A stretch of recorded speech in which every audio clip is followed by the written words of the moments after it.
Furry Fortunes by Danielle Garrett. Narrated by Amanda Ronconi. Chapter 1. Tabitha. Cora, for the love of skipjack tuna, stop yelling at the boulder. I think we've established that it can't talk. My hands shook as I twisted around to glare at the pint-sized gray cat sitting on the trail a few feet away. Celine swished her tail and held my gaze, her bright blue eyes unflinching. "How can you be so calm?" I demanded.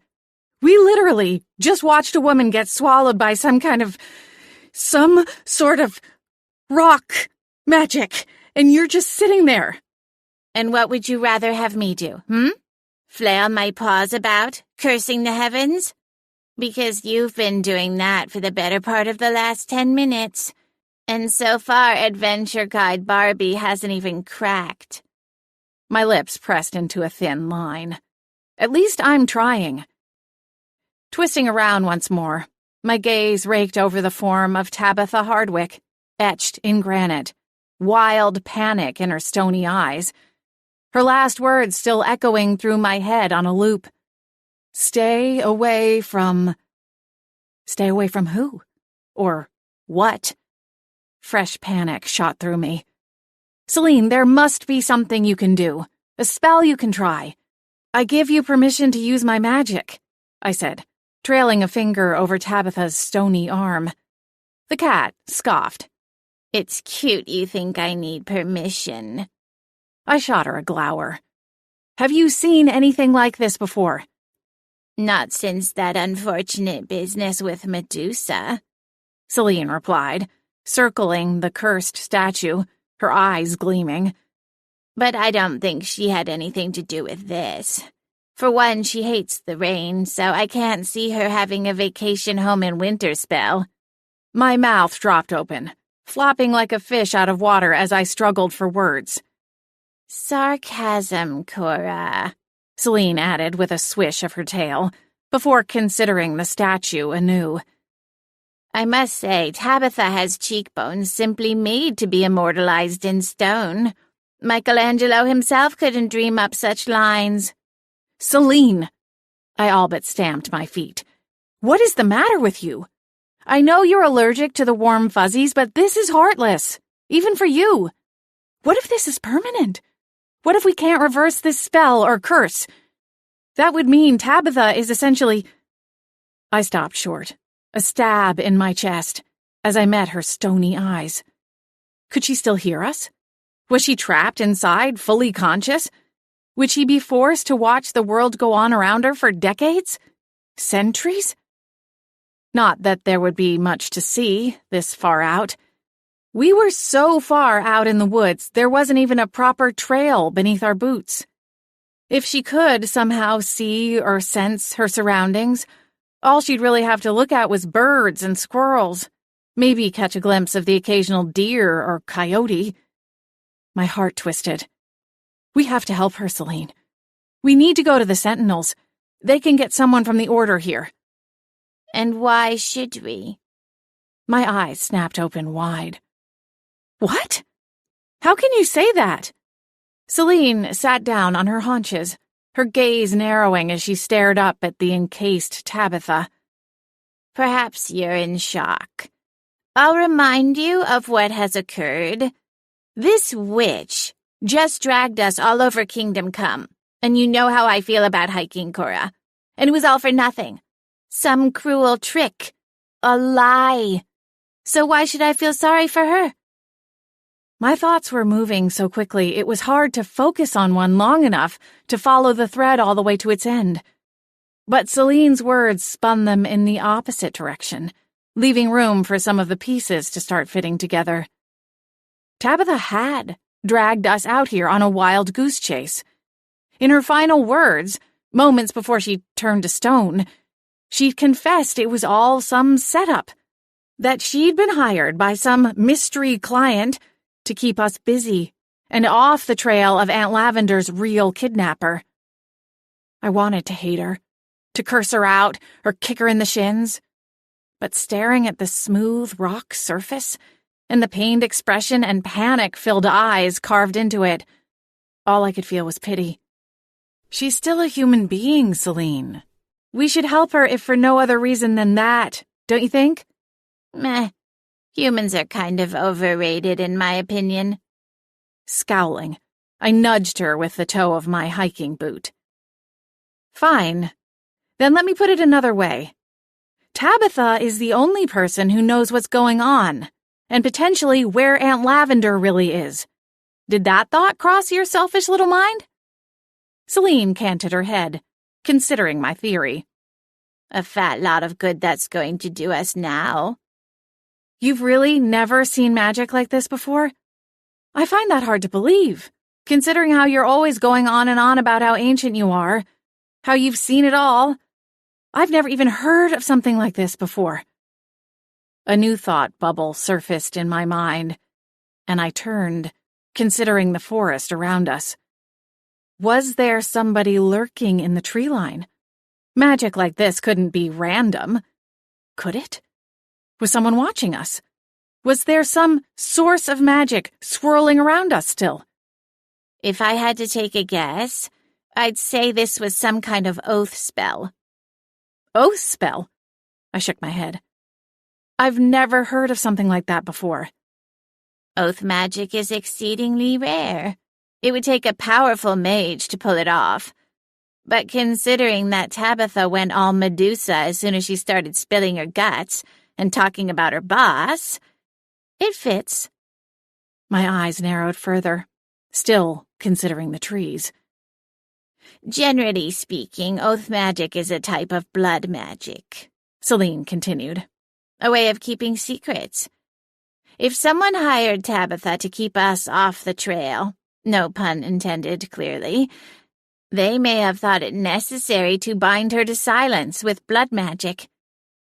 My gaze shifted back to the cat, still sitting at Tabitha's stone-encased boots. Why would she risk it then? She's been leading us on for days now. Why break the oath here? Celine flicked her tail. Why do humans do anything that they do? It's a question I try not to ask myself too often. Celine. Fine, the cat scoffed. I'd say her guilt finally got to her. She didn't want you to fall and break your neck, scaling up the side of that cliff like some undignified mountain goat. I frowned. That's rude. She said she'd been hired to keep us busy, not to get us killed. Celine stood and circled the sculpture's base, and for a moment I thought I saw a glimmer of concern in her bright blue eyes. But then that was probably just a beam from the setting sun. We have to figure out who she was working for, I said. Gee, why didn't I think of that? Celine muttered, shaking her head.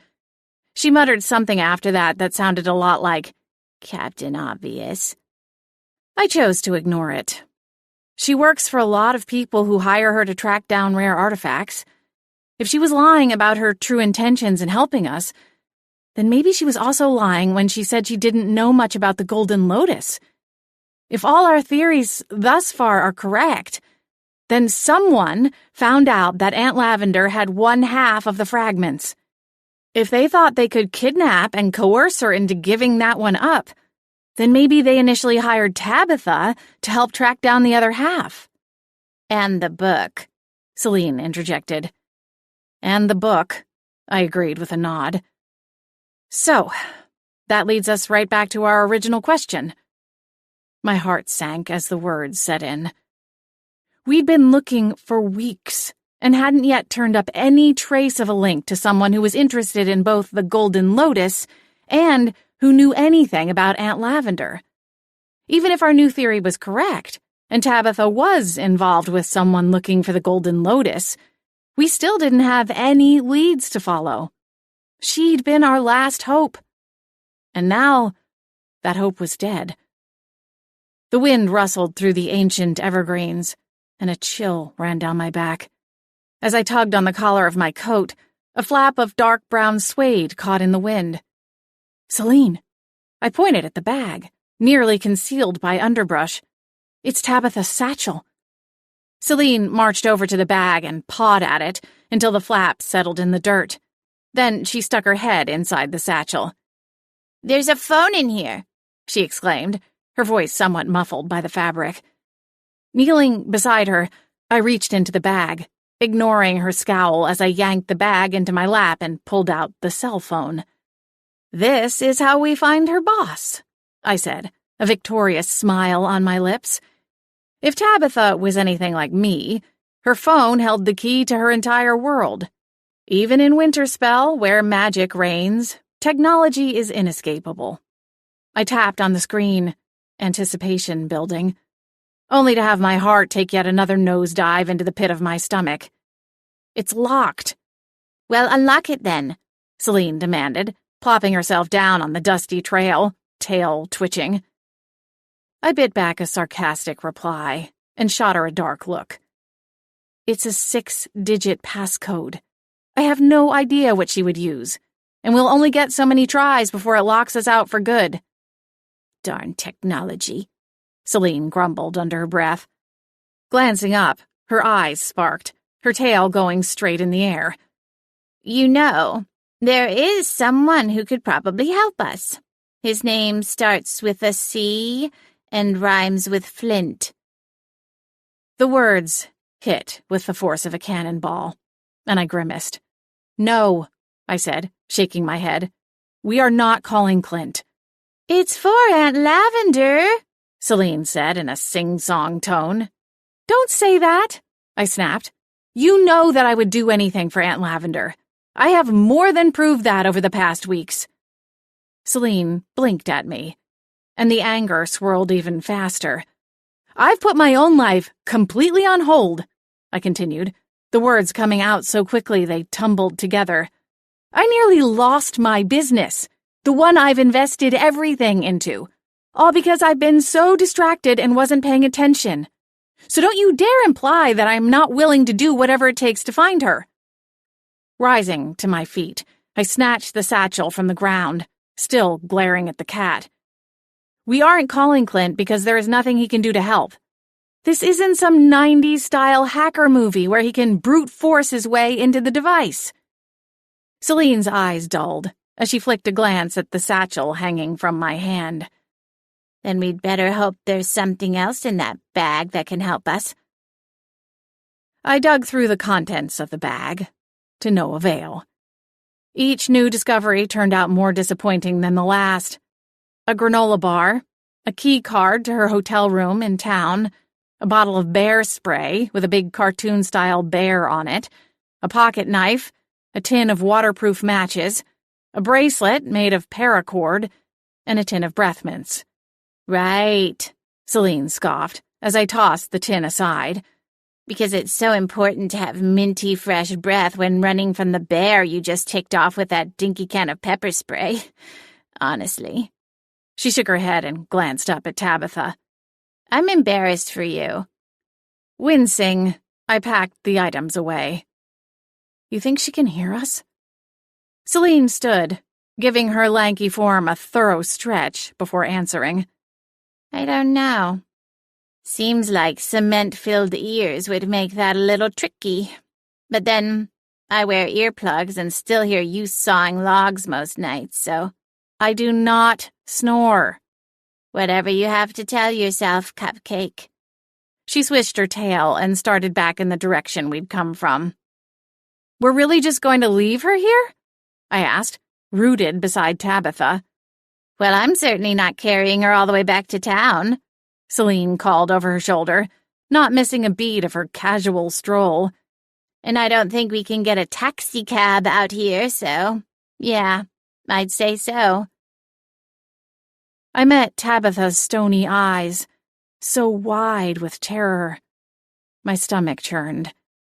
Had she known what would happen to her? Even as the stone had swallowed her up, she'd been trying to warn us. Like she knew she wouldn't get another chance.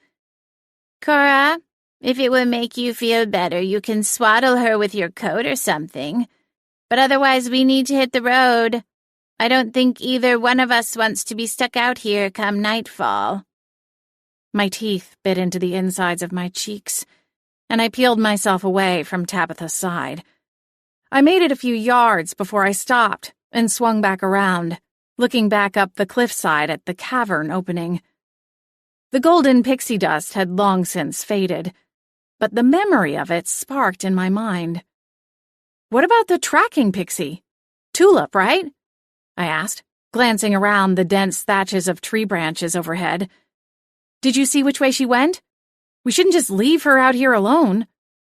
I whistled, as though calling for a lost dog. Celine hacked a dry laugh. "Yeah, I don't think that's how this works." My lips pursed together. "Oh? And how does it work, then?" "There's probably a recall spell of some kind," Celine said casually, as though we were pontificating over the ingredients used in the Dragon's Hoard cookies sold at my favorite coffee shop. "She's a tracking pixie, Cora," Celine added, daintily hopping over a large stone jutting out from the earth. "If there is one thing she knows how to do, it's find her way home. Stop worrying so much and get a move on. We've got a long walk back."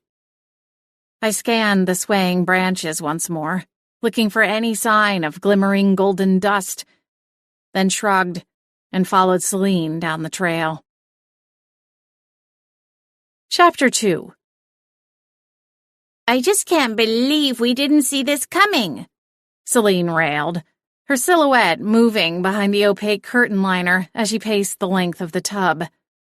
"Celine, for the last time, can you at least wait until I'm out of the shower to continue this conversation?" The warm water went a long way toward easing the tension built between my shoulder blades, but what I really wanted was some peace and quiet. We'd made good time getting back to town, but my muscles were going to nag me about it for days. Even as an avid outdoorswoman, I felt the hike there and back again had been tough. "You don't have anything I haven't seen 100 times before," Celine replied, turning to continue her pacing. "We don't have time to waste." Sighing, I reached for the bottle of conditioner and poured a quarter-sized blob into the palm of my hand before replacing it on the narrow shelf. One of the many perks of having a pixie cut was the ability to buy high-end hair products and not go bankrupt. "It's not about modesty, Celine," I insisted. "It's about the fact that you aren't even giving me 2 minutes to myself. You yammered on and on all the way back to town, and now we're home, in the one place I should be able to have some space, and instead, here you are continuing on and on. I didn't have a solution for you on the hike back, and I still don't have one." "So what is it you think we should do then? Just sit around and wait for something else to go wrong?" the cat demanded. "No, that's not what I'm suggesting we do." I rolled my eyes and worked the conditioner into my short brunette locks. "If we can't get into Tabitha's phone, then we need to find another lead. There has to be somebody in her life who can tell us who she was working for." A moment passed, and all I could hear was the sound of the shower and the beating pulse between my eyes, a reminder of the throbbing headache that set in halfway back to town. It wasn't Celine's fault, but as the cat apparently never had a headache in all of her 8 lives, she had little sympathy for my condition and continued pressing me for conversation the whole way back. Rinsing my face, I slid a sidelong glance at the shower curtain and realized the cat-shaped shadow was gone. Now she leaves me alone. I finished rinsing my hair, then took one last moment to myself before turning off the tap and reaching for my towel. The bathroom door was open, and Celine was nowhere to be found. "Celine?" I called, wrapping the towel tightly around myself. I didn't have many luxuries in my small home. The carpet in the bedrooms needed to be replaced, my pots and pans were scuffed hand-me-downs from my mother, and the couch had sagging cushions after years of use. If money were no object, I could find things in every room that needed repairs or replacing. But there were a few things that I considered non-negotiables, and having plush, Turkish cotton bath towels was one of them. Celine didn't answer my call, so I stepped out of the bathroom and padded down the hall to my bedroom. My stomach rumbled as I quickly changed into a pair of leggings and an oversized sweatshirt. The granola bar we found in Tabitha's purse hadn't done much to stave off my hunger. That morning, before we'd left, I'd barely been able to choke back a couple handfuls of cereal. My nerves had been cinched so tightly around my stomach, it had seemed impossible to manage anything more. Toweling off my hair, I stepped back into the hall, my bare feet slapping lightly against the faux wood floors.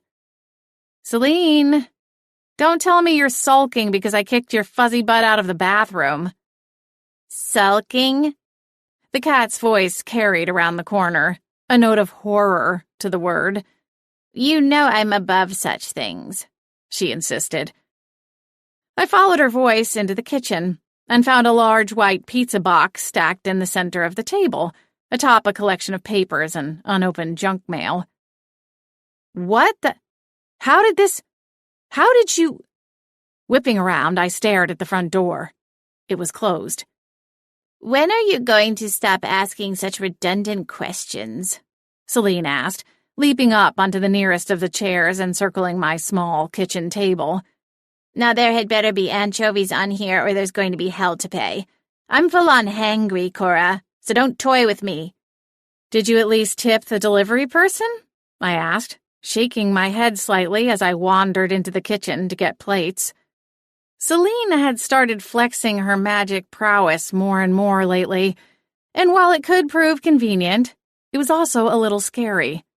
"Of course," Celine scoffed. "I'm not an animal," she said, then stopped, her whiskers twitching. "Well, you know what I mean." A smile brushed across my lips as I returned to the table with 2 plates. "On a scale of 1 to 10, how badly did you freak them out?" Even in a magical town like Winterspell, no one expected a talking cat to answer the door. I could just picture Celine using a swirl of her sparkling pink magic to float the pizza out of the stunned delivery person's arms, while simultaneously floating them a $20 bill from my wallet. "Oh, I'd say it was a solid 8, the cat said, flashing her dainty white canine teeth. Shaking my head, I chuckled and plopped into the chair opposite her, my legs spent. "And yes," I said, opening the box, "your half has anchovies." I stuck my tongue out at the small chunks of chopped fish dotting the top of an otherwise perfectly fine pizza pie. "Lech." "Good," she said, with a firm nod. Placing her 2 front paws on the edge of the table, she surveyed the pizza with a keen eye. "A little skimpy, though," she complained. "I swear the cost of the toppings doesn't come directly out of their paycheck. So why do they act as though tossing on a few extra fish would be the equivalent of giving up their firstborn?" I slapped a piece of pizza onto her plate. "Pause." Scoffing, she dropped back down, all 4 feet back on her chair. That was another new thing. She used to eat wet cat food. Granted, it was so expensive it made my eyes water. From a dish on the floor beside the fridge. Now, she wanted her meals served to her at the table, and had become more picky about demanding variety and being included when I decided where to order takeout from. There was no use in pushing back. Celine was trying at the best of times, but when she wasn't getting her way, she went from difficult to unbearable in the blink of an eye. "I didn't even hear the doorbell," I said, putting 2 slices of pizza on my own plate before closing the box to conceal the sight of the revolting fish. "I didn't wait for the doorbell," Celine replied, as she freed a piece of fish from the layer of melted cheese. "I heard them coming up the walk while you were yammering on about your need for privacy, and figured I'd grant your wish." "Gee, how kind of you," I muttered through a smile. "You're welcome." We ate in silence for a few minutes, both of us eating like half-starved wolves. Finally, when I was pushing the limits of my leggings' elastic waistband, I pushed my plate away and wiped my mouth with a paper napkin. Celine's half of the pizza was picked clean of the bits of fish, leaving most of the cheese and other vegetable toppings behind. We need to go to Tabitha's hotel, Celine said when she finished her last bite. She's probably got a laptop and a bunch of notebooks. Probably a planner of some kind. The laptop is probably locked too, I said. We have to try, Cora. Celine cast a glance at the largest of my windows, over the back of the sofa. It was dark outside. The temperature had likely dropped 10 degrees since we returned to winter spell. All I wanted to do was find a pair of wool socks and pass out in front of the TV, letting my brain hibernate for the rest of the night. The gleam in Celine's eyes told me that wasn't an option. Deep down, I knew it wasn't either. Tabitha was stuck on that hillside, and while I wasn't sure if she was still conscious or even remotely aware of her surroundings, the idea of leaving her there was still upsetting. Now we had 2 people to save, which made the idea of a night spent loafing about all the more selfish. "All right," I said on an exhale. "I'll grab the hotel key card." "Shotgun," Celine called, already racing for the door. I rolled my eyes to the ceiling. Where else would you sit? It surprised me that Tabitha hadn't opted to stay at the Winterspell Chalet, the fancy resort on the outskirts of town. It seemed more fitting to a celebrity's standards than the quaint Fairy Lodge Motel off the main strip through Winterspell. The place was clean and efficient, but lacked the luxury and amenities at the chalet. Unfortunately, the key card we'd found in Tabitha's satchel didn't have a room number printed on it. We decided it would look shady as heck to go door to door through the whole motel, so we parked in the lot, and I dialed the front desk from my cell phone. I cleared my throat just as a mild-sounding woman answered with the official company greeting. "Yes, hello," I replied. "I'm looking to connect with Tabitha Hardwick. She's a guest there in room, 42, I believe." Celine narrowed her eyes. I shrugged, mouthing, "I don't know," at her. "Let me see here," the clerk said, her tone smooth and unbothered. "Oh, it's actually room 24, so you had those backwards." She chuckled softly. "Let me put you through." I smirked at Celine. She rolled her eyes. The phone call transferred, and I hung up as soon as the clerk was gone. "Huh," I said, poking a finger into the fluffy fur across Celine's chest. "Call it a premonition." Yes, we're all terribly impressed," she muttered. "Now can we go? Do you think that inflated head of yours will fit through the door?" Sighing, my smile faded. You never let me have my fun. We made our way to room 24, our heads held high, acting as though we belonged. I slid the key card in the door and the light flashed green, allowing entry.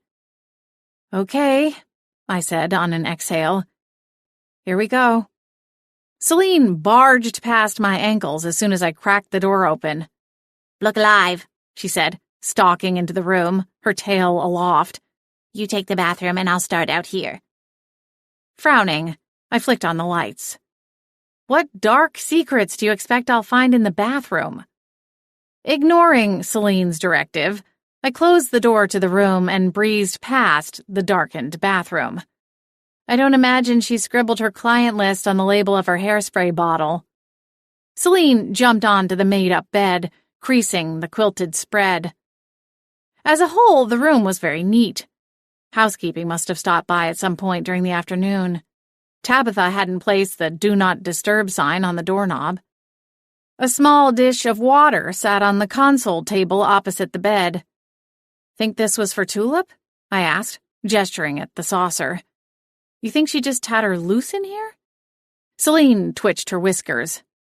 "That seems unsanitary." "She's a pixie, not a parakeet, Celine." Celine remained unconvinced. Her steps grew cautious, as though she expected to land in a mess. Within moments, Celine had the place flooded with pink sparks of magic, as nightstand and dresser drawers flew open, seemingly of their own accord, though I knew better. "You sure are getting comfy using your magic these days," I grumbled. It was a little touch and go there for a minute, right after we performed the familiar bonding spell, but I'm back in business now, firing on all cylinders. Yippee, I muttered, rifling through the neatly folded clothes in one of the dresser drawers she'd flung open. It means we're getting closer now. The bond is settled, Celine said, flashing her sardonic smile. Isn't that cute? Maybe we'll celebrate with a slice of cheesecake after this is all over. Rolling my eyes, I pushed aside a stack of shirts. You don't have to be such a smarty pants about it. Oh, come on. It makes your life easier, so why are you complaining? Celine countered, both paws in the nightstand drawer as she dug through the contents. Did you want to launch out of the shower and answer the pizza delivery guy wearing nothing but a towel and a smile? I mean, I realize you're single now, but... Okay, I growled. You've made your point. I don't see why it's such a big deal. Celine continued. It takes nothing from you. And essentially all I can do is open doors, change the channel on the TV after you've fallen asleep, and swipe cans from the store shelves into the shopping basket. She shrugged, abandoning the nightstand to cross the bed and root around in its mate. I'm hardly planning for world domination. I shot a look over my shoulder. You sure about that? She flicked her tail before hopping to the second nightstand. Trust me, if I could tap into your full potential, I'd consider it. An unexpected laugh bubbled up. I think you may have picked the wrong witch if that was your aim. Even if I had all of your years to study and learn, my magic is not all that powerful. Well, first of all, I didn't pick you, Celine replied, her voice muffled slightly as she rummaged through the drawer. And secondly, you're a lot more powerful than you give yourself credit for. I can feel it, you know. The raw power of your magic, just under the surface of the limits you've placed around it. My brow furrowed, and I abandoned my search, my hands resting on the lip of the drawer as I craned around. What do you mean? I've lived in this body for almost 35 years now, Celine. If there was some secret source of magic, I think I would know about it. Celine's head poked out of the drawer, her ears perked. Are you calling me a liar, then? I scoffed. No, I'm not. I'm just saying I think maybe you've got this one wrong. I can make candles, do some basic wind spells, and brew the occasional potion, but only if I have specific instructions. That's about where my powers end. If you say so, Celine replied. Frowning, I pushed aside her words and went to open the closet. Celine gasped when I pulled back the bifold doors. Now see, Cora, this is how your closet should look. The cat paraded along the track where the doors inserted. Everything is hung up, nice and neat, and color-coordinated. Perhaps I should take some notes from Tabitha, I replied, leaning in to run my fingers down the sleeve of a black sweater. Notice how there isn't a trace of cat fur on any of her clothes? Celine shot me a dark look. Don't even think about it. I'm not built for sleeping outdoors, and we both know it. I'm just saying, if you want to lecture me about the state of my closet, maybe start with doing your part to keep your fluff a little more contained. We worked on in silence for a few minutes, each of us focused on our own section of the room. For someone who collected treasures and rare books for a living, I'd expected more of a caravan of belongings. But it appeared Tabitha was something of a minimalist in her personal life. She brought a lot of clothes, but seemingly little else beyond the normal toiletries. Sighing, I closed the cupboard doors on the TV console and swiped my hand across my brow as I stood. I don't know why. Maybe it's because of Aunt Lavender, but I kind of thought Tabitha would be more of a pack rat. When Celine didn't answer, I turned and glanced around the room, surprised to find myself alone. Hello? Cora? The cat's voice filtered in from the corner.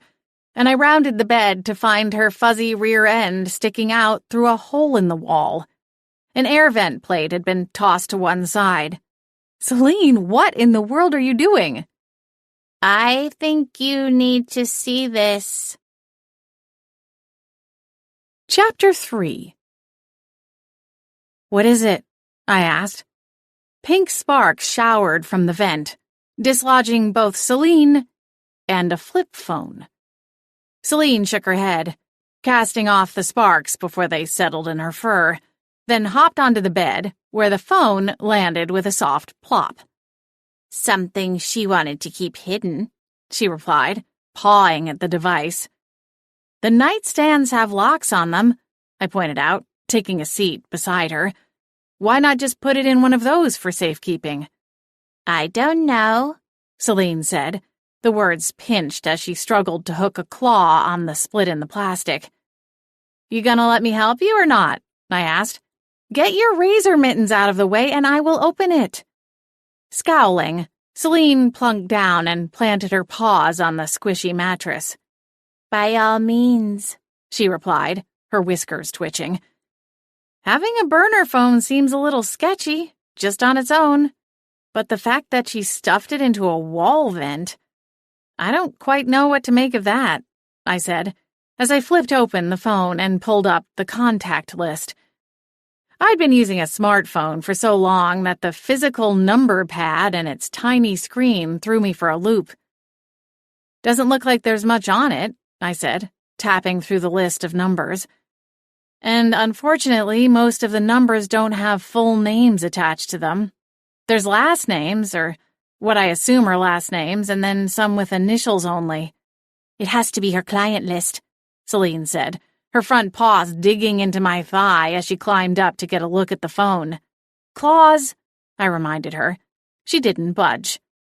Maybe this is how she keeps her personal life separate from her work, Celine continued. She doesn't really discuss anything outside of her adventures in her podcast, or her book for that matter. For being a memoir, it was a little light on details. Nodding, I continued scrolling. There were 18 listings in total. You're probably right. She's a public figure, a magic world celebrity in a lot of ways. But why hide it in the vents?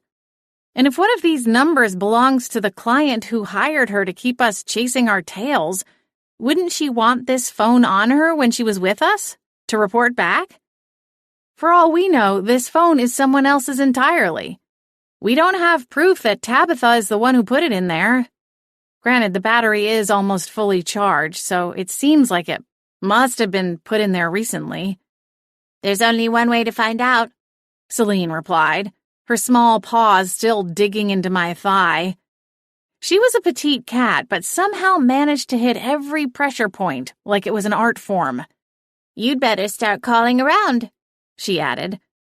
I glanced at the digital clock in the upper right corner of the phone's screen. It's almost 11 o'clock, Celine. We should wait until morning. Celine swiveled her ethereal blue eyes up to meet mine. Not everyone is a complete grandma like you, Cora. We don't have time to waste. Frowning, I placed 2 fingers on her chest and gently pushed until her paws were back on the bed. We need these people, whoever they are, to help us. And I don't think calling them in the middle of the night is the best way to ingratiate ourselves with them. Celine's tail swished as she glared up at me, but she either couldn't come up with an argument or she just didn't want to admit I had a point, because she stayed silent.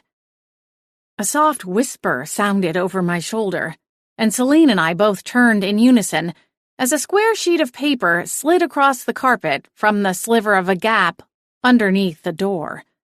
I glanced at Celine, then went to collect the note. A navy blue header was printed across the top, "While you were out." Loopy penmanship scrawled out a short note underneath the header. Clearing my throat, I returned to the bed and perched on the side. It says, "Call me back, it's important. Jordan." This looks like a message from the front desk. But who is Jordan? Does that name ring any bells for you? I asked the cat. Celine canted her head for a moment, the tip of her tail still flicking back and forth. After a moment, she straightened. Isn't that her producer's name? It seems like she's mentioned them before. I nodded.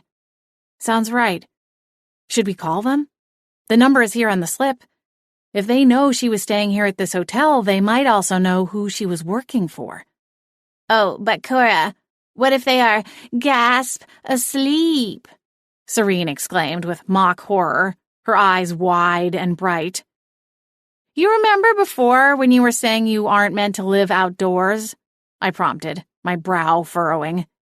Keep this up and you're going to find your cozy cat bed and your favorite blanket out in the flower beds. All right? Celine snickered as she leaped down from the bed.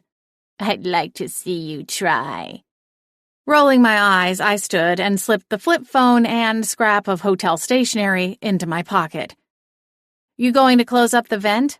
I asked, glancing at the discarded metal grate.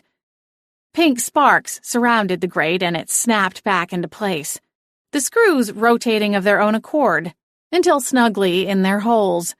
Celine didn't so much as glance back to survey her handiwork. Obnoxious little cat. Okay, I sighed. Did we miss anything? Spinning around, I put myself in the mindset of preparing to check out of a hotel. Granted, I couldn't remember the last time I'd gone on a real vacation. Even before Aunt Lavender's disappearance, my life had been too busy to allow time for a proper break. Luckily, living in Winterspell was a bit like living in a resort town, and I managed to slip away for afternoons on the lake to decompress when needed. Before the breakup, Clint and I had talked about getting away on a couple's vacation, perhaps to somewhere warm and tropical, or to a big city with lots of museums and restaurants to explore. Those late-night conversations, curled up on the couch or snuggled down under the covers, were the little bursts of light that illuminated my life over the past month as the hope of finding Aunt Lavender grew dimmer. But now they were gone, too. Celine slipped under the edge of the bedspread, wriggling under the bed frame. Shine a light down here, will ya? What happened to your whole cats have excellent night vision spiel? I asked, even as I reached into my back pocket to dig out my phone. Celine sneezed. Ugh, she exclaimed. Let's fill out the comment card before we go. There's a whole colony of dust bunnies down here. Smiling, I kneeled and turned on the flashlight app. The flash on the back of my phone burst to life, and I twisted it around to light Celine's path as she belly crawled under the bed. Yikes, I said, grimacing. You weren't kidding about the bunnies. I never kid about dust, Cora, the cat replied, batting away a ball of hair and dust with a searing look of disgust as it breezed over the low-pile carpet. Oh, believe me, I'm well aware, I muttered. Since moving in, the cat kept a laundry list of things she found lacking in my own housekeeping efforts. I'd explained that tackling the smudges on the baseboards and dusting the picture frames 2 times a week was unrealistic, especially considering I had a business to run. But none of my reasoning had flown with her. She'd taken to following me around the house, mock sneezing, until I gave in and busted out the cleaning spray and a microfiber cloth. Nothing's under here, Celine reported, crawling back out the other side. She shook off, sending more bits of dust and hair flying. There, she said, puffing out her chest as she flashed a smug smile at the new mess. That ought to get their attention. Who? I asked, pushing up from the floor. I tapped off the light and put my phone back in my pocket. The housekeeping staff, Celine snapped. I swear, it's like you never listen to a word I say. I breathed a dry laugh, but decided not to counter her argument. We'd both had an incredibly long and stressful day. All I wanted was to climb into bed, light one of my sweet dream candles, and drift off to another world for a solid 10 hours. Though I'd be lucky to get 6. Let's go, Celine said, casting one final glance around the room. There's nothing else here for us. You want to talk to the front desk before we leave? See when that call came in? I shook my head. I don't think it matters that much. Besides, I don't want to draw attention to ourselves. Tabitha is striking enough to make an impression, even if someone doesn't know about her book or podcast. I doubt the hotel staff would be fooled by my impersonation. Celine gave me an appraising glance, but thankfully kept her thoughts to herself. All right, then let's go. I'm getting hungry again anyway. Shaking my head, I followed her to the door. How is it you don't weigh 25 pounds? My mind requires lots of fuel, Cora, the cat replied, with a no-nonsense air that made me giggle. She shot a look over her shoulder, and I shrugged. Come on, I said. We'll stop at the corner store and get you some canned tuna. She made a gagging sound as we stepped into the hallway, but we both knew she'd eat it once we got home. In the end, I didn't even get a full 6 hours of sleep. Celine landed on my chest with a thump, and I jolted upright, looking around my bedroom, expecting to find it engulfed in flames. Wake up, she exclaimed, jumping out of my lap. It's 6:30, time to get on with it. My heart was still rattling in my chest like a runaway jackhammer, and I scowled at the cat as I tugged my comforter from under her fuzzy rear end and rolled over. The alarm clock is set for 7, I growled. Leave me alone until then. No can do, she replied, clawing at the blanket. Stop it, you're going to rip a seam. Do you know how much this quilt cost? Celine scoffed, but she stopped swiping at the blanket. Do I seem like the type who enjoys quilt shopping? No, but keep it up and I'll be forced to turn you into a fur cap to keep me warm instead. Or one of those fancy things women in the old days used to stuff their hands into. A muff? Celine supplied. Yeah, sounds right. I mumbled into the pillow. You'd make a nice one, all silky soft. Hilarious, she deadpanned. Now come on, it's time to call this Jordan person, and then we need to get over to the fish market before all the good cod gets snapped up. At least you have your priorities straight for once, I replied, not budging. What are you going to say when you call? She continued. Maybe I should do the talking. I squeezed my eyes tightly shut, willing the small voice to cease and desist. Because you get all nervous and rambly. I do not. No? Well, this is your big chance to prove it then, huh? Sighing, I gave up the fight. Tell you what, you give me 5 minutes of silence and solitude, go put on the coffee or something, since you can now, and I'll be right out. Her paws thumped lightly on the floor beside the bed. I know you're probably lying, but I will take the high road and do as you ask, Celine said, padding across the room. I blinked. Wow. Okay. Well, while you wait for the coffee to brew, remember to mark this day down on the calendar or something, will you? Ha ha ha, very droll, Cora. Smiling softly, I rolled to my back and stared at the shadows on the ceiling. The burst of humor faded all too quickly, as I remembered that at some point today I'd need to go see my mom and tell her what happened with Tabitha and the tracking pixie. I hadn't told her ahead of time because I hadn't wanted to get her hopes up. But now, with everything that had occurred, I couldn't keep it to myself anymore. I was in way over my head, and I needed all the help I could get. I just hoped it wouldn't break the last intact pieces of her heart. Celine held up her end of the bargain, and the pot of coffee chirped, signifying it had finished the brew cycle, as soon as I shuffled into the kitchen, still wiping the sleep from my eyes. Your coffee, Your Highness? Celine said, floating a steaming mug to the table. I could get used to this, I said with a grin. Don't, Celine quipped. Do you think Warden Quinton will know a way to break the curse and set Tabitha free? I asked, bypassing the table on my way to the fridge. We'll be seeing her soon enough. Maybe she can undo whatever kind of magic it is. Then we could just ask Tabitha all of our questions. Celine jumped up onto one of the wooden chairs gathered around the table, her tail flicking back and forth like one of those unsettling cartoon cat clocks from my childhood. Perhaps, she said, an emphasis on the purr sound. But I'm not sure we have that kind of time. Grabbing the container of creamer from the fridge door, I straightened enough to peer over the top of it. What do you mean? If my hypothesis is correct, and this is some kind of oath magic, there is a very good chance the person on the other end of the spell already knows there was a breach in the agreement. A cold chill went over my body, and I slammed the fridge shut. What? Why do you think I woke you up so early? Celine asked, a hint of frustration in her voice. Setting the canister on the counter, I blinked at her. You should have said something last night. The cat shifted her gaze for a moment, then quietly admitted, I didn't think of it until this morning.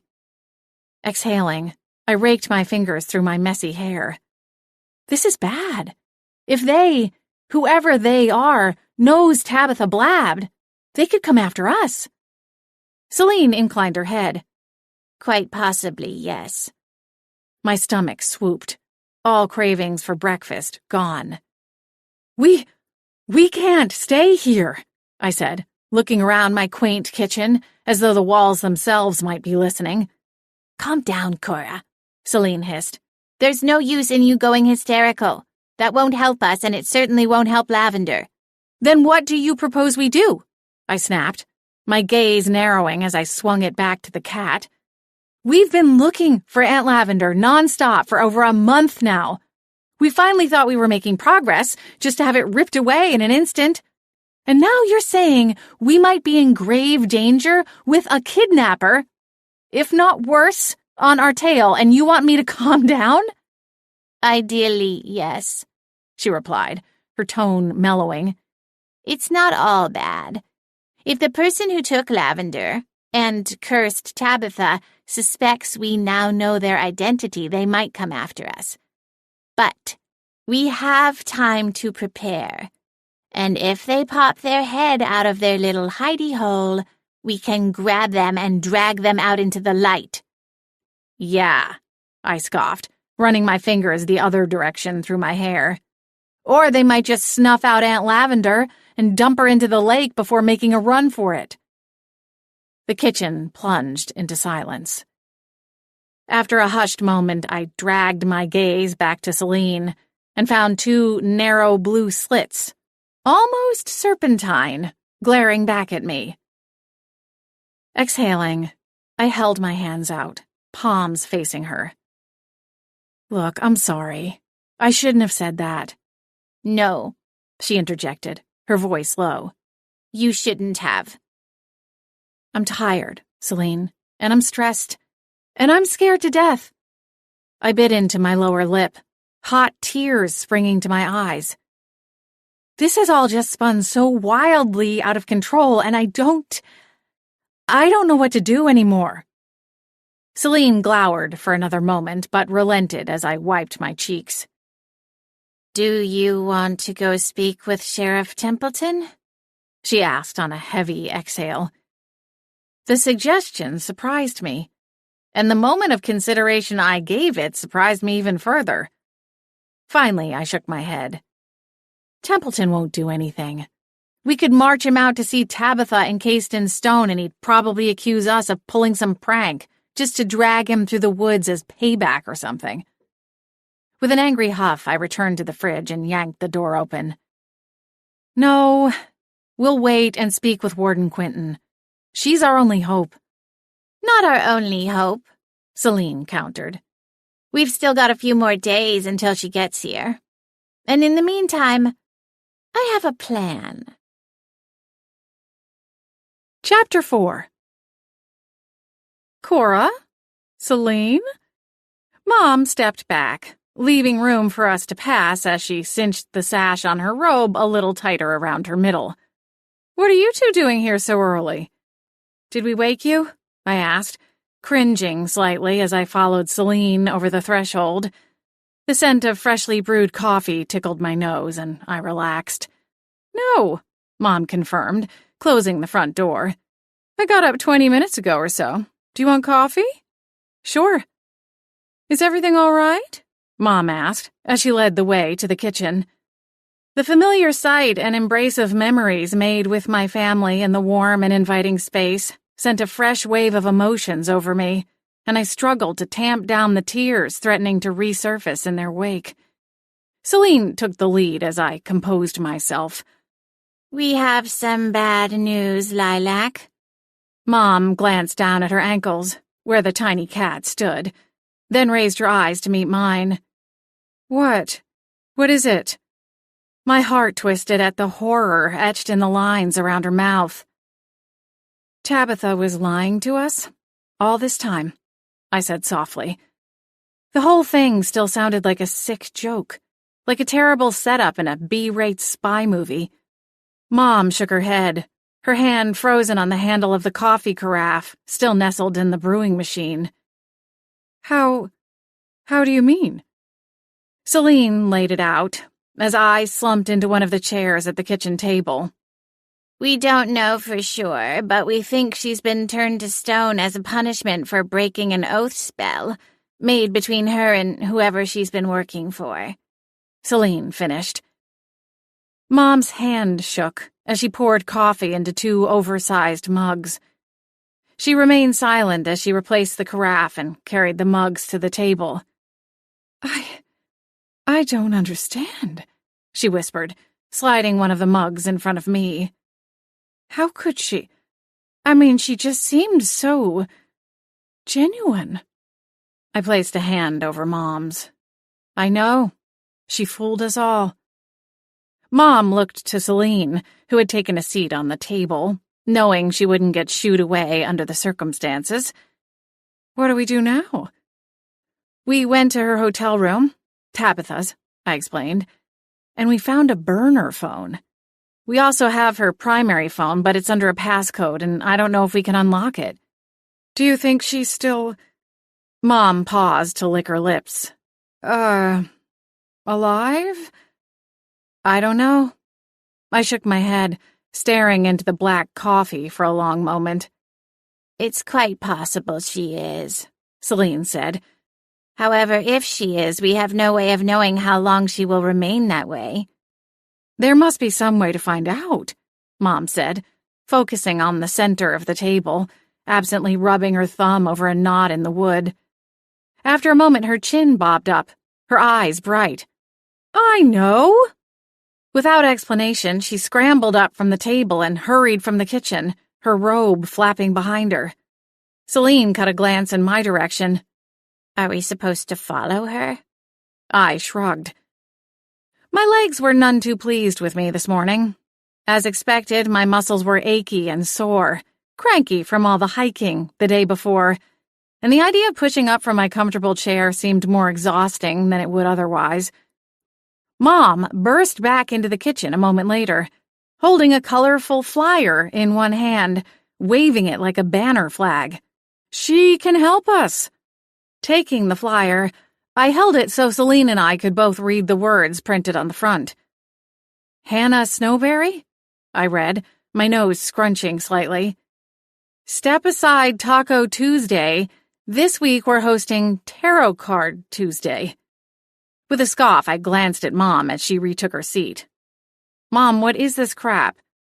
Mom's smile dimmed. What do you mean? Hannah is a gifted psychic, Cora. She can make contact with Tabitha and maybe forge some kind of connection. If you honestly think that's possible, why haven't we tried it with Aunt Lavender? Why not bring her in to help during one of your divination sessions with the mirror? Your Aunt Lavender is beyond such things, Mom explained, a note of impatience in her voice. The only reason I've been able to even brush against her psyche is because of our bond as sisters. And even with that, I'm not going to forge a 2-way communication. Stars, for all we know, I haven't even managed a 1-way communication. I've only ever been able to hear snippets. Who is to say it hasn't all been in my head? Some melding of a nightmare or my deepest fears with the voice in the scrying mirror.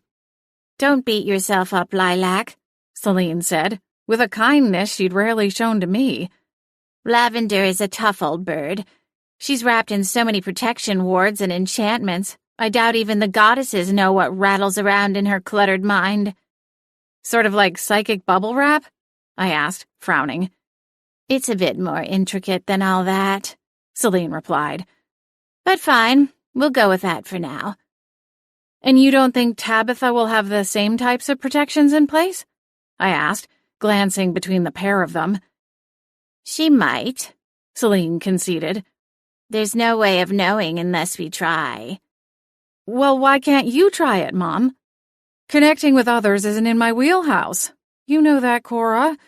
My divination gift leans more toward augury and reading auras, not communicating with the living or dead. I'm just not sure we can trust anyone else, I replied after a moment. Not after what Tabitha did. Mom patted my hand. I understand. And it's smart to keep your guard up. But forging a connection with Tabitha will prove to be the fastest way to find out what she knows. And more importantly, who she was working for. Lilac is right, Celine added. We'll try this Snowberry woman first. Then we'll start making phone calls to the producer and whoever else is listed in Tabitha's second phone. Her producer? Mom said, leaning back in her chair, her fingers sliding away from my hand. We think we have their number from a message left at Tabitha's hotel, I explained. That could be a good lead, too, Mom agreed, with a thoughtful nod, before flicking a glance at the stove where a digital clock displayed the time. It was still early. Are you hungry? She asked. I could make us all some breakfast before you go and speak with Hannah.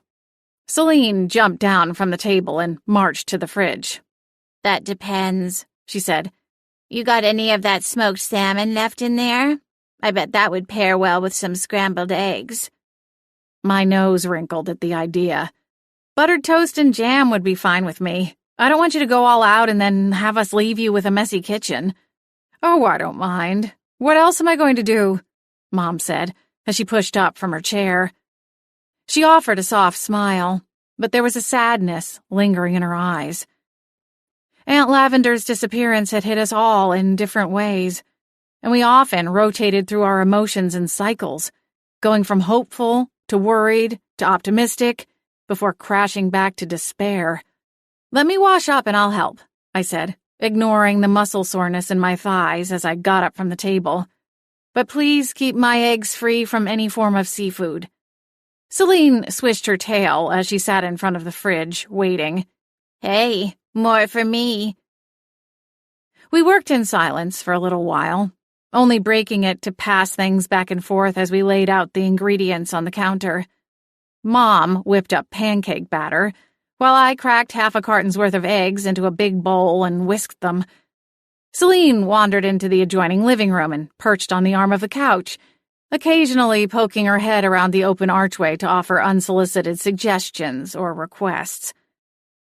When we sat back down at the table, there was enough food spread across it that we could have thrown an impromptu charity breakfast benefiting the local fire sentries.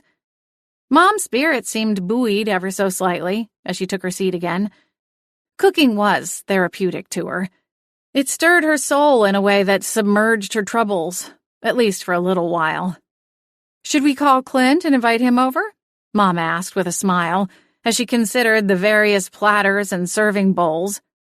In addition to the pancakes and eggs, there was a bowl of fruit salad, cottage cheese with 3 types of jams and a small dish of chopped walnuts, several types of syrups and marmalades, and even half a loaf of zucchini bread Mom found in the fridge while looking for Celine's salmon. I think you mentioned he's an early riser. Across the table, Celine made the hacking sound that often preempted a massive hairball. Abort! Abort! Mom's brows lifted, looking from the cat to me. What's this? All the maple syrup in the world wasn't going to make this go down any easier. I set my fork down on the edge of my plate. Clint and I ended things a couple of days ago. Mom shifted her gaze back to Celine, as though waiting for outside confirmation. Cora's a free agent again, the cat said. Oh, honey, I'm sorry. Mom turned to me. Do you want to talk about it? There's not much to say, really. I picked up my fork and poked the tines into the remaining bit of egg on my plate, surrounded by an encroaching moat of maple syrup. We come from very different worlds, and I guess it just caught up with us. Is he leaving Winterspell, then? Mom asked. Eventually, I suppose. He's still here to take care of his mom for as long as she needs him, but after that, I think he'll leave and go back to Chicago. I paused and took the last bite. Oh, so we're not going to talk about the baby bribe, then? Celine asked. I choked on my eggs. Mom's brows rose ever higher, nearly vanishing under the slightly messy sweep of fading blonde bangs across her forehead. Celine? I scolded, puffing out a couple of coughs into my balled fist. What? The cat asked, her eyes wide. She's making it sound way worse than it is, I said to Mom. Celine's tail swished. Frowning, I continued. Clint's mother is very wealthy and will be leaving behind a sizable inheritance. With Clint's brother now passed on, Clint would be the logical trustee, but, well, she seems to want to put some strings on that money. What kind of strings? Mom asked, picking up her coffee mug, her expression taking on a leonine skepticism. I shot Celine another dark look. Well, I guess it boils down to having an heir. In order to get the inheritance, Clint has to get married and have a baby. If he fails to follow through with those requirements, then he forfeits the inheritance, and it will be donated to charity. Mom took a pensive sip, her eyes not leaving mine. I know, I said on an exhale. That's why I told him I couldn't see him anymore. I really like him, and thought that maybe we could have... Well, it doesn't matter what might have been. The point is we are in different places right now. It was silly of me to think it could ever work. I mean, my idea of the perfect weekend is getting out on the lake, or going out into the woods while drinking coffee out of a thermos. Clint would prefer getting dressed up to go to brunch at some trendy hotspot. And last time I checked, trendy brunch joints were low in supply here in Winterspell. Well, that doesn't mean it's doomed to fail, Mom countered. Long-term relationships require compromise, dear. Celine leaned toward her, dropping her voice to a stage whisper. I think the pin's already been pulled from this particular grenade, Lilac. Mom looked at me, a resigned sadness on her face. She offered a small nod, then patted the back of my hand a second time. It will be all right, Cora. All of it. Thanks, Mom. Glancing at the time, I rose from the table and began clearing my dishes. Come on, Celine. I'll wash, you dry. The cat made another hacking noise, her expression pinched. Excuse me? Smiling, I headed for the sink. If you can use your magic to accept a pizza delivery, you can use it to make yourself useful in the kitchen. I also think we should set up a formal chore chart for the house. You could take care of the vacuuming and dusting every Wednesday and help with the laundry on the weekends. When no reply came, I craned around, my smile widening at the cat's stunned expression. I'd done the impossible. I'd finally learned how to shut Celine up. Not that it would last for long. Chapter 5. Once the dishes were washed and put away, and Celine's complaining over being forced into manual labor ceased, we went into the living room, and I dialed the number neatly written across the bottom of the note from the hotel. The phone rang a few times, and I started to worry it would show up as an unknown caller on the other end and be relegated to voicemail. Finally, the line picked up, and a throaty female voice answered. This is Jordana Melbourne. What can I do for you? Jordana, I repeated, glancing over at Celine, sitting beside the phone in the center of Mom's coffee table. "That's right," the woman replied. "And you are?" "Oh," I blinked. "Right, sorry. My name is Cora Harth. I'm what exactly was I to Tabitha? We weren't friends. At one point, I thought maybe we could be, but that was over now. And I wasn't truly her client, either. She'd not asked for any money in exchange for her aid in finding Aunt Lavender, which, in hindsight, was a slightly redeeming factor. If she were charging us money for our own sabotage, she would sink to new depths, in my personal opinion. "I've been working with Tabitha on something," I finished awkwardly. Before calling, Celine, Mom, and I had all agreed to provide as few details as necessary, at least until we determined if the producer could be trusted. A pause followed, and when Jordana spoke again, her voice was louder, as though she had the phone mashed against her cheek. "Tabitha? Do you know where she is? Is she with you now? I need to speak with her immediately." Wincing, the image of Tabitha encased in stone flashed through my mind.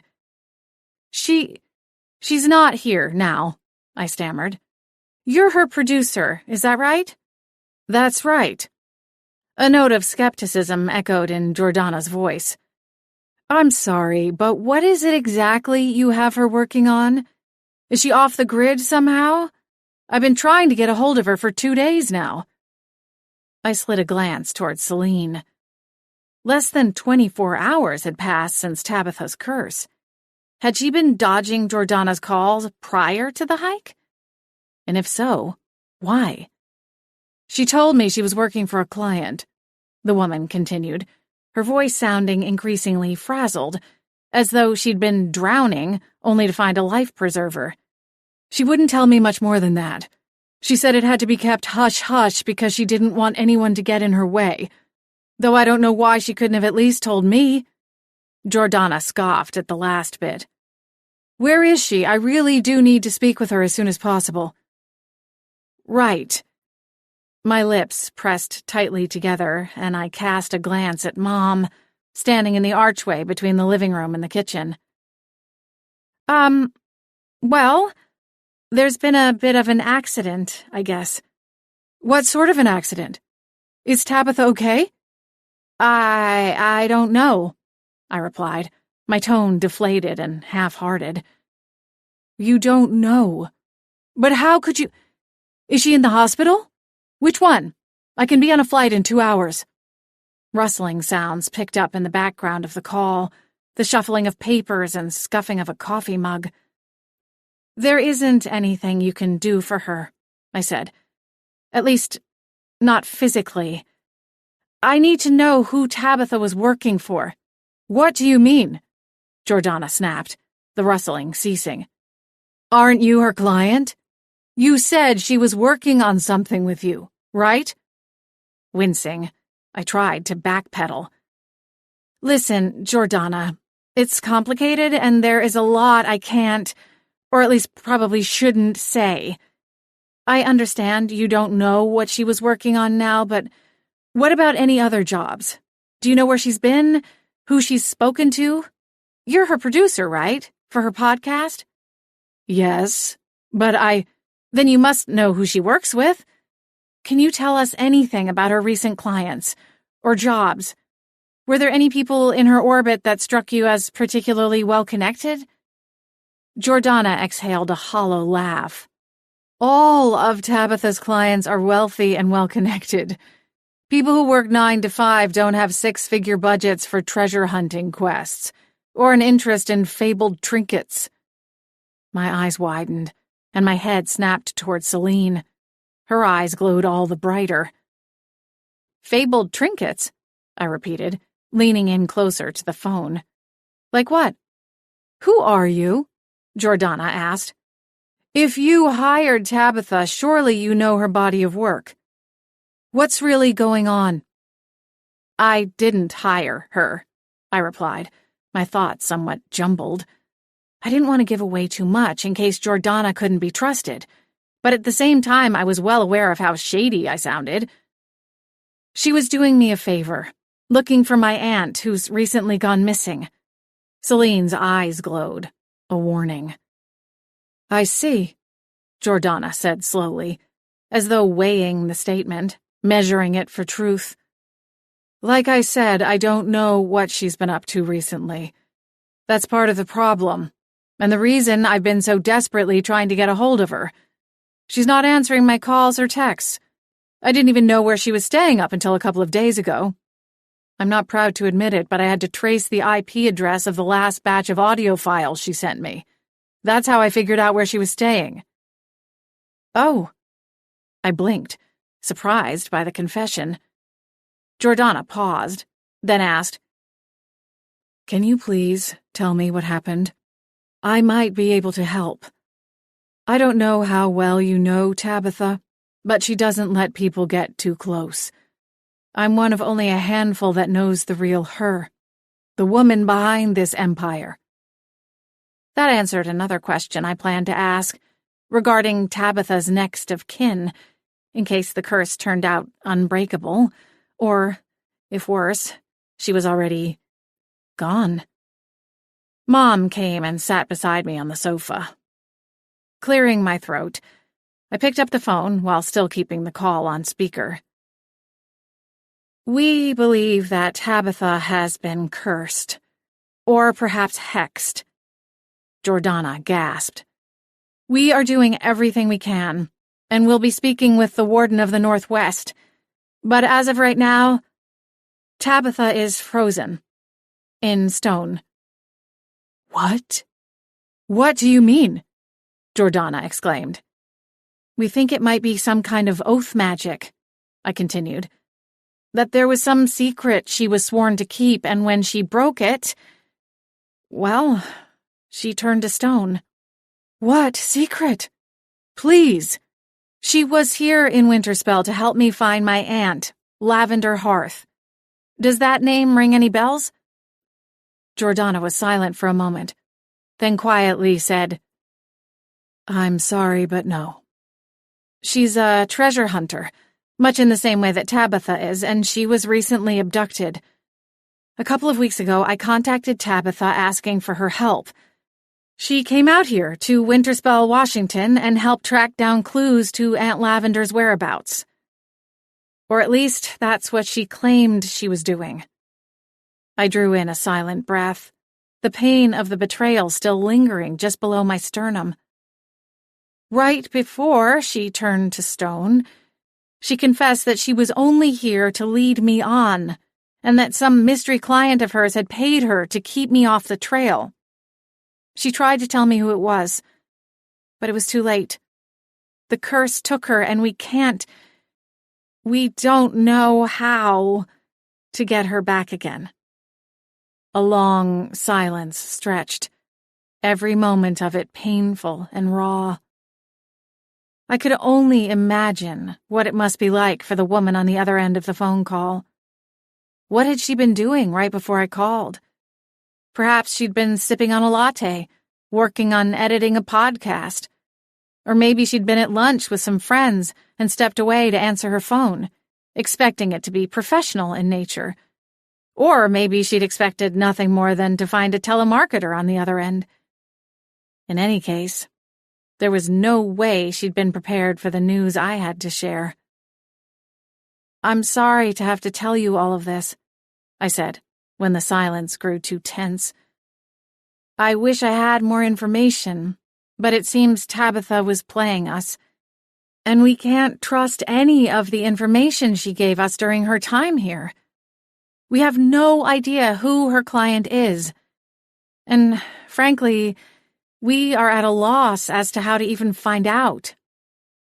I can't believe this is really happening, Jordana said, her voice barely above a whisper. I always warned her to be careful. It's like I knew something like this would happen one day. She's extremely intelligent. She has to be in her line of work. But she had a reckless side, the adventure side, always calling her to up the stakes, to embrace the danger. Her skill and success only made it worse. Over the years, she's taken on riskier and riskier jobs. In some ways, I blame myself. As her producer, it's my job to share the numbers with her, to lay out the trends, and for better or worse, the dangerous jobs, the narrow misses, make for the best episodes or mini-series for the show. You can't blame yourself, Jordana, Mom said, chiming in for the first time. If Jordana realized it was a new voice, she didn't let on. Granted, Mom and I have been told a multitude of times that we sound the same, especially over the phone. I do, though, Jordana said quietly. I told her to be careful, to make good choices, but all the while, I was the one dangling a carrot in front of her face. Do you have any inkling what carrot she might have been after? I asked. What was her white whale, so to speak? Or were there clients you warned her about? I don't fully know how this podcasting thing works, but how involved are you with that side of things? Tabitha chooses her own clients. And while I've met some, mostly those she interviews on the show, it's all pretty well separated. I don't have a roster I could hand over to you. Do you know about her burner phone? I asked. We found a second phone at the hotel. She had it hidden away in an air vent. I don't know why she would hide it, but I know she keeps a second phone. Just for clients, Jordana replied, sounding weary now that the initial shock had worn off. She keeps things segmented. When she's home, she's just Tabitha. She likes long afternoons in coffee shops. She grows an herb garden on the balcony of her penthouse and loves treating her friends to nights out. Then there's Tabitha Hardwick, and we all know when she's flipped the switch. She becomes a dog with a bone, locked away in her study, having boxloads of books and scrolls and other research materials couriered to her front door so she doesn't have to come up for air long enough to get them herself. Celine exchanged a look with Mom, and I already knew what they were each thinking. That sounds like my aunt, I told Jordana. She gets that way too. Listen, I'm sorry for your loss, and I hope you can find her, but my concern is for Tabitha, Jordana replied, her voice changing once more, this time to a frosty, no-nonsense tone. I'm booking a flight out there right now. I'm the closest thing she's got to a sister. There were more rustling sounds. Then she added, You mentioned having a meeting with the Warden of the Northwest? That's Warden Quinton, isn't it? Yes, but... Good. I'll be there in time to speak with her. The way she said it made me feel like she was ticking boxes off a long to-do list. In the meantime, what is local law enforcement saying? Are any order agents on the ground? My mouth dropped open, but only a pitiful choking sound came forth as I struggled to keep from being pulled under Jordana's steamroller. We've got it under control, Celine snapped, her eyes narrowing at the device in my hand. Who is that? Jordana asked. Celine, first of her name, breaker of... Oh, never mind. The cat stopped and shook her head before her ears perked back up. The point is, if you think you can just elbow your way to the front of the line, you've got another thing coming. Cora has worked long and hard to get the warden's ear, and we aren't going to step aside and let you shout into it with your own personal bullhorn. You hear me? Mom placed a hand over her mouth, her eyes dancing with amusement. My own expression morphed into deeper shame, heat spreading across my cheeks. I don't know who you are, Jordana fired back, but Tabitha is my friend, and I'll shout into whatever bullhorn I can get my hands on. I don't need your permission. The call ended, the screen fading to black. Well, Celine said, flashing her white canines. That went well. I think we'll all be fast friends. I smashed a throw pillow against my face and sagged back against the cushions. Why me? Chapter 6. "Oh, yeah, smashing good job as usual, Celine," I grumbled. "She might prove helpful," Mom suggested gently. "Having an extra set of eyes can't be all bad, right?" "I don't know. What are we even looking for anymore?" I slumped over, bracing my elbows on my knees as I curled in on myself. The delicious breakfast wasn't sitting well in my stomach. Your Aunt Lavender, remember?" Celine replied, her tail snapping through the air. I exhaled through clenched teeth. "Celine," Mom said, "I think what Cora means is there's not a clear path forward at the moment." "Yes," I grumbled. "That is what Cora means." "Oh dear, Lilac, she's begun speaking about herself in the third person." Celine leaned closer, until her nose nearly brushed my forehead. "That can't be a good sign." "I'm fine." A piece of cat fur tickled my lips, and I sputtered. "Get back! You're getting your hair all over me." Mom placed a hand on my back.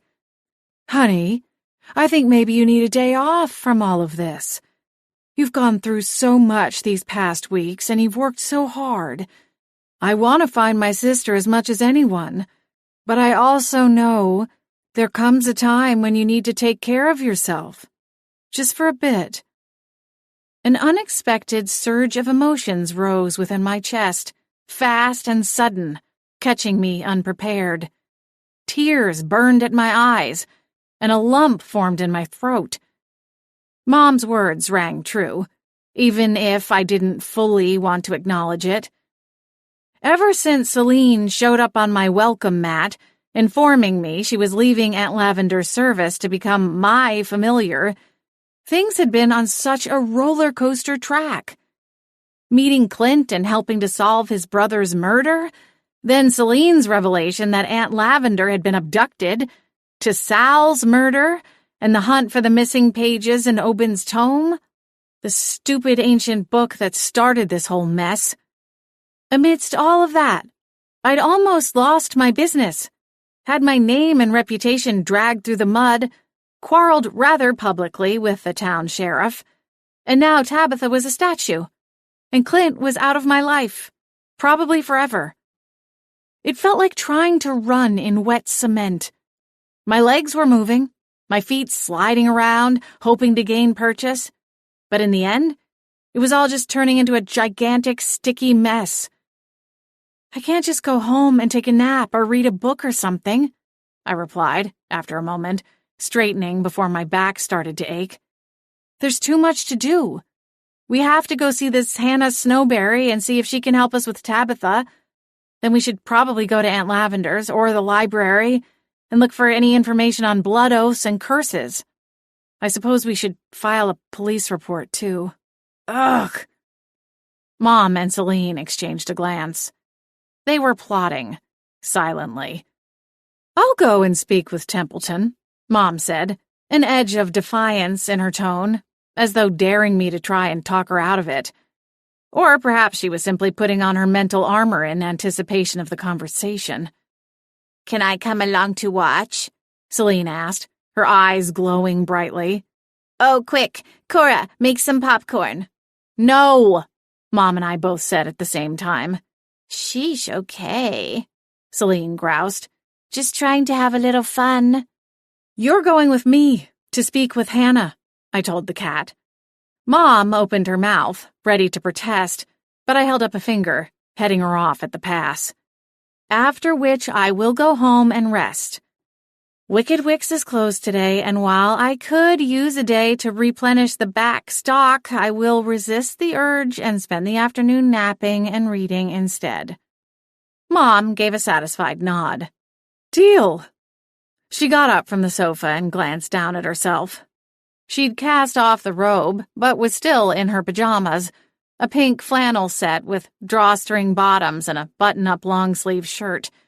White and red hearts were printed on the fabric, likely something she'd snagged at half off after Valentine's Day last year. "Guess I'd better change. What does one wear to give the town sheriff a piece of their mind?" Spiked pumps, a leather jacket, torn jeans, and some brass knuckles, Celine chimed in without missing a beat. Mom and I both gawked at her. She lifted her chin, not backing away from the suggestion. I'll see what I can do, Mom said, sliding a questioning glance toward me. I rolled my eyes when Celine wasn't paying attention. Call me when you're on your way home. We can compare notes. Do you think Hannah will be open to visitors now? I asked, glancing at the clock on the cable box. It's almost 10. I think she'll make time, Mom replied. Heck, for all we know, she's already sitting at her table, a kettle on, just waiting for you to arrive. Celine muttered something under her breath. Mom hitched one shoulder, then turned to head back to the kitchen, which fed into the hallway to the bedrooms on the first floor. Lock up on your way out, will you? It was a casual, almost automatic request, one my mom had likely asked me dozens of times before. But this morning, the words twisted and took on a sinister meaning in the back of my mind, like spidery fingers stretching out from the shadows, just waiting to snare us. I will, I replied, my heart pounding a little faster as I got up from the sofa. And Mom? She turned. Be careful, okay? Oh, honey, you know I can handle Templeton. No. I shook my head, chewing on my lower lip for a moment. I mean, in general. There's a chance that whoever cast that spell, or curse, on Tabitha might know she broke her promise. They might put it together and realize the secret was spilled. It could push them, whoever they are, to do something crazy. Recognition dawned on Mom's face, and the pit in my stomach widened.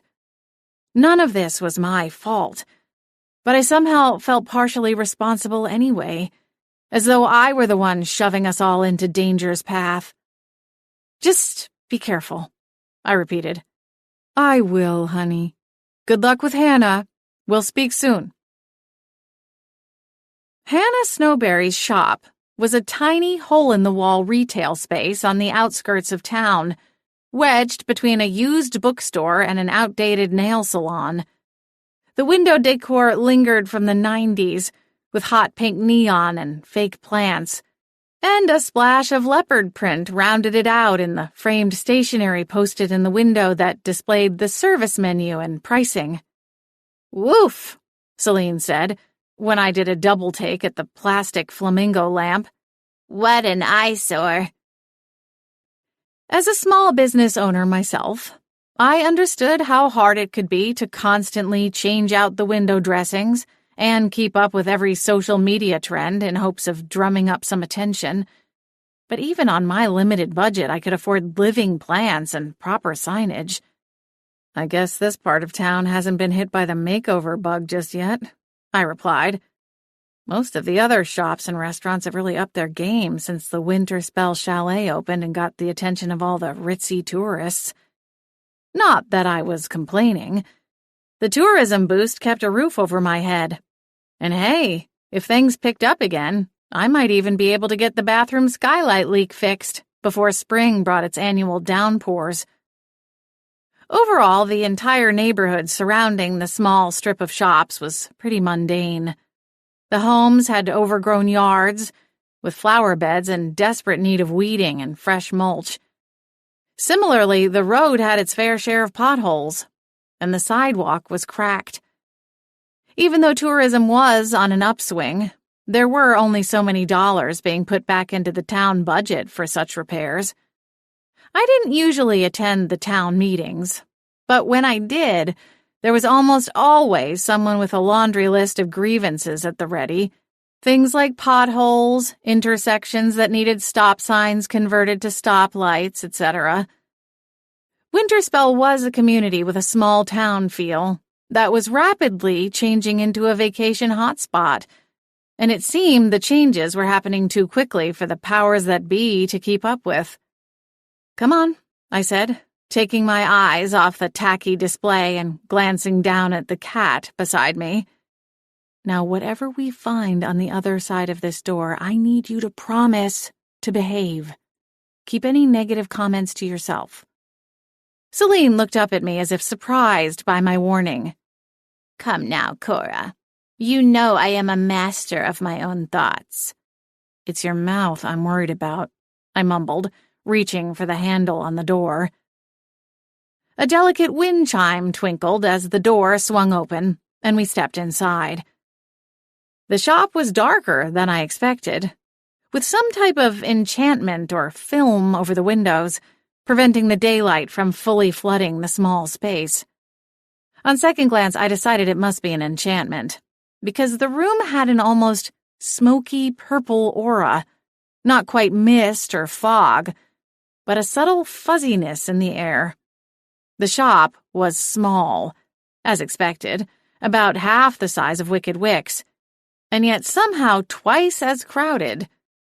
Bookcases lined one wall, none of them matching in height, finish, or design. Each was overflowing with books, rolls of parchment, candles, crystals, and small figurines of various shapes and sizes. "You'd better watch out, Cora. Looks like she's coming for your business," Celine said with a slight snicker, as she directed her nose toward a display of pillar candles arranged behind a small chalkboard sign promoting a 2-for-1 special. Somehow I wasn't worried. It wasn't that Hannah's shop was bad or somehow wrong, but when it came to merchandising for maximum sales potential, she had a lot to learn. The cluttered vibe would largely drive customers away, when the intention should be to get them to spend as much time and money as possible. I was largely self-taught. After spending years working in various retail establishments, I'd also taken some basic business courses at the local college prior to opening my shop. To her credit, though, it was clean. Not a speck of dust or cat fur anywhere in sight, which was no small feat considering the amount of inventory. The air carried the soft scent of sandalwood, and I wondered if it was coming from the candle display or if perhaps she had recently burned a stick of incense. An antique desk served as the checkout point on the opposite side of the room from the bookcases, and a large leather-bound tome dominated the space, suggesting that she preferred to keep paper records rather than use a cash register or computer, though that was still fairly common in Winterspell. Behind the desk, a doorway was sectioned off by a sheet of hanging stones and gems, like floor-length necklaces dangled from fishing line. It was through these would-be curtains that a heavy-set woman appeared. She wore a black wrap dress with a string of rubies around her neck, the color nearly matching her lipstick. A sheet of tight curls fell well past her shoulders, a honey blonde color that looked natural and healthy. If I had to guess, I would have placed her in her mid to late 50s. She offered a warm smile as she beckoned us nearer. "Come in, Cora. I've been expecting you." A chill ran down my spine as I realized that I believed her. Chapter 7. I'm sorry, but have we met?" I asked, hating the quiver in my voice. My feet remained planted on the worn wooden floor. Celine, as was her custom, barreled forward, stopping just short of the antique-looking desk. "Don't fall for it, Cora," she exclaimed, her ethereal eyes narrowing into tiny little slits as she stared up at the woman on the other side. "That's the oldest trick in the book. Didn't your mother teach you anything?" She shook her head. "I'll have to talk to Lilac about this." The woman offered a warm smile, even in the face of Celine's harsh accusation. "We have not met before," she confirmed.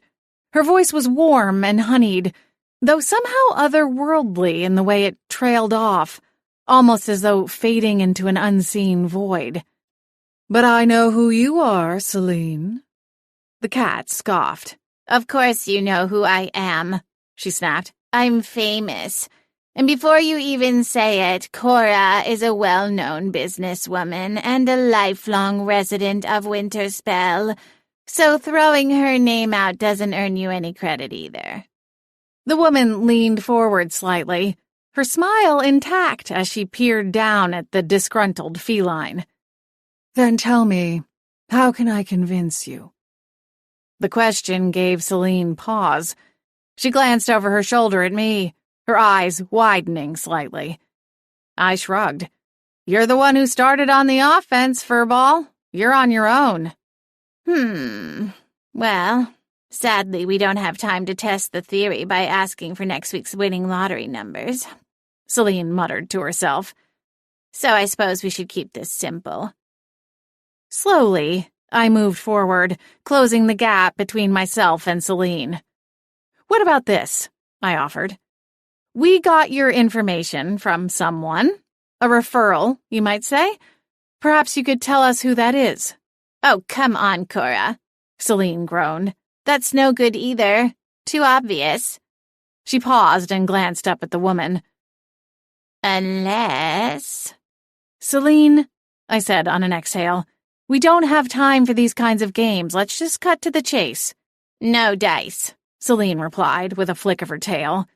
Tell me something about myself that isn't part of the vast wealth of public knowledge of my storied life. A tale that will surely be catalogued and turned into a brilliant odyssey someday. Perhaps even a movie deal. My apologies, I said with an eye roll. You'll have to forgive her. She suffers from delusions of grandeur. Celine shot a cold glare my way. The woman spoke, a slight note of humor in her voice. Your skepticism does not offend me, Celine. In my line of work, it goes with the territory.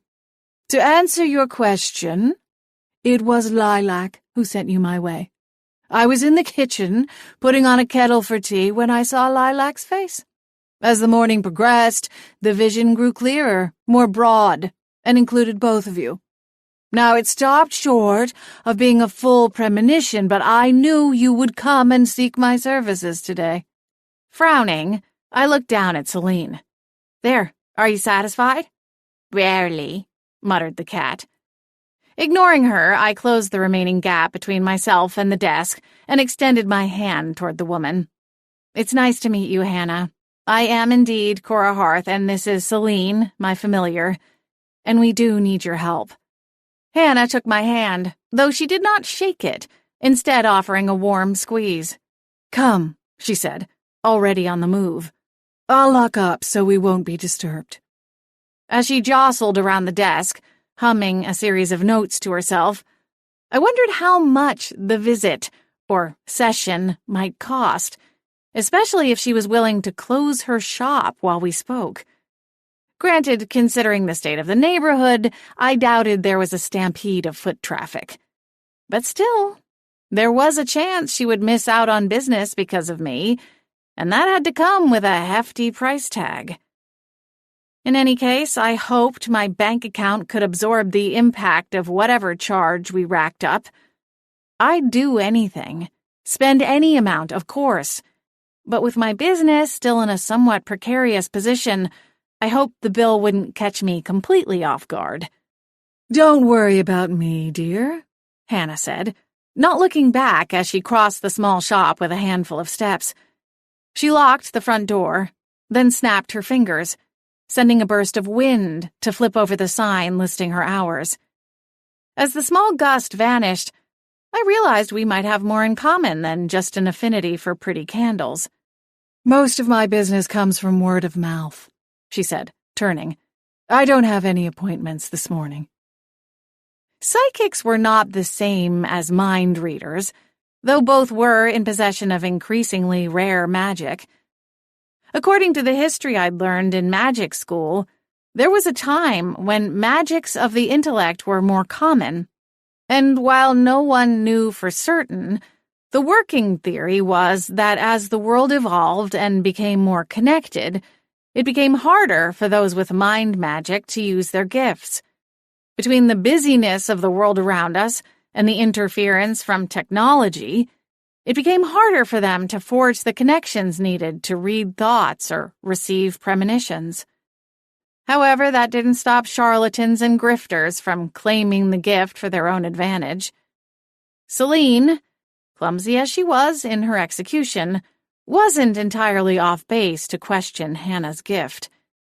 Even in the non-magical world, there were those who claimed to be seers or readers of the stars, many of them making a small fortune from those seeking answers or a higher power. Unfortunately, the scammers could crop up in the magical community, too. "What exactly is your gift?" I asked, as Hannah crossed back to the desk. She didn't answer right away, instead choosing to gather a few supplies from the various displays on and near the desk. "I don't mean to be rude," I added hesitantly. "Again, comes with the territory," Hannah replied, her tone neither bitter nor harsh.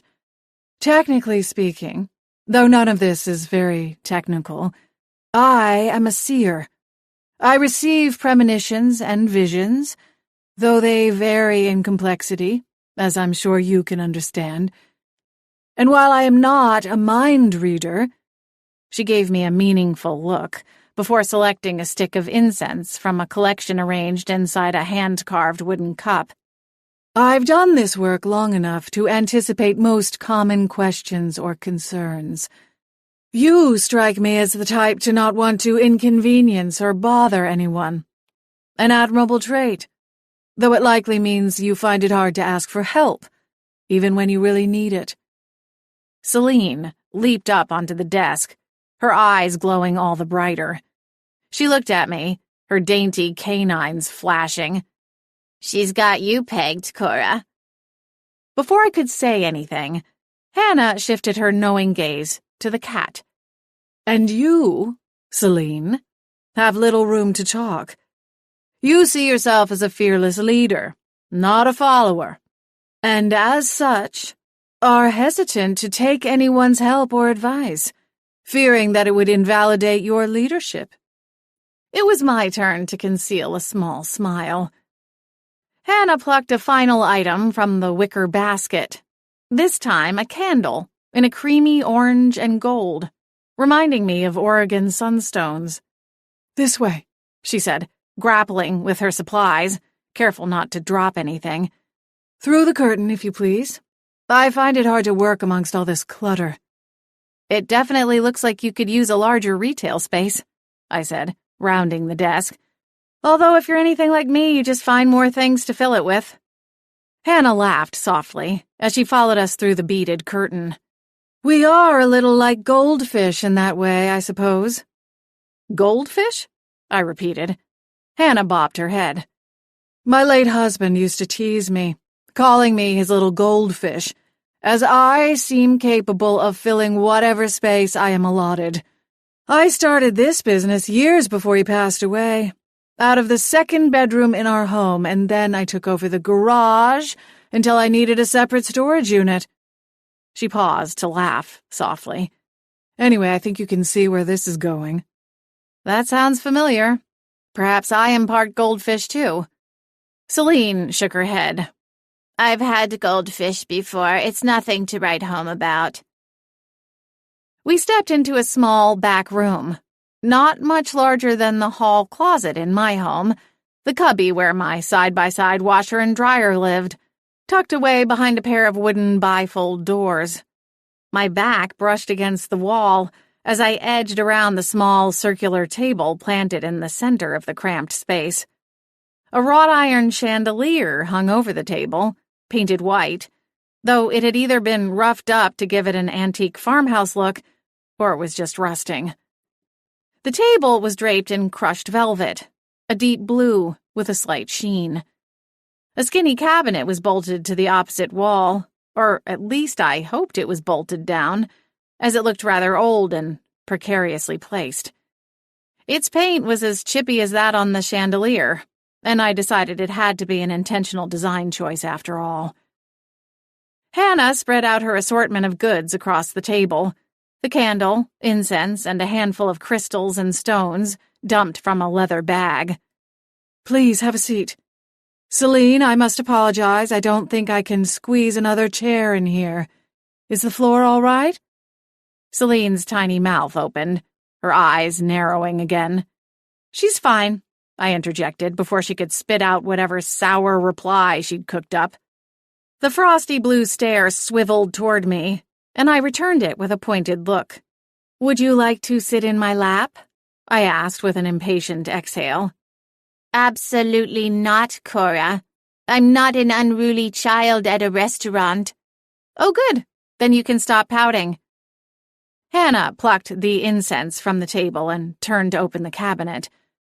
The contents were slightly more organized than the displays in the front of her shop, but no less crammed and overflowing. One shelf was dedicated to an incense altar, though an assortment of crystals crowded around it on both ends.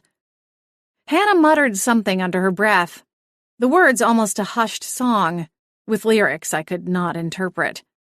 "I must admit," Hannah began, as she lit a match and held the flame to the tip of the incense, "I'm not fully aware of the purpose behind your visit. I only knew that it was going to happen, and that it somehow links to your mother, Lilac." Celine shot me a "told you so" look from her place on the floor. She flicked her tail, and it sent several strands of the beaded curtain swaying. "I believe you are looking for someone," Hannah continued, not noticing Celine or the beads. "But there are two faces in my mind, one young and one old. One of them looks like Lilac, though also different, somehow. Older, perhaps. The other one I do not recognize, though she is young, with faintly purple hair and wildly intelligent eyes, sharp cheekbones, and strange restlessness to her. That had to be Tabitha." I shot Celine's snarky glare right back at her. "See?" I mouthed. Hannah reached for the next shelf and lifted a crystal ball. Gently, she turned and placed it in the center of the table, then set about arranging the assorted stones and crystals.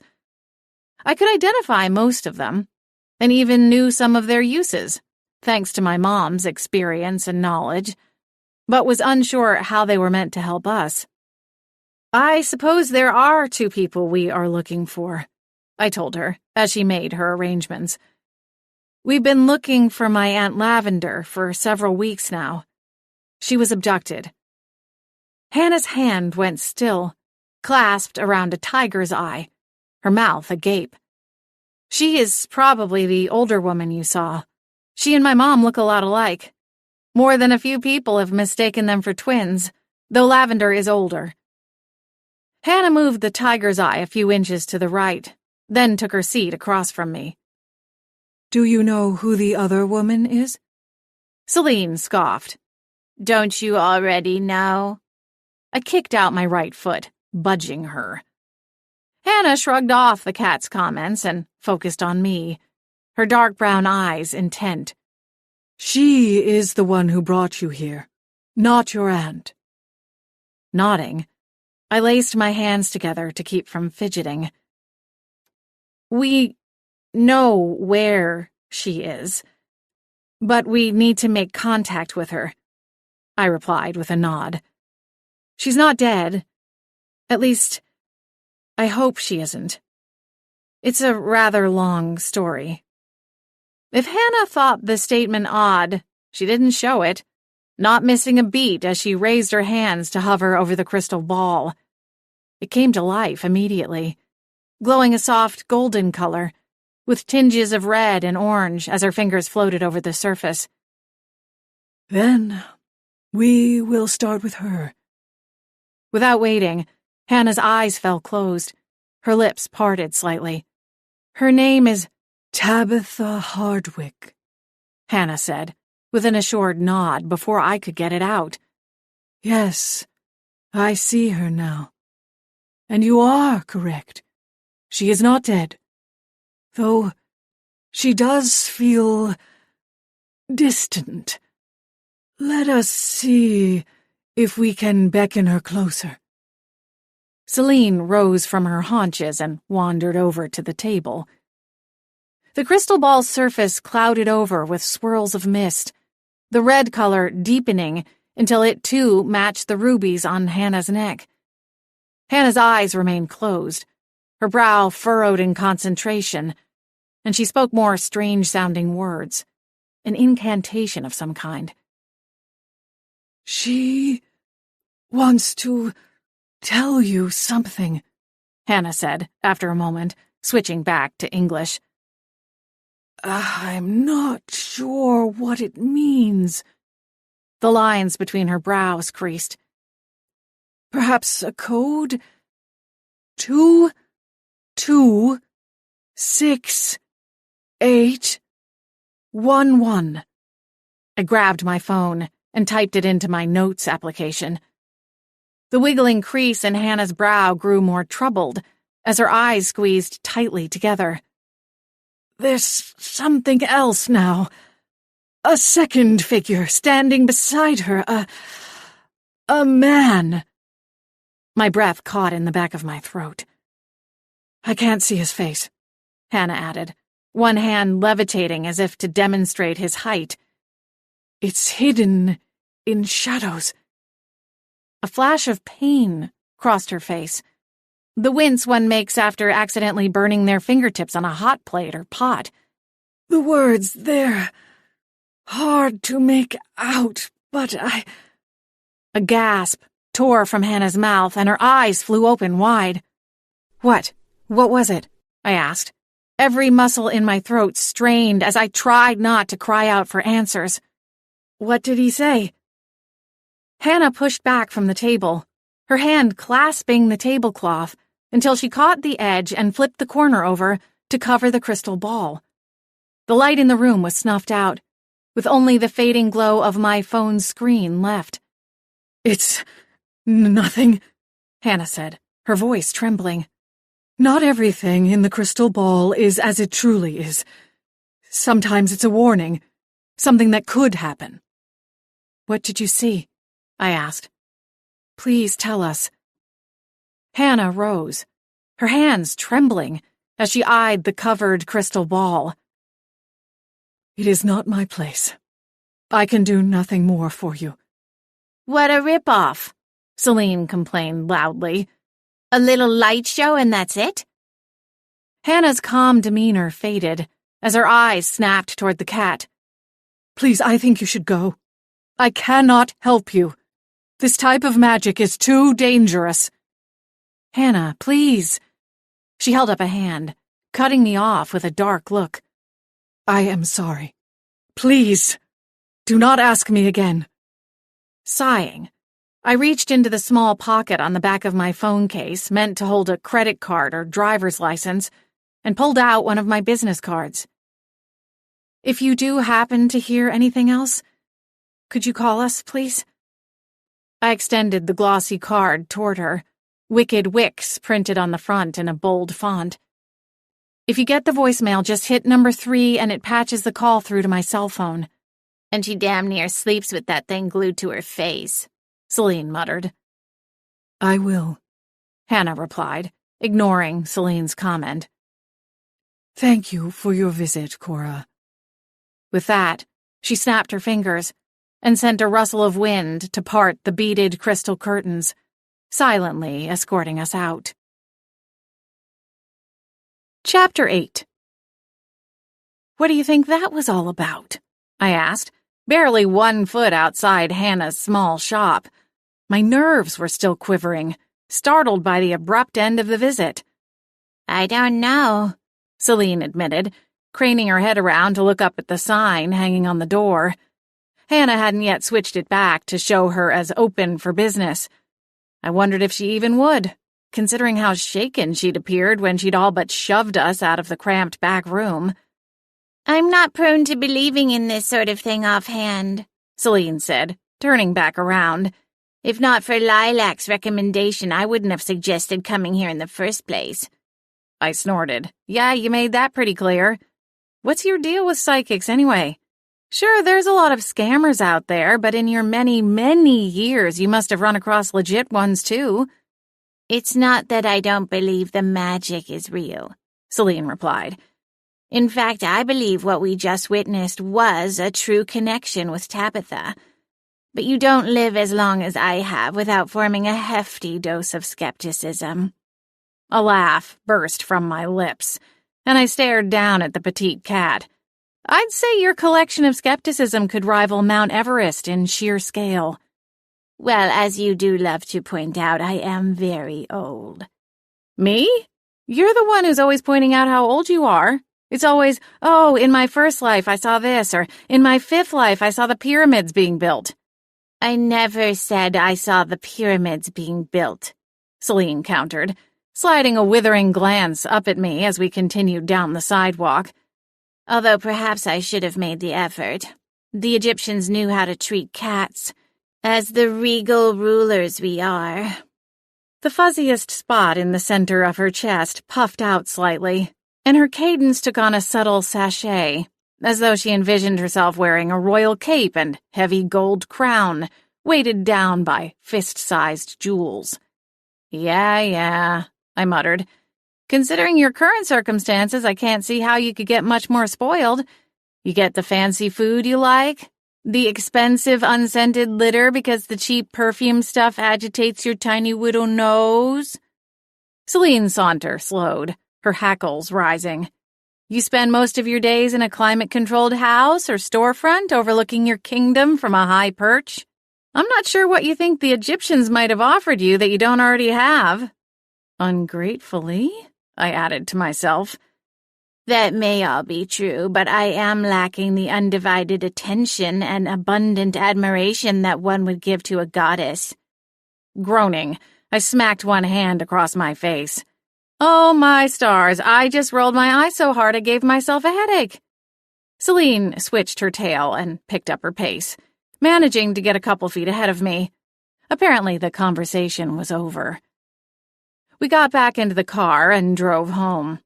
Neither one of us had thought to bring Tabitha's phones, either one of them. The series of numbers Hannah had given to us could very well be the passcode needed to access her smartphone, and I was eager to give them a try. Celine continued to give me the silent treatment on the drive back.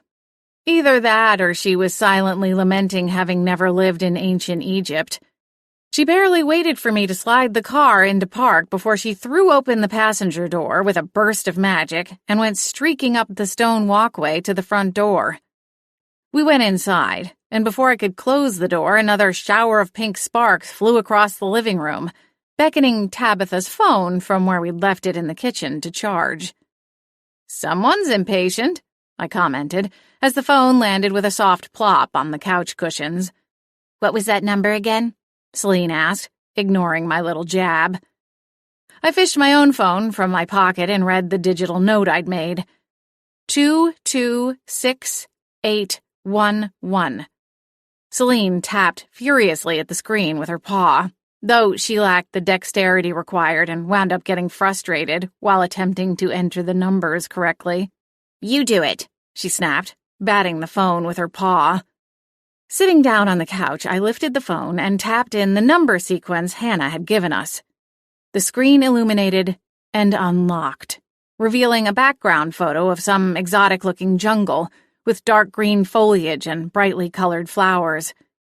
Somehow I knew it wasn't a stock image, but rather a photograph taken by Tabitha on one of her many adventures. And for a moment I wondered what it was about this particular photo or locale that made her decide to use it as her background photo. Maybe it was random, or simply a photo she was particularly proud of. But part of me wondered if it wasn't the location itself that held a certain meaning. "Hey, any idea where this is?" I asked, holding the phone out so Celine could see.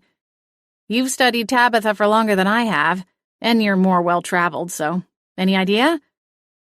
Celine considered the background photo for a moment, then shook her head. "There's no discernible landmarks, and I am far from a botany professor, so even if I knew what types of flowers those were, I wouldn't be able to tell you where they normally grow." "Why?" Frowning, I hitched my shoulder. "No reason, really. I am just wondering what made her choose this particular photo. There's no people in it." Lots of times you see people with pictures of their kids or pets or some snapshot from a family vacation. This is just some random picture of a jungle. But maybe it's not. Maybe it means more than that. I can't say that I'm all that interested in figuring out what makes Tabitha tick, beyond what she was doing yanking our chain all this time, Celine muttered bitterly, as she slid her paw across the screen impatiently. What else is on here? Okay, I'm working on it. I navigated to her main page of apps.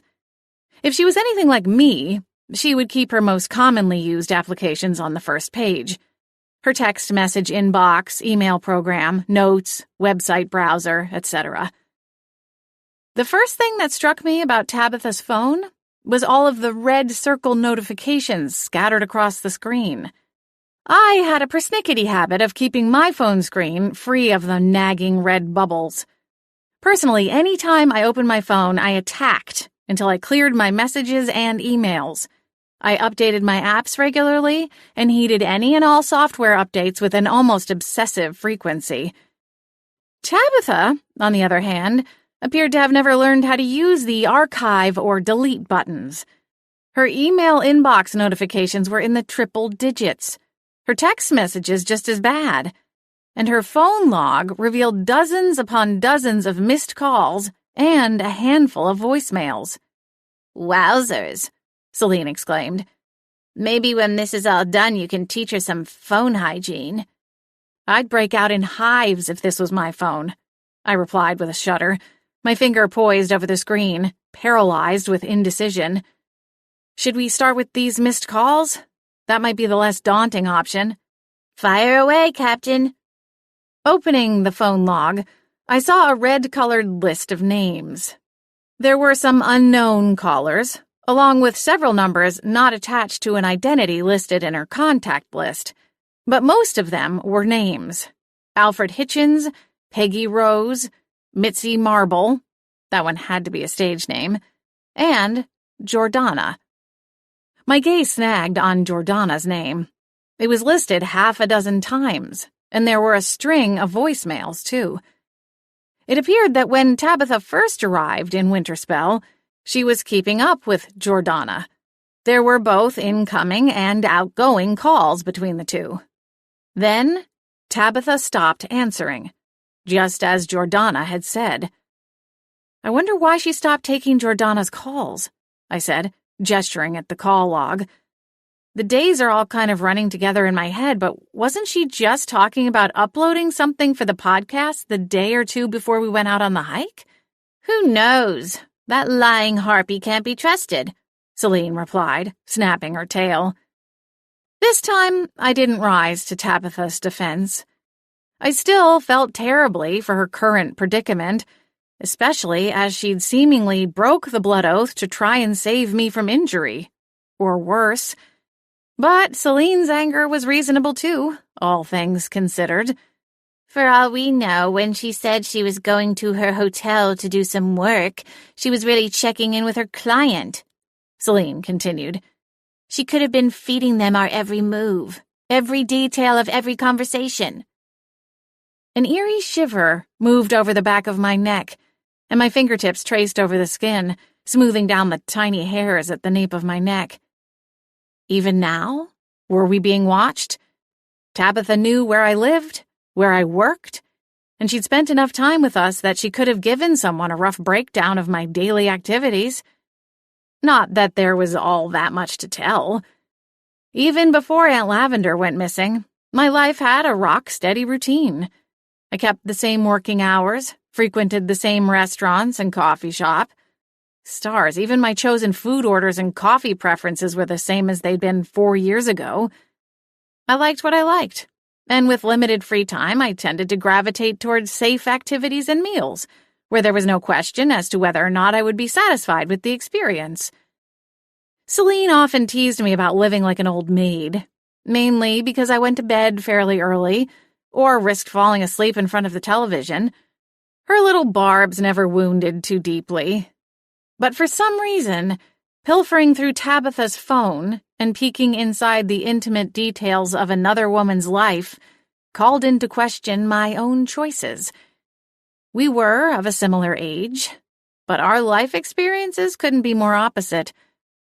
As Celine and I skimmed through Tabitha's phone, the differences grew starker. We read through messages from friends and colleagues, and we found a stuffed calendar with dozens of events lined up, everything from speaking engagements to charity dinners, book signings, and client meetings. We found the details for her next book deal and notes from her editor. Additionally, there were thousands of photos filling her camera roll. Tabitha in all manner of clothing, everything from glittering cocktail dresses to sleek evening gowns and intricate updos, to her with an unwashed but still maddeningly fabulous ponytail, with hiking boots and dirt on her knees, a wide grin and bright light in her eyes as she stood beside a stone formation, or at the yawning opening of a sunken cave, or atop a precarious-looking mountain peak. Anyone looking through the array of photographs would know that the woman in them was living her life to the absolute fullest. If someone were to look through my phone, what would they think? It wasn't the first time I'd considered how striking the difference was between Tabitha's life and my own. Where hers was filled with adventure, variety, and risky challenges, mine was filled with comfort, routine, and stability. At least, it had been before Aunt Lavender went missing. Sheesh, she sure does get a lot of date offers, Celine commented, as we scrolled through the private messages on her social media accounts. Why shouldn't she? I asked with a half-hearted shrug. She's beautiful, independent, and intelligent. She's got her life together. I'm sure there are a lot of people who would love to take her out on a date. Celine shifted her blue eyes away from the phone to glance up at me. You don't post much on your social whatchamacallit, do you? No, not really. Sometimes I post photos I take while out on the kayak. Sunrises and sunsets, mostly. I have an account for the shop and post pictures of new candles or experiments I'm working on. But beyond that, well, I guess I never saw the point in posting much more than that. I doubt anyone cares what my lunch looks like or when the last time I got a manicure was. I don't mind that other people share those things, though I'll admit I don't find it all that interesting. Your friend Liana shares more on her page, doesn't she? Celine asked. My brow furrowed. She does? But how do you know that? I don't, Celine replied, her attention shifting back to Tabitha's phone. Or at least I didn't. It was more of an assumption. You think Liana has a more exciting life than I do? It wasn't a question. I never said that, Celine said. I'm not sure I fully understand this social stuff, but it seems like some kind of digital equivalent to an open-air market. And if you want to let people know you're available, so to speak, you have to put yourself out there. My nose scrunched. An open-air market? You mean like a meat market? My stomach churned at the implications. I said, so to speak, Celine interjected. I realize it's not a perfect analogy, but my point stands. You and Clint are done, and you've made it quite clear you have no interest in getting back together again with Roger. So it stands to reason that you are once again available and interested in finding a suitable mate. What have I said about the word mate? It gives me a serious case of the icks. And for your information, I am just barely out of my relationship with Clint. And while it was short, I am still processing my feelings and not looking for someone new. So no, I'm not planning on fluffing up my social media profiles purely for the sake of attracting male attention. Not that I ever said that is what Liana is doing, for the record. She's just a more social person than I am. Cora, there are serial killers who are more social creatures than you are, Celine countered. Well, that's charming, thank you. And how much do I owe you for this insightful look into my psyche? Oh, this one's on the house. It's a little self-serving, I'll admit. After we find Lavender, I need something to occupy my time. And so far, in my time spent living with you, I've found that heckling your romantic blunders is the most fun. Groaning, I backed out of Tabitha's photo album, and opened her text messages again. We can talk about that later. Chapter 9. As predicted, Sheriff Templeton wasn't breaking his back to get someone out to look at Tabitha. Mom called that afternoon to give us the details. None of them highly encouraging. "He knows about the meeting with Warden Quinton," Mom explained, her tone defeated. "And he's none too pleased about it, let me tell you." I groaned, shifting the blanket on my lap. Celine and I were still hunkered down in the living room, compiling the information we found in Tabitha's phone. "He had his chance to help us," I said. "If he'd done more than a cursory glance around Aunt Lavender's house, we wouldn't have needed to involve the warden." "I know," Mom agreed. "He seems to think he's exhausted his resources. Though I can't tell if he truly feels that way or if he's just using it as an excuse." Celine rolled her eyes. It was clear which way she was leaning. "Well, thanks for trying," I told Mom. "We're still going through Tabitha's phone. Nothing really stands out at this point. Like Jordana said, it seems Tabitha kept her client work separate. Other than photos from her various expeditions, there's nothing on here about her clients, or even her finances related to those ventures." "Well, that's disappointing," Mom replied. "Though I still don't know what I was hoping for, I guess. Tabitha is a smart woman. It wasn't like she was going to have the person's name highlighted or in bold on her home screen." She sighed. Nodding, I picked at the lint and cat fur clinging to the blanket spread over my legs. "I think we'll try calling some of the numbers from the burner phone next, see if we can confirm whether those belong to her clients. I still don't get why she hid the phone in the air vent, though. It just seems so bizarre." "Hard to say," Mom agreed. "Do you want me to try calling Hannah? Maybe she's had time to recover from whatever it was that gave her such a fright." "I don't know." I looked at Celine. She flicked her tail. "It couldn't hurt to try. Maybe she would be willing to tell you what she saw." "I'll let you know," Mom said, her voice a little stronger, infused with purpose once more. "Talk to you too soon." "Okay, good luck." We hung up, and I tossed my phone onto the coffee table, beside the notepad and both of Tabitha's phones. "Warden Quinton better bring down hellfire and lightning on Templeton's head," Celine growled, stalking the length of the couch. She poked her head through the sheer curtains, drawn to cover the large window behind us, as if expecting storm clouds to roll in. They would fit right in. Dark thoughts moved at the edges of my mind, swirling and spinning, threatening any faint beam of hope I tried to conjure. "Come on," I told her, leaning forward to grab my notebook. "We'd better start making these calls. I have to go into the shop tomorrow morning. Lily has an appointment and asked for the morning off, so there's no one to cover." Celine cast her gaze over the front yard for another moment, then hopped down and came closer. "All right, let's take it from the top." 3 hours later, we had a full list of names, 18 in total. One for every entry in the burner phone's contact list. We'd called each one, and when I was able to connect with someone, I pretended to be a prospective client of Tabitha's treasure hunting services in search of references. Most of the people I spoke with were cagey about the details of their quest, no doubt wanting to keep their bragging rights, rather than cop to using a treasure hunter. But a few were more than happy to gush over Tabitha's services. Several of the numbers went to a voicemail box or messaging service, but I was at least able to pull the name and do a quick search to find the identity of the person attached to the number. All of the clients were incredibly wealthy, as Jordana had said, and most were titans of industry, businessmen and women with large companies and name recognition. A few of them would take more digging now that I had names for them. All told, it was a successful afternoon. But the deeper we burrowed into Tabitha's world, the more I felt like Alice, lost in Wonderland.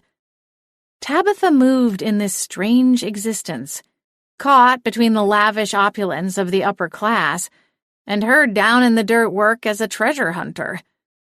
I wondered if she ever got whiplash, flipping between the two as quickly as she did. Or did it all feel seamless to the slippery, two-faced woman? Which version was the real Tabitha? The celebrity or the adventurer? The piece of notebook paper itself was halfway concealed in shadow, as the sun set and the porch lights had not yet turned on. "That's it," I told Celine, stretching out my legs, wincing at the pins and needles sensation coursing through them. "That's the last of them." Celine eyed the paper as she joined in my stretching. "Any hunches?" she asked. I shook my head. None of the ones we talked to seemed interested in the Golden Lotus. So, either they're all really good liars, or the one we want is someone we didn't get to talk to. I'd circled the voicemail calls with a red pen. "I'm surprised none of these ring any bells for you," I added, my stare narrowing as Celine's front claws caught in the fabric on the couch cushions. "I mean, with Lavender's connection to the treasure hunting world, it seems like you might have met or at least heard of some of these people before." She retracted her claws before I could threaten to bust out the squirt bottle. "Sure, some of them seem familiar," she replied, lifting one paw to her mouth. "But I couldn't tell you who they are just by seeing their name on a list. I'm better with faces." She began grooming between her toes. Shoving up to my feet, ignoring the lingering tingles as my blood recirculated, I tossed the blanket aside. Celine immediately ceased her grooming and made a cozy nest in the warm fabric. "I'm hungry," I told her. "We didn't even have lunch today. Granted, Mom's breakfast buffet was likely enough calories to last me 2 days. That woman sure does know how to cook. Must have skipped a generation, though, huh? Maybe there's hope for one of your nieces. Let's hope they figure it out by the time you croak and I go live with one of them." Frowning, I shook my head and padded into the kitchen. "You always say the sweetest things." "I'm just saying it's something for me to keep an eye on," Celine called after me. "I cook," I muttered to myself on the way to the fridge. Sure, it had been a little while since I'd truly gone all out, but I'd been busy. Not to mention, up until a couple of days ago, I'd had a wealthy boyfriend who liked taking me out to the local restaurants. Sighing, I opened the fridge and peeked inside. I was debating between making a plate of cheese and crackers and risking the leftovers from my sandwich from Whimsy's a few days ago, when Celine's voice floated into the kitchen. "Look alive, woman. There's someone coming up the walk." "Huh?" "I think it's your little Clinty Poo," Celine purred. "It looks like I'm getting my wish after all. Quick, before you answer the door, grab me some of those fishy treats. I need a snack for my favorite show." I straightened so quickly I nearly banged my head on the inside of the fridge. "Clint?" "Mm-hmm. I can practically smell his cheap aftershave," she muttered. "No, you can't," I said, rolling my eyes as I left the kitchen. "And I'm pretty sure the stuff he buys isn't cheap." Nothing about Clint was cheap. He came from an old money family and had a successful consulting job in Chicago. His suits were tailored, his styling impeccable, and his necktie collection probably cost more than my candle shop made over the course of a busy weekend. "Ugh," I groaned, glancing down at myself. "And of course I look like this." Upon returning home from Hannah's shop, I'd changed into a pair of fuzzy leggings and an oversized sweatshirt from college, and I'd not bothered to put on so much as a swipe of mascara that morning before leaving the house. Was I even wearing deodorant? My cheeks flushed as I went to the door, my hand already reaching for the knob when a soft knock sounded from the other side. Exhaling, I opened the door. Clint stood on the faded welcome mat, his hands buried in the pockets of his black rain jacket. As our eyes met, he offered a quiet smile and pulled one hand out to wave. "Hello, Cora." I tucked my fingers behind my ears, smoothing away any little stray hairs. I'd not made time to have my usual trim since Aunt Lavender's disappearance, and the sides were getting long enough to occasionally stick out at weird angles. "Clint," I breathed. "This is a surprise? Come in." "Thanks." He stepped inside, and I closed and locked the door behind him, before wondering whether that was odd to physically lock him in the house with me. "How have you been?" he asked, his smooth, rich voice stirring something within me. Abandoning my fidgeting with the lock, I turned to face him and met his eyes. My stomach flip-flopped. "I've been okay," I said, wincing as soon as the words left my mouth. "All right, that's a lie. Things have been pretty terrible, to tell you the truth." A furrow pinched between Clint's thick eyebrows, and lines appeared at either side of his mouth as his gaze dropped to the floor between us. "I know this isn't easy, Cora." Recognition dawned, and I held up one hand. "Oh, no, I didn't mean it that way," I stammered. "She's not upset about you, you egomaniac," Celine called from her perch on the back of the couch. Clint's eyes widened. "Celine?" I hissed. "Don't you have something else to do?" "Nope, as free as a bird," she replied, flashing her dainty canines. "You know the drill," I told Clint. "Just ignore her." That drew a half-hearted smile from him. "At least not that much has changed." Nodding, I took a few steps backward, putting space between us. "It's good to see you, but I'm not sure what brought you by. I haven't changed my mind, Clint." "Ouch. No hesitation, Cora. I always knew you had a ruthless side," Celine jeered. Ignoring her, I met Clint's gaze. "I don't mean to be rude, it's just there's a lot going on and I can't really get into this with you right now. Well, let's just say the search for Aunt Lavender has become even more complicated in the past 2 days." Clint gave me a look that suggested he wasn't sure how that was even possible, a sentiment I shared. "I am sorry to hear that," he said. He slid his hands back into the pockets on his jacket and rocked backward, shifting his weight onto the heels of his loafers. As usual, he was a hair too dressed up for a town like Winterspell. Most people here tended to dress casually, even outdoorsy, and while that was changing thanks to the Winterspell Chalet and its upper tier of clientele, for Main Street Winterspell, Clint looked somewhat out of place, with his shiny loafers, dress slacks, and a coat that, while functional, likely cost the same amount as many Winterspell mortgage payments. "I won't take much of your time," he continued. "I'm leaving town, actually." My stomach sank, fearing the implication. "Is your mother—" Clint's eyes widened and he shook his head. "Oh no, she's hanging in there. She's actually been doing better. And by some miracle, we finally managed to find a nurse that she tolerates, or rather that tolerates her." A ghost of a smile slid across his lips. "That's actually the reason why I'm able to step away for a bit. Maybe longer. I'm going back to Chicago, Cora." "Oh, right." I found myself bobbing my head, unable to stop. Holding up a finger, I sidestepped into the hall. "Well, before you go, I have something for you." Slipping away, I squeezed my eyes closed, willing away the sudden surge of emotions. Clint and I were already broken up, so why did it matter if he was here or in Chicago? It didn't. But somewhere, that message was getting blocked on the road from my head to my heart. Celine's voice carried down the hall. Clint chuckled at her words, and my chest constricted. I went into my bedroom and pulled down a hanger from my closet, removing the men's-size cable-knit sweater.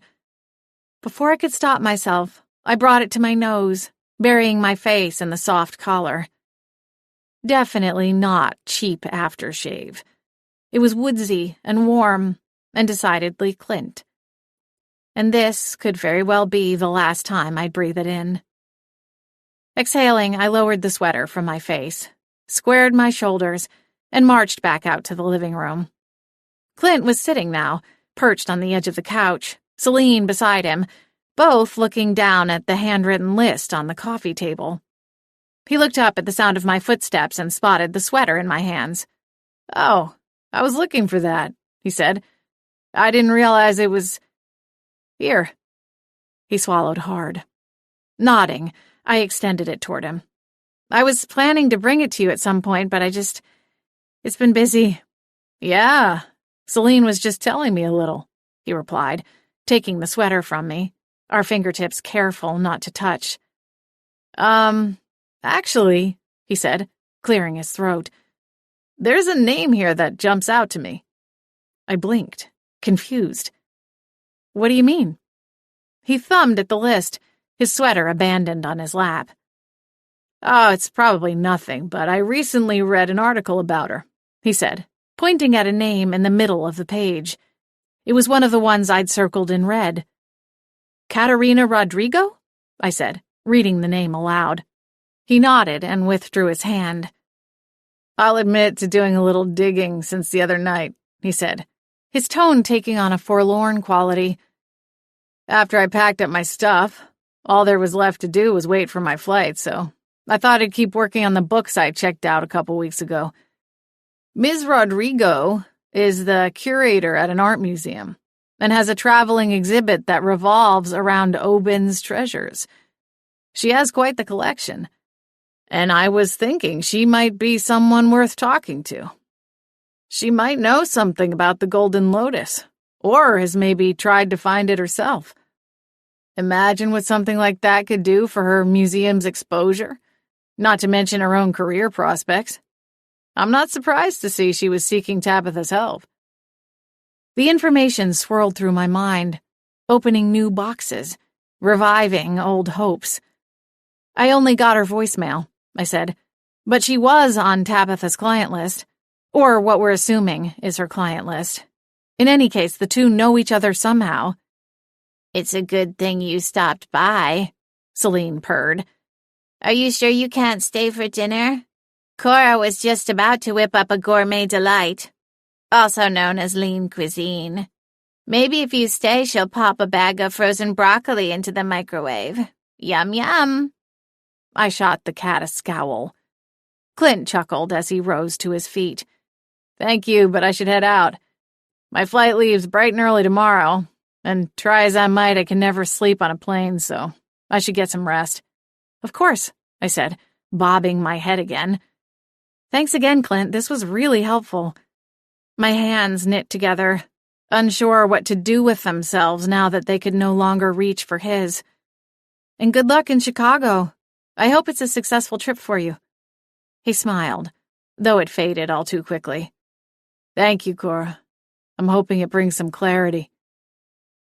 I wasn't entirely sure what he meant, but no longer felt it was my place to pry. Instead, I started toward the door.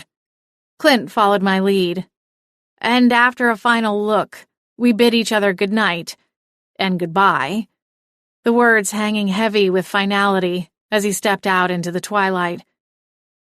My heart wrenched as the lock slid back into place. From her place in the window, Celine looked on, and for once, didn't seem to have a snarky comment. Chapter 10. The following morning, I rose before the alarm, aka Celine, could wake me. My sleep had become more and more troubled with each passing day. Celine was uncharacteristically quiet as we went through the normal steps of our morning routine. I'd halfway expected her to heckle me about the encounter with Clint the night before, but she either was too tired or found the material had played itself out. Unlikely. We chatted a little about the drizzly weather and the upcoming forecast as we drove the few minutes to the shop. In the summertime, I biked or sometimes walked to work, but in the fall and winter, my craving for creature comforts won out over my desire to be as environmentally friendly as possible. We passed by the front of Wicked Wicks on the way to my usual parking space, and a tall, lanky figure caught the corner of my eye. A man in dark sunglasses stood to the right of the front door, holding a Dragon's Gold Coffee Co. cup in one hand. Celine noticed him too.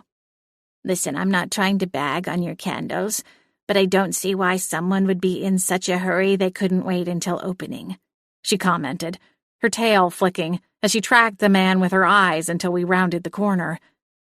Parking. I hurried to gather my belongings, purse, keys, and a book bag's worth of extra wax and fragrance oils that I'd brought from my stash at home, and exited the car. Normally, I entered through the back door of the shop, which led into the small storeroom, but I decided to go around to the front instead. As we rounded the corner of the building, I slipped on my professional smile and raised a hand in greeting to the customer. It took me a few more steps to realize who it was, and my smile slipped, twisting to one side before my lips parted. August? The man lifted his sunglasses from the bridge of his nose and tucked them into the front of the button-up shirt he wore under a black coat. Sure enough, the man with the coffee was none other than August Nell, local real estate developer and partial owner of the fancy Winterspell Chalet just outside town. I hadn't seen him since the unfortunate business with the charity baskets, and had ignored a few of his phone calls over the past weeks, assuming he was interested in resuming our discussion surrounding the possible franchising of my candle shop.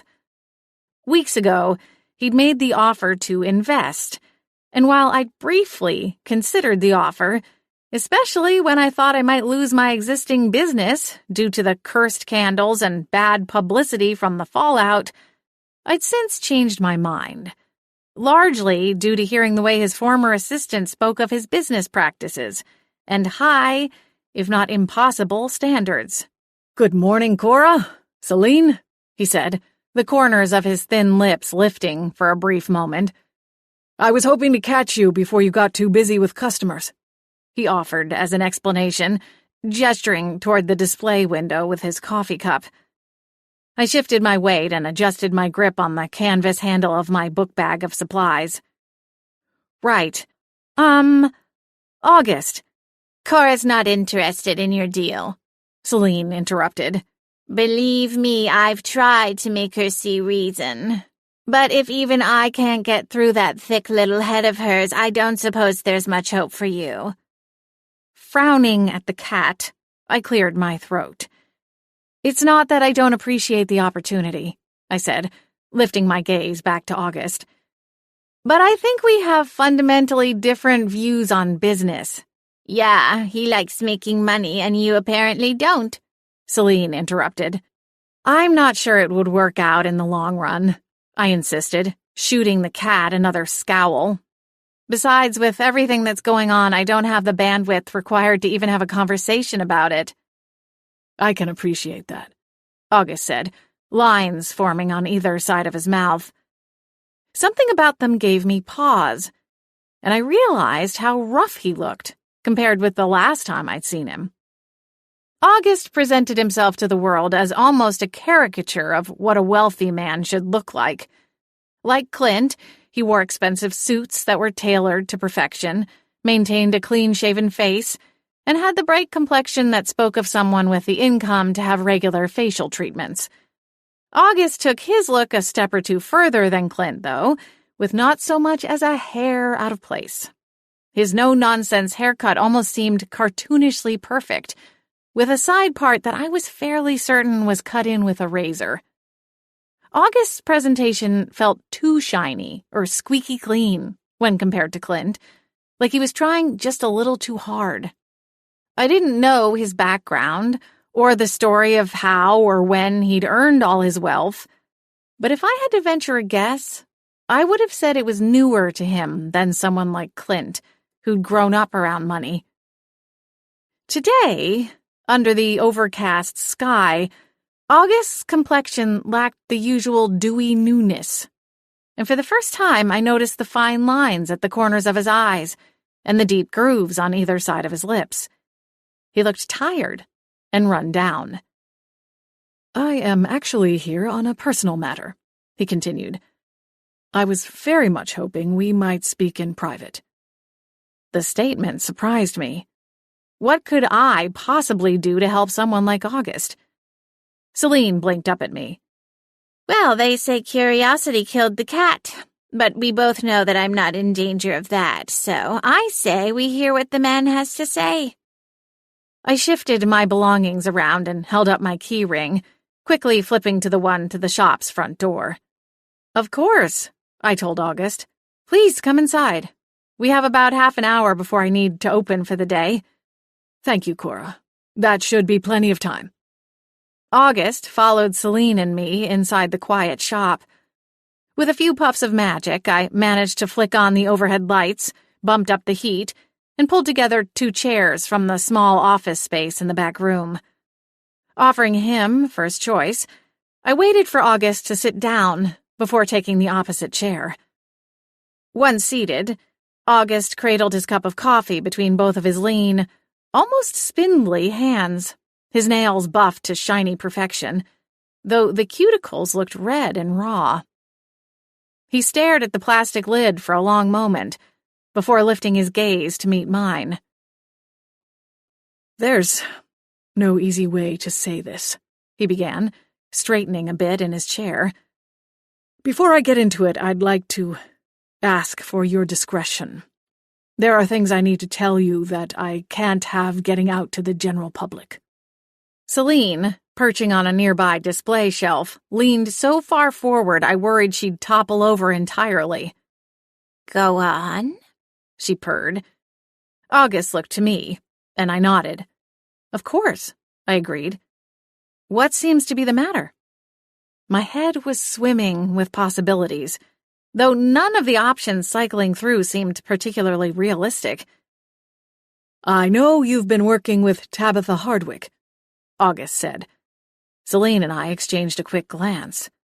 "I know she is here in town to see you," he continued. "Now, don't worry. I don't know the particulars of the case, though I imagine it has something to do with your missing aunt." He paused, letting the silence linger, as though hoping I might jump in and fill the gaps. When neither Celine nor I spoke, he offered a slight shrug and carried on. "This is the sensitive part, I suppose you could say," he said. "Tabitha and I have been seeing one another for some time now. Romantically." I blinked, confused. "Aren't you "Engaged?" he interjected, then gave a sharp nod, squeezing his coffee cup a little tighter. "Yes, I am. I won't make excuses, and I'm not seeking any sort of approval.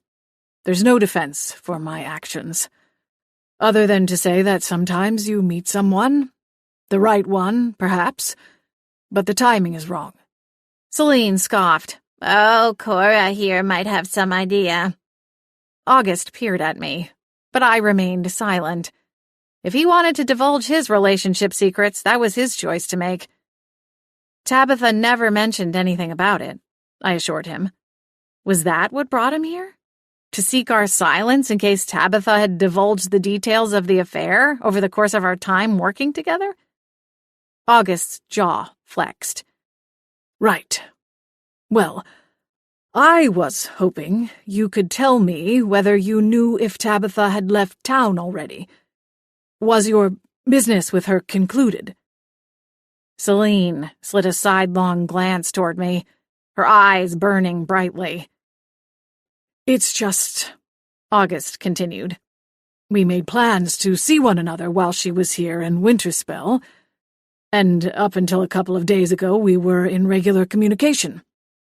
Then she stopped replying to my messages, and I haven't been able to reach her." I wondered if August's number was one of the unknown callers listed among the dozens of missed calls on Tabitha's phone. It seemed odd that he wouldn't be listed in her contact list, but then maybe she kept it unlisted so no one would know they were seeing each other. "Tabitha kept us out of the loop on a lot of things," Celine said, her tone surly. "It wouldn't surprise me if she left town." August frowned. "Without completing the job? That doesn't sound like Tabitha. She's a dog with a bone when it comes to her work. Surely she wouldn't have just left you in the dark. I am assuming you haven't yet found your aunt. Or have you?" A sensation danced along the back of my neck, although it could have been the breeze from the HVAC system kicking in. I don't mean to imply anything by this, I began. But if Tabitha didn't tell you where she was going, then maybe there was a reason for that. Maybe she needs some space. Yeah, some space. I'm sure she was getting plenty of quality meditation time, locked inside her stone fortress. August considered each of us in turn, then shifted his cup of coffee to one hand, freeing the other to reach into his pocket. He pulled out a phone, and within seconds produced a collage-style arrangement of photos, featuring him and Tabitha in a variety of cozy-looking scenarios. Like I said, I am an engaged man, and Tabitha and I worked very hard to keep our relationship quiet. But I assure you, she is very special to me, and if something has happened to her, I would like to know. Are you sure there's nothing you can tell me? He asked, as Celine and I inspected the photos of the happy-looking couple. It was definitely August in the photos, cheek to cheek with Tabitha in one, his arms wrapped around her in another, broad smiles on their faces. Several photos showed them kissing, against a variety of backdrops, a ski slope, the crystal blue waters of some tropical beach, in a European-looking cafe. The version of August in the photos was worlds away from the one sitting across from us now. His skin was sun-kissed and brighter, full of life, his eyes sparkling in a way I never would have expected. I'd seen photos of him and his stunningly beautiful fiancée, Tiffany, but even those photos paled in comparison. Clearly, what he and Tabitha shared, strange a pairing as it may be, was something special. Straightening, I slid a glance at Celine, silently throwing her the question of what to do. Should we trust August enough to tell him about Tabitha's condition? And if we did, what other pieces of information would we have to divulge in the process? At the same time, would it really be so bad to have someone like August involved in the search for information? He had deep pockets and a vast network of connections.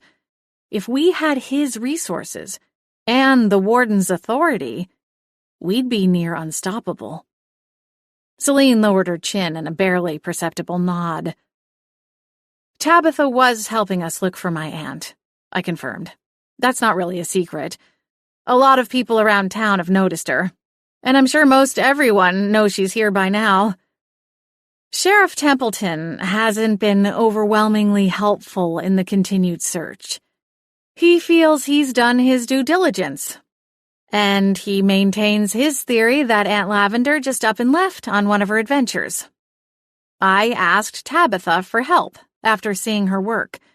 She agreed to come here and help. Why Tabitha in particular? August asked. In the years I've known her, missing persons isn't something she's gravitated toward. I sighed. May as well put it all on the table. We believe my aunt was kidnapped because she was looking for something called the Golden Lotus. Are you familiar? I know the gist of it, August confirmed, with a slight inclination of his head. So that's the Tabitha connection. She always did like a mystery, especially if it had something to do with ancient and perhaps mythological treasures. A faint smile brushed across his lips. That's why we asked Tabitha for help. We needed to know who else might be interested in the Lotus, because as of right now, that's our only lead. I see. So, where is she now? My fingers twisted together in my lap. I don't mean to speak ill of her, but Tabitha was stringing us along. She wasn't interested in helping us find my aunt after all. Oh? Listen, August, there's no easy way to say this, so I'll just spit it out. Tabitha's been turned to stone. Stone? August stammered. Did you ever see the movie The Never-Ending Story when you were a kid? Celine interjected. You look about the right age. August's eyes ping-ponged to the cat. I'm not sure I see the relevance, but yes, I believe I remember the film. Well, then you might remember the rock golems in the jungle, Celine replied, then rolled her shoulders back and down. That's basically what your girlfriend looks like now. I slapped a hand over my face. As always, Celine could be counted on for having an endless supply of tact and good graces. I don't understand, August said, looking back to me for answers. What is she talking about? I slowly peeled my fingers away from my face and offered August a sympathetic look. We don't know the particulars, but our working theory is that Tabitha was being held to some kind of blood oath. We were standing on a trail, supposedly looking for my aunt, when she confessed that her entire presence here in Winterspell was a scam. Or more accurately, a job. Someone hired her to keep Celine and me busy and away from the truth of whatever has happened to Aunt Lavender. Then she turned to stone. August's face twisted, a mask of horror, and he reared back against his chair as though physically trying to put distance between himself and the terrible words. I'm really sorry, August, I said gently. I don't know how else to say this, but I'm not sure Tabitha will ever come back. Who was she working for? Surely you must know. She must have told you. I shook my head. She tried, but before she could, the spell or curse, I guess is a better word, took over. We went to see a psychic here in Winterspell, and she was able to make contact with Tabitha, so we believe she is still alive. Though I'm sure that doesn't make this much easier. August put his coffee cup on a nearby shelf, his fingers trembling. I don't understand how this could happen. A blood oath? What is that? I've never heard of such a thing. We don't know for sure, I interjected. It's only a theory. But Celine says there are certain spells that can be used to swear someone to secrecy. If Tabitha took the oath and subsequently broke it by telling us the truth, the curse would be released. But why would she agree to something like that? She has an entire Rolodex of clients. Clients who would never ask her to do such things. What would make her so desperate for a job that she would accept such barbaric terms? I wish I had an answer for you, August. Truly, I do. At this point, you know everything we know. I have to see her, August exclaimed, rising to his feet. You said she is on a trail? Which one? It's not a marked trail, I replied, standing from my own chair. We were deep in the woods, past the lake, past all the trails. We would have to take you out there ourselves. It's not something I could put on a map. August skirted around my chair, heading for the door. I'll need different shoes, he said. I can be back here in 15 minutes. August, I can't just leave my shop, I protested. My employee Lily won't be here for a few more hours. Can we wait until then? The request seemed silly, small somehow. In the face of what happened to Tabitha, my meager sales were a pittance. But I couldn't risk alienating my clientele further. Reliable business hours were essential for maintaining loyalty, even in a town like Winterspell. Perhaps even more so. If August was offended, he masked it gracefully. Offering a small nod, he managed to keep the earlier panic from his voice. I understand. We can wait until this afternoon. That will give me time to make some phone calls. Phone calls? August placed one hand on the bar going across the front door of my shop. I'll find out who Tabitha was working for. Celine jumped down from her perch and strode toward me, closing the gap between us with purposeful strides, her tail aloft. August gave me a firm look, his jaw set with determination. "I'll be back this afternoon," he assured us. "And remember, please keep the information about my relationship with Tabitha quiet." Nodding, I agreed. "We'll see you this afternoon." Chapter 11. All I'm saying is that I'm not sure we should have told him the full story. A few hours had passed since August's surprise visit, and still Celine and I were going around in circles about it. "I understand that," I said, holding back a heavy sigh. But what else were we supposed to do? Let him leave and find out some other way about Tabitha? How would that have played out any better? Then we would look like we were lying to try and cover something up. We are trying to cover something up, Celine exclaimed. And where would he have heard about Tabitha? It's not like she's standing sentinel in the town square. I pinched the bridge of my nose. Lily was set to arrive for her shift soon, and August would likely return not too long after, ready for the long hike to Tabitha. My stomach was in knots, too twisted up to eat anything for lunch, a decision I would likely regret halfway up the trail. "I'm sorry you think I made a mistake," I said to the cat. "I thought we were on the same side. I gave you a look." Celine bristled. A look? What does that even mean? "You know, a look." Honestly, Cora, sometimes I think I'd have better luck communicating if I lived in a house full of woodland creatures. Listen, if you want to go off and live your best Snow White dream in the forest, be my guest. Somewhere in the back of my mind, I knew we were both just overly tired and sensitive, and the tension of the argument would fade over time. But that didn't make it any less annoying in the here and now. Before Celine entered my life as a full-time supervisor and smarty-pants extraordinaire, I'd been quite independent. Sure, my marriage had blown up in my face, but setting that bad decision aside, I stood by the rest of my adult choices. I had my own house, my own business, friends, hobbies, and activities outside of work, and a great relationship with my family.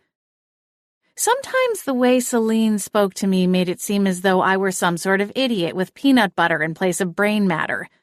She was often incapable of seeing further than the tips of her own whiskers, and vehemently disagreed with any thoughts or decisions that didn't run through her first. I wanted to stay mad at her, to make a point, to perhaps hold out long enough for her to apologize first. But as I peeked over the desk, to the place where she sat in front of the display window, her nose all but smashed against the glass like the last puppy at the shelter, I couldn't hold on to my frustration. She was worried sick, the same as me. Worried for Aunt Lavender, for our own safety, and perhaps even a little for Tabitha, too. "Hey, I think I have a couple of pouches of tuna stashed in the back room. You want me to tear one open for you? We both should try to eat something before August gets back."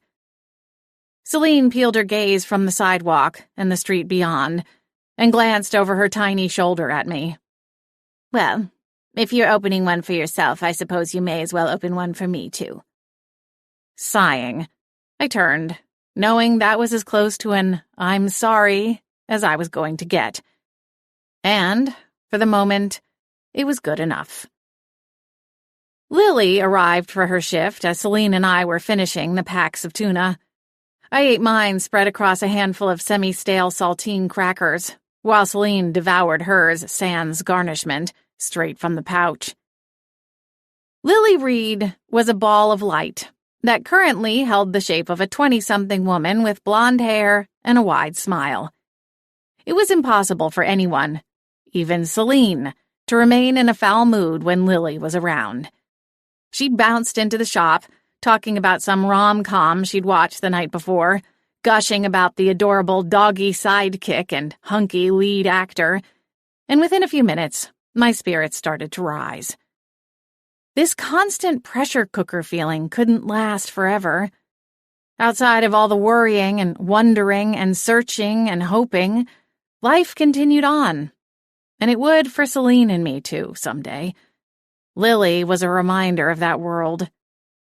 I tossed my trash in the bin, and ask Lily if she would be okay on her own for the rest of the shift, though I didn't fully explain where Celine and I would be going, or with whom. Lily agreed, and before she could ask any follow-up questions, the door swung open, and a woman wearing a hooded rain jacket and a pair of dark denim skinny jeans came pushing through the shop's door, the greeting bell chiming in her wake. "Welcome to Wicked Wicks," Lily greeted brightly. The woman lowered the hood of her jacket, careful not to let the rain droplets spatter on her face. She glanced up at Lily, though she did not match the young woman's warm smile. "Are you Cora Harth?" she asked. "That's me," I interjected, raising my hand, offering a slight wave from my place behind the counter. "I'm Jordana," she said, her mouth taking on a slight pucker as she strode toward me, bypassing Lily. "I'm here to see Tabitha." Get in line," Celine muttered. Jordana jumped back, one hand clutching her chest. "What in the—" "That's Celine. She's harmless," Lily said with a giggle. Celine's eyes narrowed as they swiveled toward her. "Come a little closer and say that," she taunted.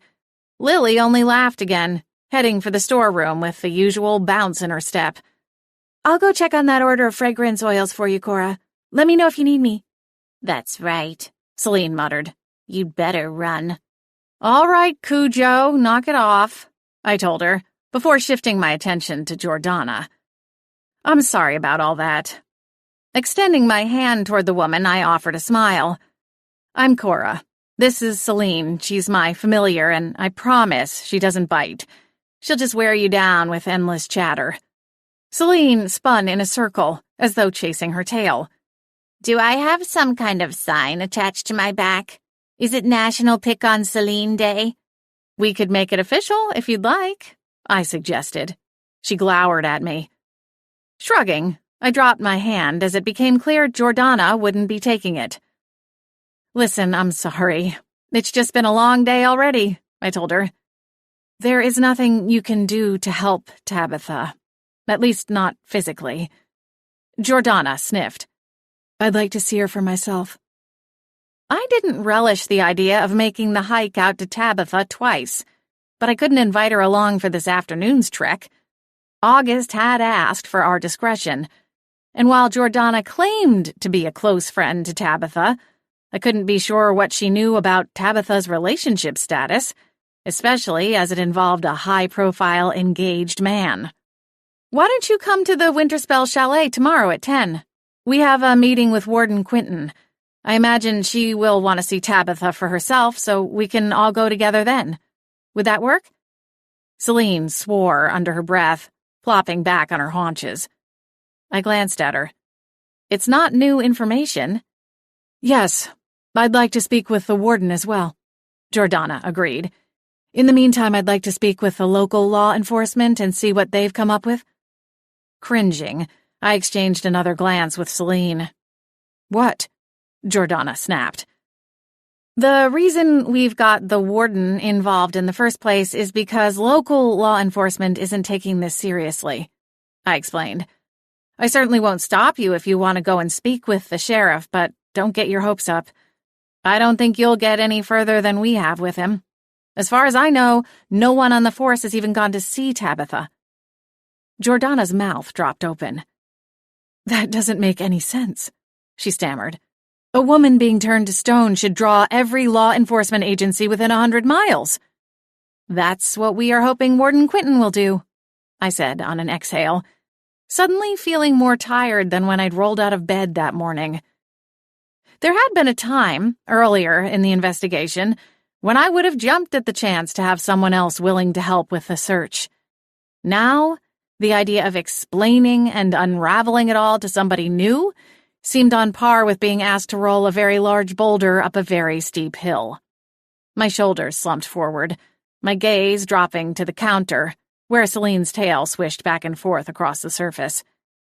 "We spoke to a psychic here in town, and she made contact with Tabitha and assured us that she is, in fact, still alive." Jordana snorted. "A psychic? Really?" "She gave us Tabitha's passcode for her phone," I added with a shrug. I don't see how she could have gotten that information by chance or lucky guess. Jordana shook her head, but the sneer on her face slowly faded, melting back into concern. I just don't understand how any of this could have happened. How could Tabitha be hexed or cursed or whatever this is? She gets herself into trouble from time to time, but nothing like this. We're doing our best, Jordana, I can assure you of that. The woman softened, placing her hands on the counter, her grip light. She took a moment to glance at her surroundings for the first time since barging into the shop. Her brows lifted inquisitively as her gaze roved over the rows of candles and trinkets lining the front display window. You said you and Tabitha were close, like sisters, I interjected. Do you know if she was dating anyone? Something flickered across Jordana's face before she shifted her gaze back to meet mine. I couldn't read her expression, but I thought maybe there was a moment of irritation, as though the topic were something of a sore spot. There was a guy, she agreed with a nod. Tabitha was being cagey about it, though. She wouldn't give me a name. She claimed it was because she didn't want to jinx it, whatever that means. Jordana shook her head, and her eyes wandered again. He was rich, that much I know, always sending her ridiculously extravagant gifts, flowers, jewelry, gowns. I don't know why they were sneaking around. If I had a guy with that kind of cash, I'd be showing him off all over town. Was she always that way? I prompted. Keeping secrets about her love life from you? Jordana hitched one shoulder. Sometimes. It just depended on her mood. The woman bristled, straightening her posture, one hand reaching for the purse strap dangling from her left shoulder. I should go, she said abruptly. I think I passed the police station on the way to my hotel. I'll go there and see what they can tell me. Good luck, Celine mumbled. Jordana looked at her, as though still unsure whether to trust her own eyes and ears, then offered a tight-lipped half-smile and turned away, leaving the shop as quickly as she'd entered. August surprised me with his ability to keep up on the hike to see Tabitha. He was a thin man, though he didn't strike me as particularly athletic. More the type who came from a long line of trim relatives, or perhaps the type who never seemed to have much of an appetite, or was one of those mythical people who forgot to eat because they were so busy. In any case, he kept up with Celine and me, never complaining about the distance, and even had some wear on his hiking shoes, suggesting this wasn't his first foray into recreation. As we made our way along the trail, there were moments where the silence got to me, and I tried to come up with a topic to discuss, only to fall short, discarding every possible idea before it left my mouth. It was hard to imagine we might have anything in common other than my business, which I didn't want to bring up. I also didn't want to delve too deeply into Aunt Lavender or the search thus far.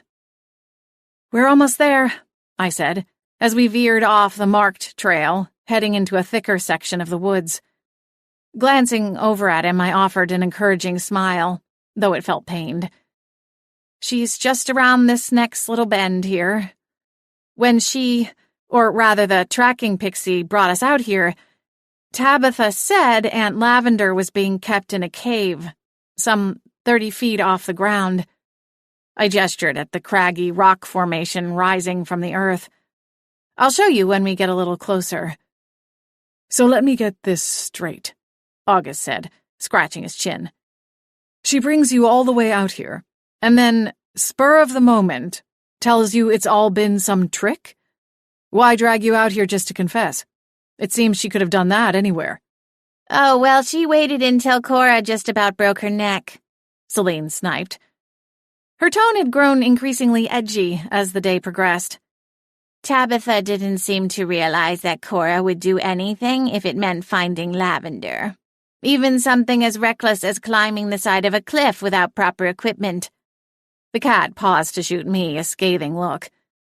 Though I suppose I should be thankful for her foolishness, she added after a beat, seeing as it's brought the scum to the surface of the pond. I winced, hoping August wouldn't pick up on the meaning of the barbed statement. Tabitha being the scum in this scenario? August said, his upper lip peeling back from his teeth. If the spiked leather boot fits, Celine snarled. Celine? The cat stopped walking and rounded on August. She barely stood higher than his ankle, but somehow her presence made up for the vast height difference. August stopped short, almost stumbling back a step as the cat advanced on him, her eyes blazing bright blue. She led us on for well over a week. Who knows where we would be now if not for her interference? We were making solid progress before she came and threw us off track. For all we know, we might have already found Lavender. So yes, Tabitha is akin to pond scum, or the tarry little piles the neighborhood dogs leave in the front yard. Take your pick. I'll make no apologies for the observation. Celine, I said quickly, before August tried kicking her furry little rear end right off the side of the mountain. We don't know why Tabitha did what she did. I don't think it's fair to judge her before we hear the full story. Celine fired a dark glower in my direction, her eyes narrowing to thin slits that glowed like enchanted sapphires. What possible explanation could there be, Cora? You make it seem like if push came to shove, you would do the same thing. My lips pressed together, considering her words. Maybe I would, I said, my voice thin. Celine's eyes widened. No, you wouldn't. I chewed my lower lip and slid a glance over at August. His jawline was tight, though he held his peace. Whatever he thought about Celine and her damning assessment of his girlfriend, he was keeping it to himself. Come on, I said, picking up my pace. Not much farther. The faster we walked, the faster this whole day could end. Chapter 12. You should probably prepare yourself, I warned, as we began the final curve, pressing against the rock wall. August gave a jerky nod. I'm ready, he said. Ahead, the trees thinned, giving way to the clearing at the base of the cliff, and the sunlight broke through the branches, illuminating the stone-encased Tabitha. August's footsteps halted, his lips parting at the sight of her. Celine marched ahead, before stopping when she realized we weren't behind her anymore. As she turned back toward us, her ears perked. Isn't this what we came here for? It's okay, I told August, though the words were hollow. It wasn't okay. None of this was. And it seemed each passing day only brought more heartache and loss. I can't believe it really happened. It just seemed too far-fetched, he stammered, daring to take a step forward. We'll give you two some time, I said, gesturing for Celine. She scampered over the underbrush to rejoin me, as August dutifully moved forward, closing the space between him and Tabitha. To talk to a rock? She hissed under her breath. Cora, come on. This is getting too nutty. And believe me, I've seen some things. Shh. Fine. She leaped onto a fallen log and sank her claws into the decaying bark, frowning with dissatisfaction as it flaked apart under her paws. But if he starts kissing her, I'm out. My nose scrunched as I peeked over my shoulder to where the pair stood. Fair enough, I told Celine. In the end, neither of us knew what August said to Tabitha's stony form. We maintained a respectful distance, doing our best to look busy, which was tricky, considering our surroundings. Celine ate a bug, which was about the height of our adventure. Eventually, August announced he was ready to go back, and we trooped back down the hillside, back to our cars, in silence. In the parking lot at the trailhead, August thanked us for our time and promised to keep in touch, then got into his expensive luxury sedan and drove off into the twilight. Celine and I drove back to Winterspell, making a stop at Whimsy's Deli to pick up some dinner. We ordered it to go, planning on taking it home and settling in for the night. As we walked from the deli to the car, an uneasiness settled around my shoulders like a heavy cape. I'd felt the same tingling earlier, when we'd left to meet August. "Why do you keep looking around like that?" Celine finally asked, after catching me peek over my shoulder for the half-dozenth time. "You checking for the boogeyman or something? Because if so, I can assure you he is dormant for large parts of the winter. It's a common misconception. People assume that because it's dark and cold, he would find it all the easier to scare people. But according to Henry, it's a little too easy. Like shooting fish in a barrel. What's the fun?" As I stared at her, my paranoia slid to the back burner for a fleeting moment. The boogeyman is a guy named Henry? Celine swished her tail, nodding. "We used to belong to the same poker club." As with many of Celine's outlandish stories, I could never be entirely sure when she was telling the truth and when she was just yanking my chain. One of her favorite things to do was spin some wild tale, reeling me in with every word until she couldn't hold back any longer. She'd burst into raucous laughter and say something like, "You should see your face right now." Shaking my head, I decided not to take the bait tonight. "I just keep getting the feeling that we're being watched or followed," I told her, daring another tiny glance over my shoulder. I didn't feel it when we were out on the trail, but since we've been back in town, it's like my senses have gone into overdrive. Celine glanced around, her eyes narrowing in a way that seemed counterproductive when peering into the dark. But then, I wasn't a cat. Maybe it did help. "I don't know, Cora, but keep an eye out." "Do you think we should go and stay at Mom's tonight?" I hated the thought of her being alone. Mom was more than capable, but I couldn't help worrying as I pictured her sitting in her living room, curled up with a cup of tea and her favorite show, a sitting duck for some assailant to burst in and carry her off, like Aunt Lavender in Celine's recovered memory. If the person, or persons, who took Aunt Lavender thought Mom might be able to help extract answers from her, it wasn't completely out of the realm of possibility to think they might target her next. But whenever I said things like that, Mom waved it off, suggesting I'd watched too many Liam Neeson movies. As if there was such a thing. "Lilac has made it pretty clear she doesn't want you fussing over her," Celine replied. "I know. She can be kind of stubborn." Celine smiled, sliding me a glance as her pace slowed. "Seems kind of hereditary then, huh?" A laugh burst from my lips. "Oh, you're one to talk." "I guess it must be a hearth thing," Celine conceded. Even though she was my familiar, there was still so much I didn't know about Celine's background. Granted, that was largely due to the fact that I could never fully tell what was real and what was invented for maximum storytelling. Was she really on her 9th life? Was the bit about snatching her final thread of life from the hands of the Fates true? Stars, I didn't even think the Fates were real. We got into the car and drove a few blocks back home, the exhaustion starting to pull me under. Though, as we neared my quaint little house, I perked up in my seat, my eyes darting between the windshield and the rearview mirror in quick succession. A dark SUV was riding too close for comfort. Had they been following us since we left Whimsy's? Recalling an old safety tip I'd heard somewhere, I bypassed the driveway and instead drove past my house.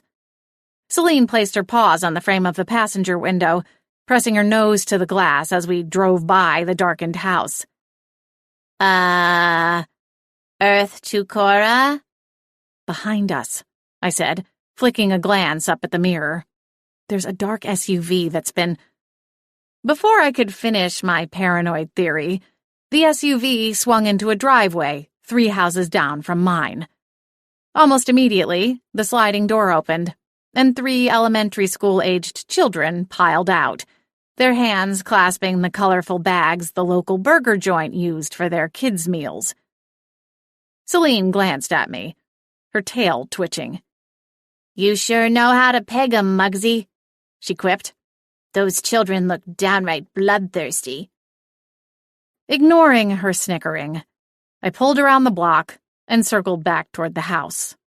You know, I would have thought you would be more understanding. You're the one who told me there's a chance that whoever holds the other side of Tabitha's oath already knows it's been broken. Why tell me something like that if you don't want me to be on guard? "I'm just yanking your chain, Cora," the cat admitted, settling back into her seat. "If you want, I'll help you set a security ward around the house, like the one we set at Sal's house."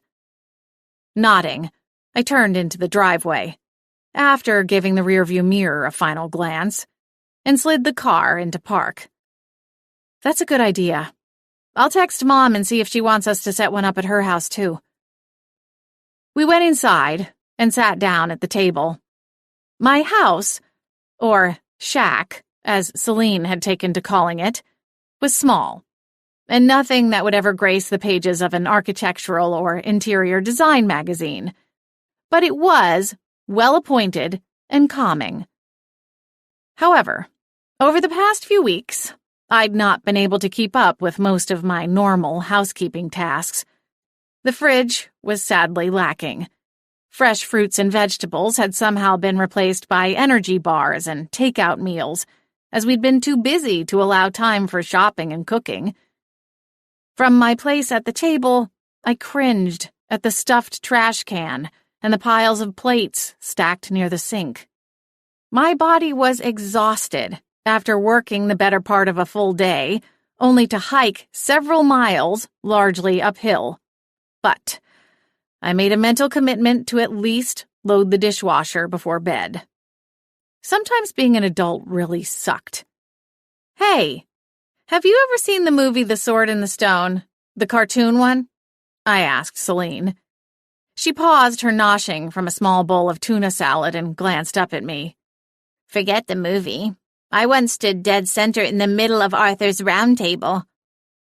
Heaving a sigh, I plucked another fry from the grease-stained bag and popped it into my mouth. "Don't give me that, Missy. What do you want to know?" "Nothing about Arthur," I replied. "But there is a scene in the animated version where Merlin the wizard helps the boy clean up the castle with a bunch of magic and a cute little song. Now, I've heard your singing before, and I think we could skip that part, but the magic cleaning spells are intriguing." Celine licked her whiskers clean. "What if I told you the only way those kinds of spells work is with the song? Could I sing then?" Unblinking, I stared at her, almost certain I was being set up. Celine began snickering, and I rolled my eyes. I knew it. She twisted in her seat, her head almost reminding me of the owl from the movie. Before I could tell her to forget it, she fired off several rounds of pink sparkly magic, aiming them at the plates I'd been eyeing moments ago. With a whoosh, they sailed into the air, diving low into the sink. I cringed, expecting the sounds of shattering ceramicware, but they landed neatly. The tap turned on of its own accord, the stopper quickly following. The bottle of dish soap did a pirouette in midair before dispensing a healthy glob of soap to the steaming spray of water.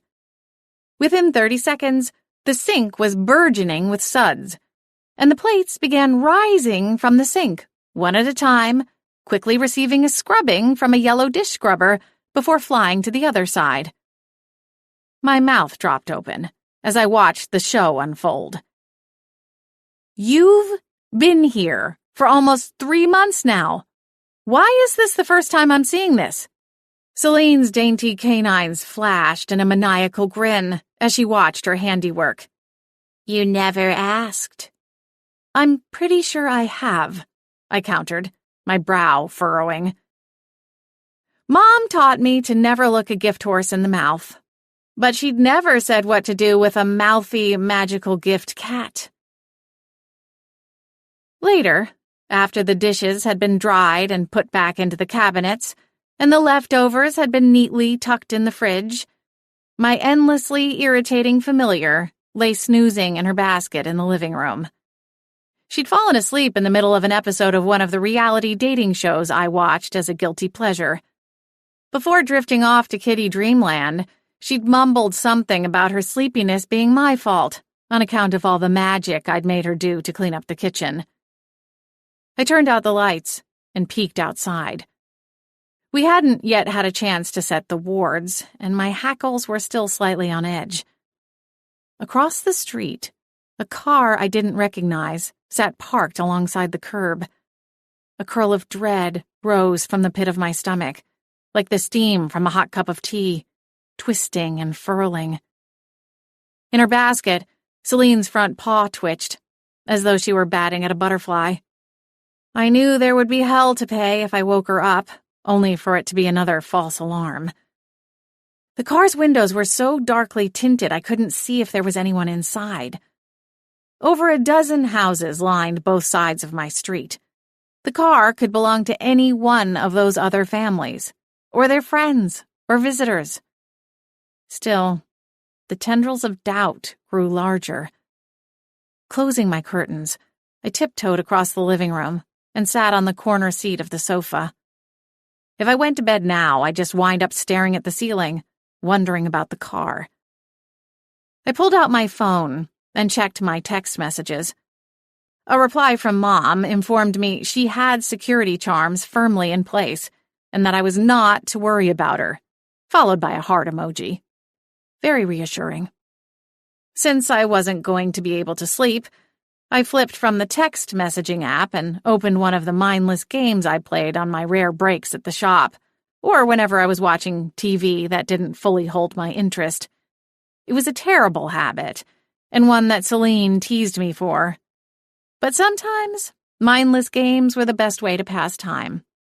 With any luck, the car on the other side of the street would leave sometime before midnight, and I could squeeze in a few hours of sleep. An hour passed, then another, and still the car remained. My eyes were heavy, my thoughts slow and sleepy. The temperature in the living room had dropped low enough that I'd wrapped up in a knitted blanket, which was only making it harder to try and not fall asleep. On the other side of the room, Celine snoozed on, blissfully unaware, all tucked up in her little basket, her whiskers and limbs twitching every so often. When my ringtone cut through the eerie silence, my heart catapulted into my throat, and Celine shot up from her basket like a firecracker in a whirl of pink sparks. "Who is it? What's it? Where is he?" she demanded, spinning around, dispersing the glittering pink light. My pulse jackhammered in my ears as I held up the phone. "It's an unknown number," I cried. "Who would be calling so late?" "Here's an idea, Cora. Why don't you answer it and find out?" Celine growled, stalking the length of the couch. Blinking, I gave my head a quick shake and tapped onto the call. Hello? Who is this?" A quiet, female voice replied, her words quavering. This is Hannah Snowberry, and I've had a premonition." Chapter 13. "A premonition?" I repeated, scooting to the edge of the couch as I switched the call to speakerphone. Celine crowded in, close enough for her whiskers to brush against the screen. "About Tabitha?" Hannah continued, her voice still wavering but not as shaky. "I dozed off in my studio.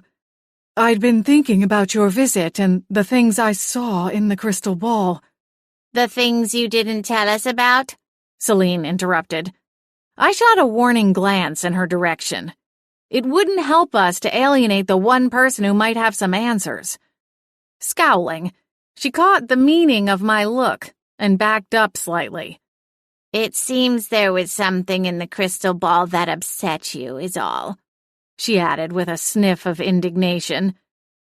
"I'll admit there was something that startled me," Hannah replied, her tone guarded. "I fear this quest of yours will lead you down a dangerous path.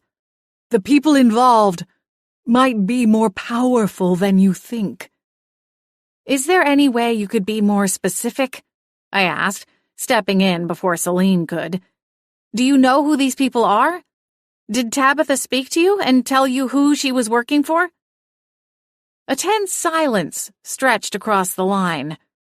Beside me, I could feel Celine reaching her boiling point. "Hannah, I know you didn't ask to get involved in this," I said gently after a moment.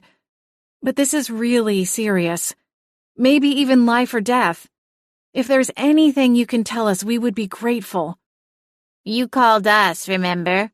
Celine interjected. She just couldn't help herself, could she? A heavy sigh crackled across the line. Then Hannah spoke. "I saw a tall and stately woman, and the crest of the arcane order." Celine's tail went ramrod straight, her eyes wide as they snapped to meet mine. My pulse thundered loudly in my ears, the sound like pounding raindrops on a tin roof in the middle of a monsoon. I thought it was a mistake," Hannah continued. "Some trick of the light, or a vision tainted by something in my own mind." I frowned, trying to understand. If she thought there was another explanation for it, why hadn't she shared it with us at the time? Why fling the tablecloth over the crystal ball as if worried we might somehow see? "I've been thinking about it since you left," Hannah continued. "I haven't been able to get it out of my mind, frankly. I tried a cleansing spell to no avail. And tonight, a premonition came to me confirming what I saw." My breath hitched, and my eyes locked with Celine's blue gaze. "I saw your face, Cora, and that of a tall, stately woman, along with the Order's crest." Hannah paused, and my heart tumbled, hanging on for dear life. "Then the vision changed, and I saw your Aunt Lavender's face in a scrying mirror, its edges gilded and glowing. She was trying to speak, but I couldn't hear her. Cracks appeared, splintering the mirror into 1,000 pieces, and dark, thorny branches snatched the pieces away, moving like the talons of a powerful and terrible bird." Hannah sucked in a breath through her teeth, with a slight whistle, as if the memory of it was somehow painful. "After that, the vision faded in a swirl as black as ink, revealing nothing more. When I came to my earthly senses, I did a tarot card reading and drew the 10 of Swords. Whoever this woman is, she is not an ally but a traitor. You have to be careful, Cora, or I fear your aunt may be lost for good." My teeth clattered together, my hands trembling. I wanted to argue against the dire words, but my mouth was dry, my tongue thick. What was there to say? Had Tabitha been trying to warn us against the Order itself? Was Warden Quinton the woman in Hannah's vision? "I'm sorry to be the one to bring this to you," Hannah continued, her voice sorrowful and heavy. "Please be careful. I will let you know if anything else is revealed." Thank you," I stammered, before the line went dead. For a long moment, Celine and I sat in stunned silence, our blank expressions a mirror of one another. I had no doubt the questions running through my mind were also running through hers, though neither of us could seem to bring ourselves to voice them aloud. Rising, I peeked through the curtains and saw the car across the street was gone. "What do we do?" I finally asked, wrapping my arms around myself. A tall and stately woman? The crest of the arcane order? That has to be Warden Quinton, right? If the order knows about the Golden Lotus, then maybe they're the ones trying to keep it a secret. Maybe they found out Aunt Lavender had a piece of it, and they wanted it for their own purpose, or maybe they wanted to destroy it. And when she wouldn't give it up freely, they escalated? I paused, chewing on my lower lip. I mean, who else would have the resources and knowledge to figure something like this out?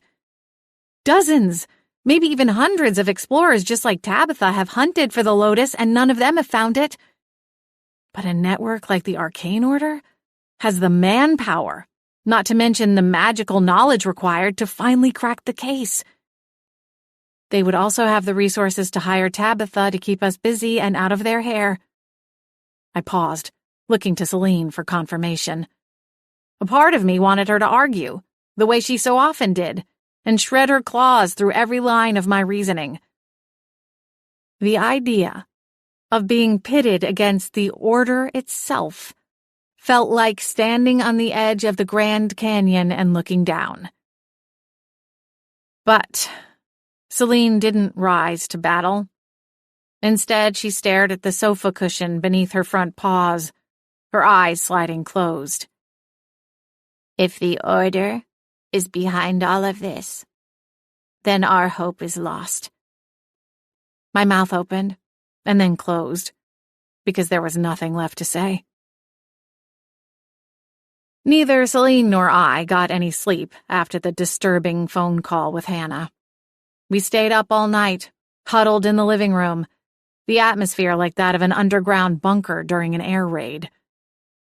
We'd run out of things to say hours ago, so when we finally left the living room to get ready for our meeting with Warden Quinton, neither of us said a word. I dressed in silence, fighting back a swell of tears. What was I going to tell Mom? She knew how hard we tried, and how hard she tried, too. But now, it seemed that all our best efforts weren't good enough. I knew she would blame herself somehow. It was her nature. But Celine was right. What could two witches and an ancient cat hope to do in the face of an all-encompassing organization like the Arcane Order? It wasn't David and Goliath. It was a housefly versus Goliath. As I stood in front of the full-length mirror, my tired mind slipped, envisioning Clint sitting on the edge of my bed, the way he had so many times before, waiting for me to finish getting ready for a date or an outing. I wished he was here now. He wouldn't have the right words to say either, but his presence would provide some comfort. Finally, I left my bedroom and met Celine by the front door. Mom will be waiting for us. Jordana, too, I suppose. Celine muttered a curse under her breath. I'd forgotten about her, she admitted. I don't suppose she'll agree to keep quiet. I shook my head. No, I don't think so. She's here to find Tabitha, end of story. She won't understand why we want to be vague all of a sudden. Last night, we'd decided that was our only real strategy. To keep as much of the truth as we could from Warden Quinton. Let her do most of the talking, and see what came from it. We weren't going to tell her about the Golden Lotus, and certainly not that Aunt Lavender had half of it, and that we were the only ones who knew where it was stashed. And we weren't going to tell her about Obin's tome. We would keep it to the basics. Aunt Lavender was abducted from her home, and whoever did it cast a memory loss spell on Celine to ensure they weren't followed. If the Order are the ones holding the other end of Tabitha's blood oath, they'll already know why she's been turned to stone, I said to Celine as we walked out into the rainy morning. We'll tell them where she is, and what she said about the mystery client, but beyond that, as much as I hate to say it, she's their problem now. Agreed, Celine said, before flashing a burst of magic at the car door. She leaped inside, and I shot a burst of wind magic to close it gently before rounding the front bumper. Mom was already waiting in the parking lot outside the Winterspell Chalet when we arrived. The luxurious resort was styled like an upscale ski lodge and catered to wealthy tourists in search of a rustic retreat. Visitors could enjoy the log cabin ambiance while maintaining their creature comforts and keeping up with their beauty treatments and self-care routine thanks to the in-house spa. Mom's face was bright and hopeful as she stepped out of her car to meet us, though it crumpled in on itself before either of us said a word. "What's the matter?" she asked. "You both look like you're on your way to a funeral." I winced. Was that where all this was heading? To a funeral? Shoving that chilling thought aside, I stepped forward and embraced my mom. "Just don't get your hopes too high," I told her quietly, before giving her an extra squeeze for good measure. "What do you mean? We've been waiting for this day for so long." She stepped back, shaking her head slightly as she looked from me to Celine and back again. "What happened? Have you found something? A clue?" "There isn't much time, Lilac," Celine said. "We can talk about it after the meeting."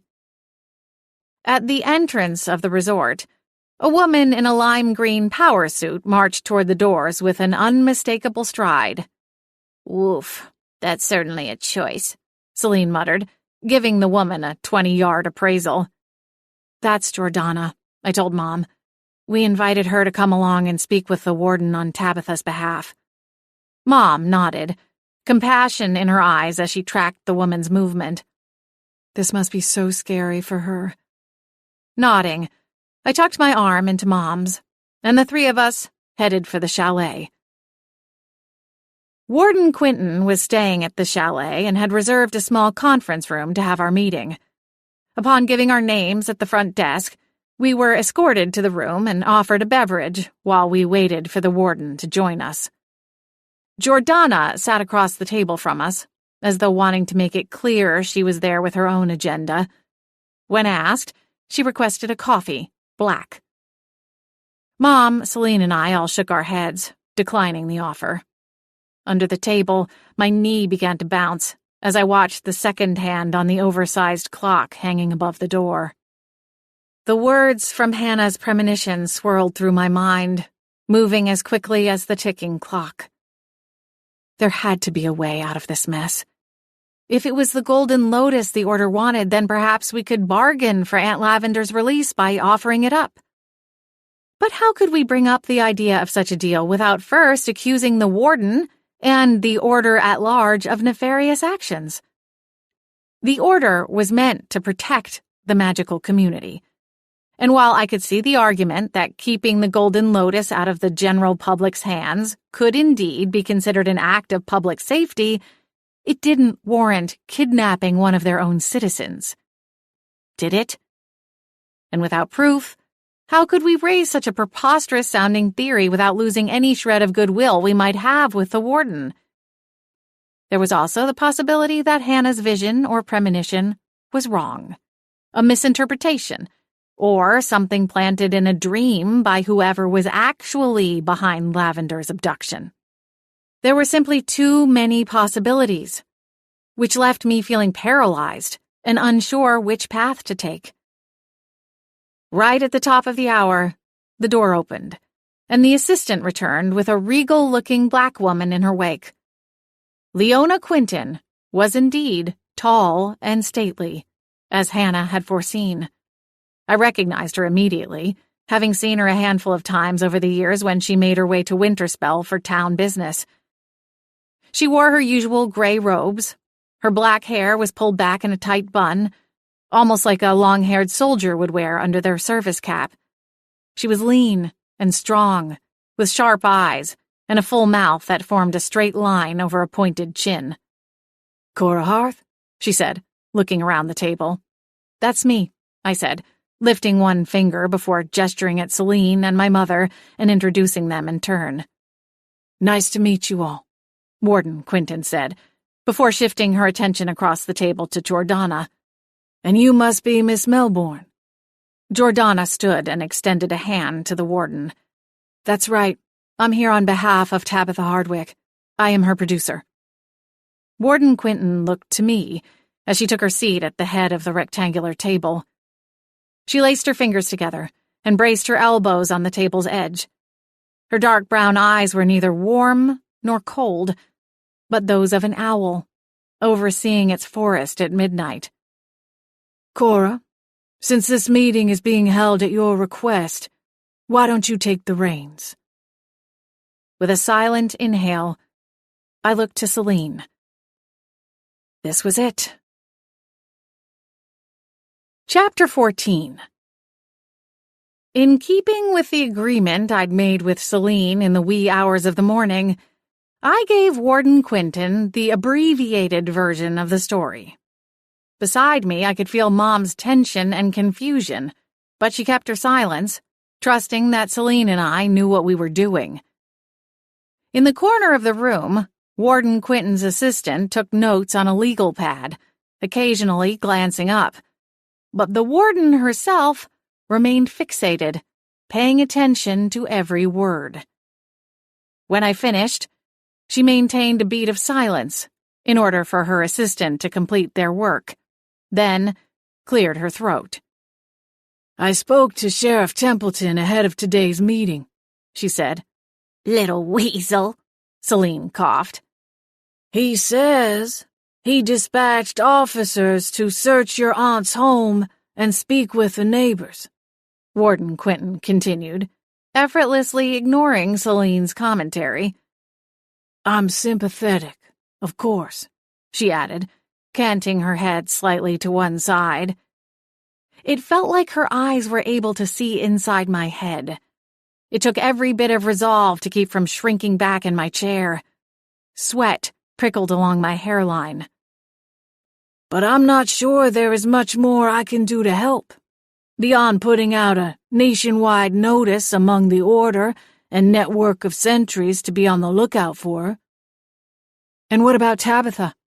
Jordana interrupted, all but lunging from her seat, her nails pressing against the wood tabletop. Warden Quinton swiveled her attention. I will dispatch agents to bring her back to town, and with her next of kin's permission, they will transfer her to one of our headquarters buildings for further testing. Without knowing the cause of the curse, it is difficult to make any promises, but I assure you, we will try. Jordana crossed her arms. It was clear she was unsatisfied with the answer, but she didn't try to argue further. When will she be brought back? Warden Quinton glanced over her shoulder at her assistant. Seems like a job for Croft, the woman said with a slight shrug. Perhaps. He is rather busy these days, Warden Quinton replied.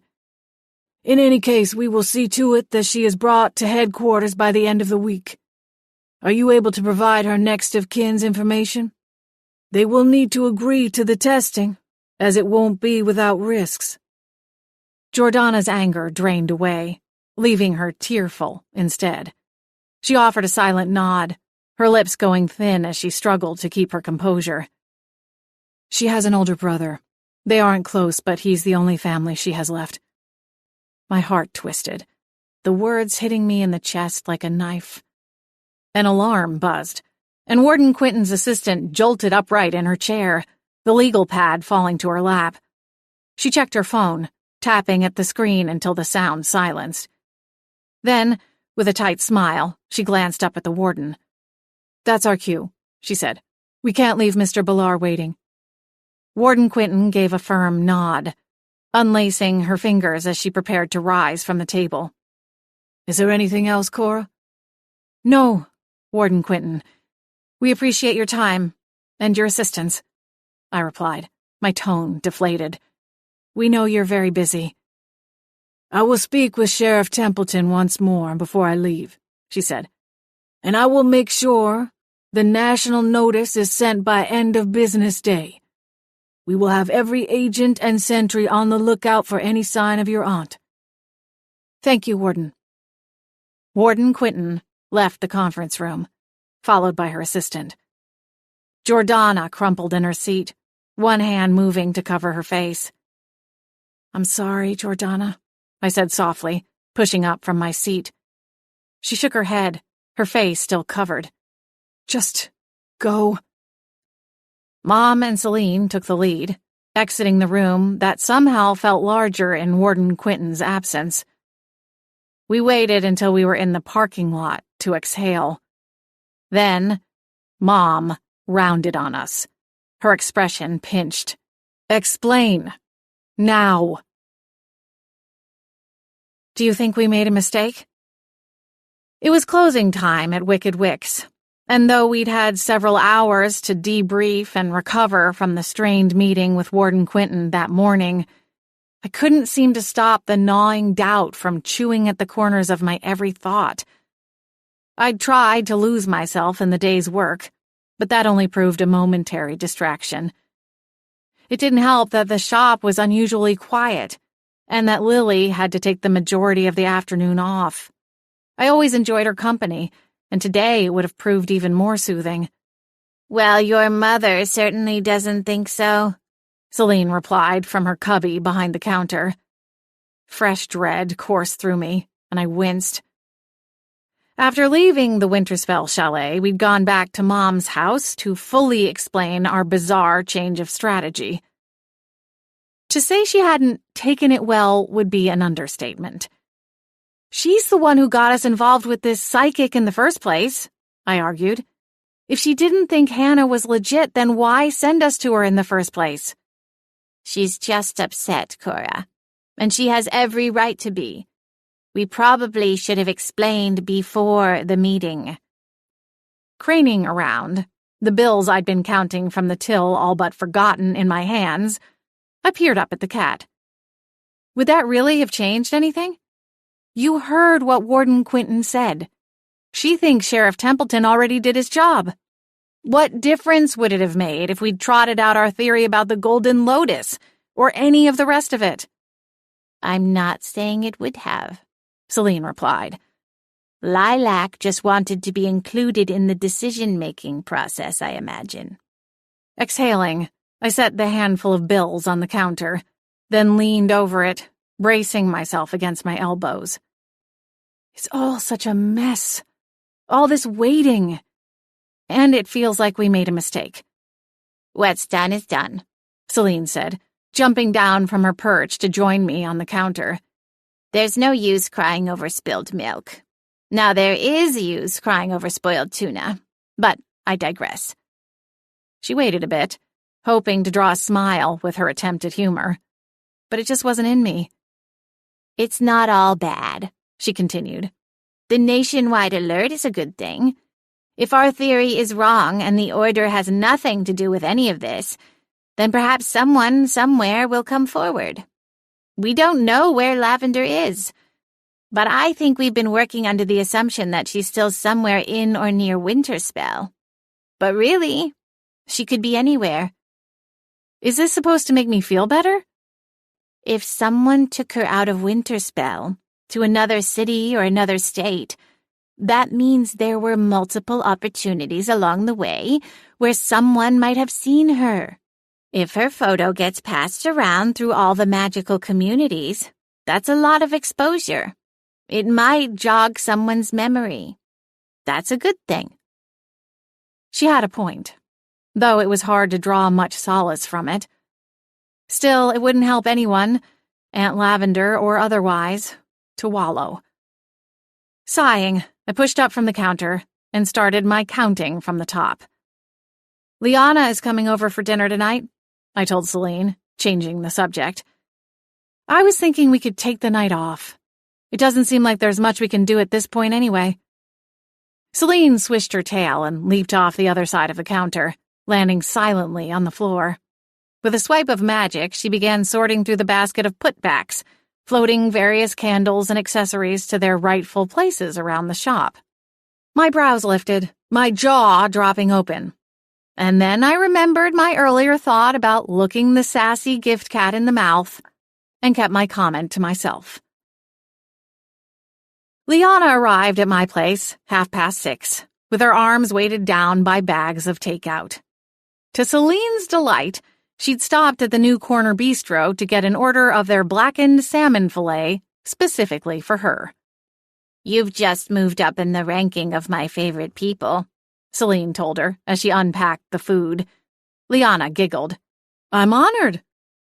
Smiling, I toyed with the stem of my wine glass. Liana had made sure to pour me a glass prior to unpacking the food. She was in full mother hen mode, and for once, I wasn't trying to fight against it. Careful, that roll comes with strings attached. All I ask of my loyal subjects is constant admiration and the occasional favor, Celine informed her. Liana arched one eyebrow. Oh, is that all? I think I can handle it. Celine puffed out her chest victoriously, and from behind her back, Liana tossed me a wink. We ate our meal as a trio at the kitchen table, and for the first time in a long time, it felt like a normal night. With Liana's bright smile and witty jokes, there wasn't space to sink back into my despair. After the meal, and more than a couple glasses of wine, we retired to the living room, while Celine wandered down the hall to my room, announcing she'd had her fill of girl talk for the night. Liana tugged the blanket over her lap with one hand, her other still holding her wine glass. I'd switched over to tea. So, come on. Tell me how you're really feeling, Cora. I can tell there's something on your mind. A small laugh slipped through my lips. I don't even really know how to answer that. I think part of me is worried that my life will never go back to normal. Tonight has been the first normal-feeling night in a long time, to tell you the truth. I exhaled, wrapping both hands around my warm mug. And then sometimes I wonder if I even want my life to go back to the way it was before. I mean, I want to find Aunt Lavender, of course. But after that, what am I supposed to do? What do you mean? Liana asked, shifting on her cushion to sit up a little taller. I don't know, Lee. I sighed, considering the small puffs of steam rising from my tea for a long moment. It's hard to explain. Somehow all of this stuff I've gone through has me examining my life choices and facing some existential questions, I guess. Oh, yikes. Liana frowned. Well, that's not good. Anything in particular? I mean, if you could just snap your finger or wave some kind of magic wand and change something about your life, what would you do? Well, I'd get Aunt Lavender back, first and foremost. Right, I figured that much, Liana replied with a small smile. I mean the rest. It seems like you have more on your mind than just your aunt. She was right, of course. But somehow, admitting it out loud, even to my most trusted friend, felt selfish. Why should I consider my own life when my aunt's could very well be in peril? You've done so much for Lavender, Liana added, as though sensing my trepidation. But at some point, one way or the other, your life will have to continue. It's okay to take your eye off one ball for a moment and think about yourself. Exhaling, I sagged back against the sofa. I miss Clint. There, I'd said it. Liana reached for my hand, giving it a gentle squeeze. I know you do. He is back in Chicago. Did I tell you? Liana shook her head. When did that happen? A couple of days ago.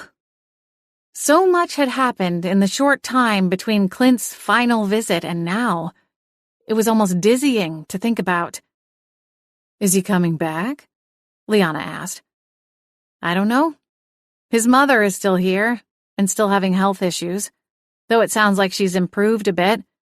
I'm sure he'll come back to Winterspell someday, but I think it's safe to say he's moving on with his life.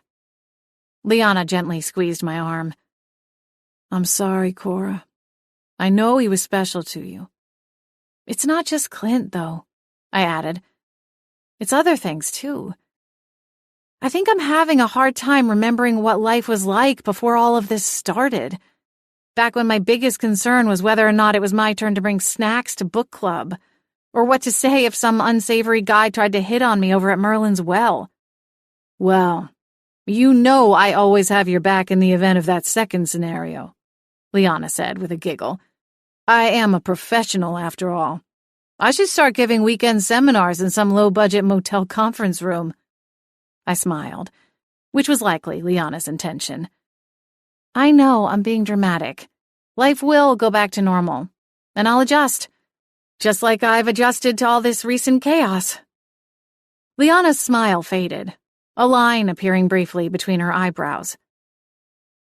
Is it that you think your life is too boring? Or that it was, before all of this? Don't tell me you're turning into some kind of adrenaline junkie on me, Cora.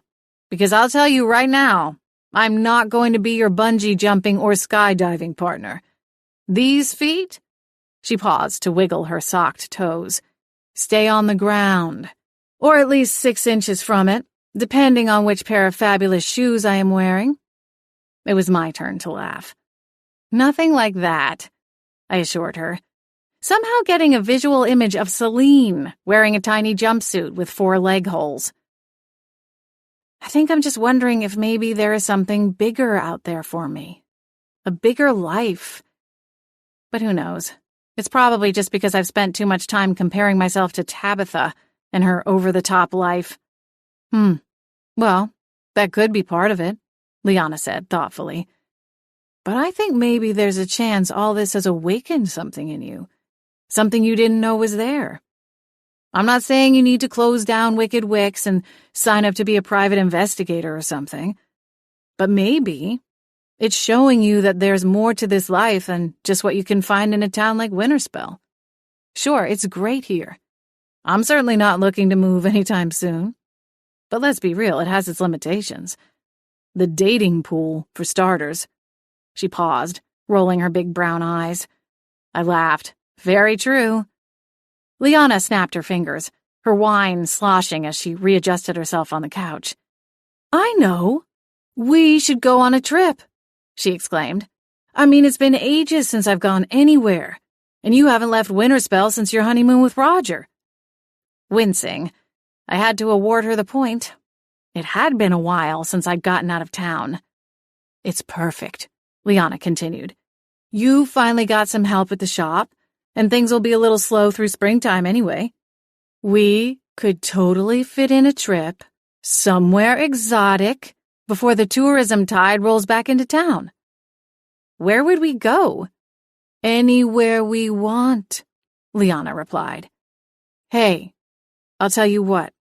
When you find Aunt Lavender, we'll pick her brain for destinations. That woman's been everywhere. She'll know where we should go. An unexpected surge of tears welled up in my eyes, and I nodded. She'd love to help. Liana squeezed my arm again. It's coming, Cora. You're gonna find her. I just know it.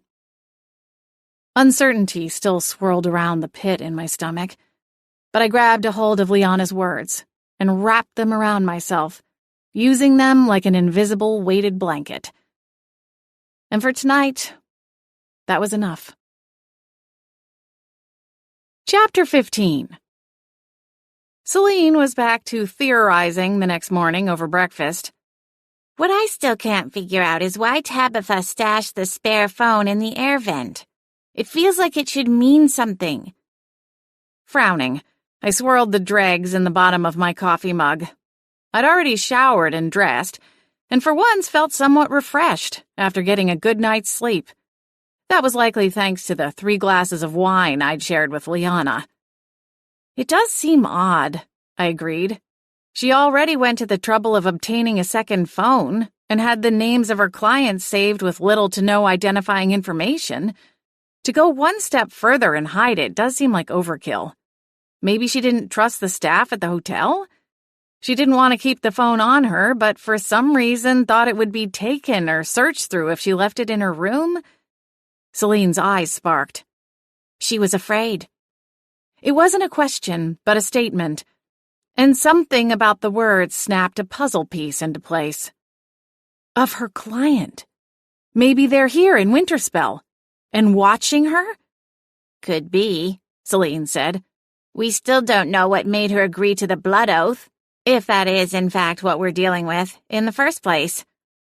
Could she have been coerced into accepting it? I'm far from being some arcane scholar, but it seems like with magic that strong and dangerous, it couldn't be controlled or forced on someone. A chill ran down my spine. At least I'd hope not. I knew enough about magic to harness my own power, and even used magic to run my business. But beyond that, I didn't know much more than what I'd learned in school.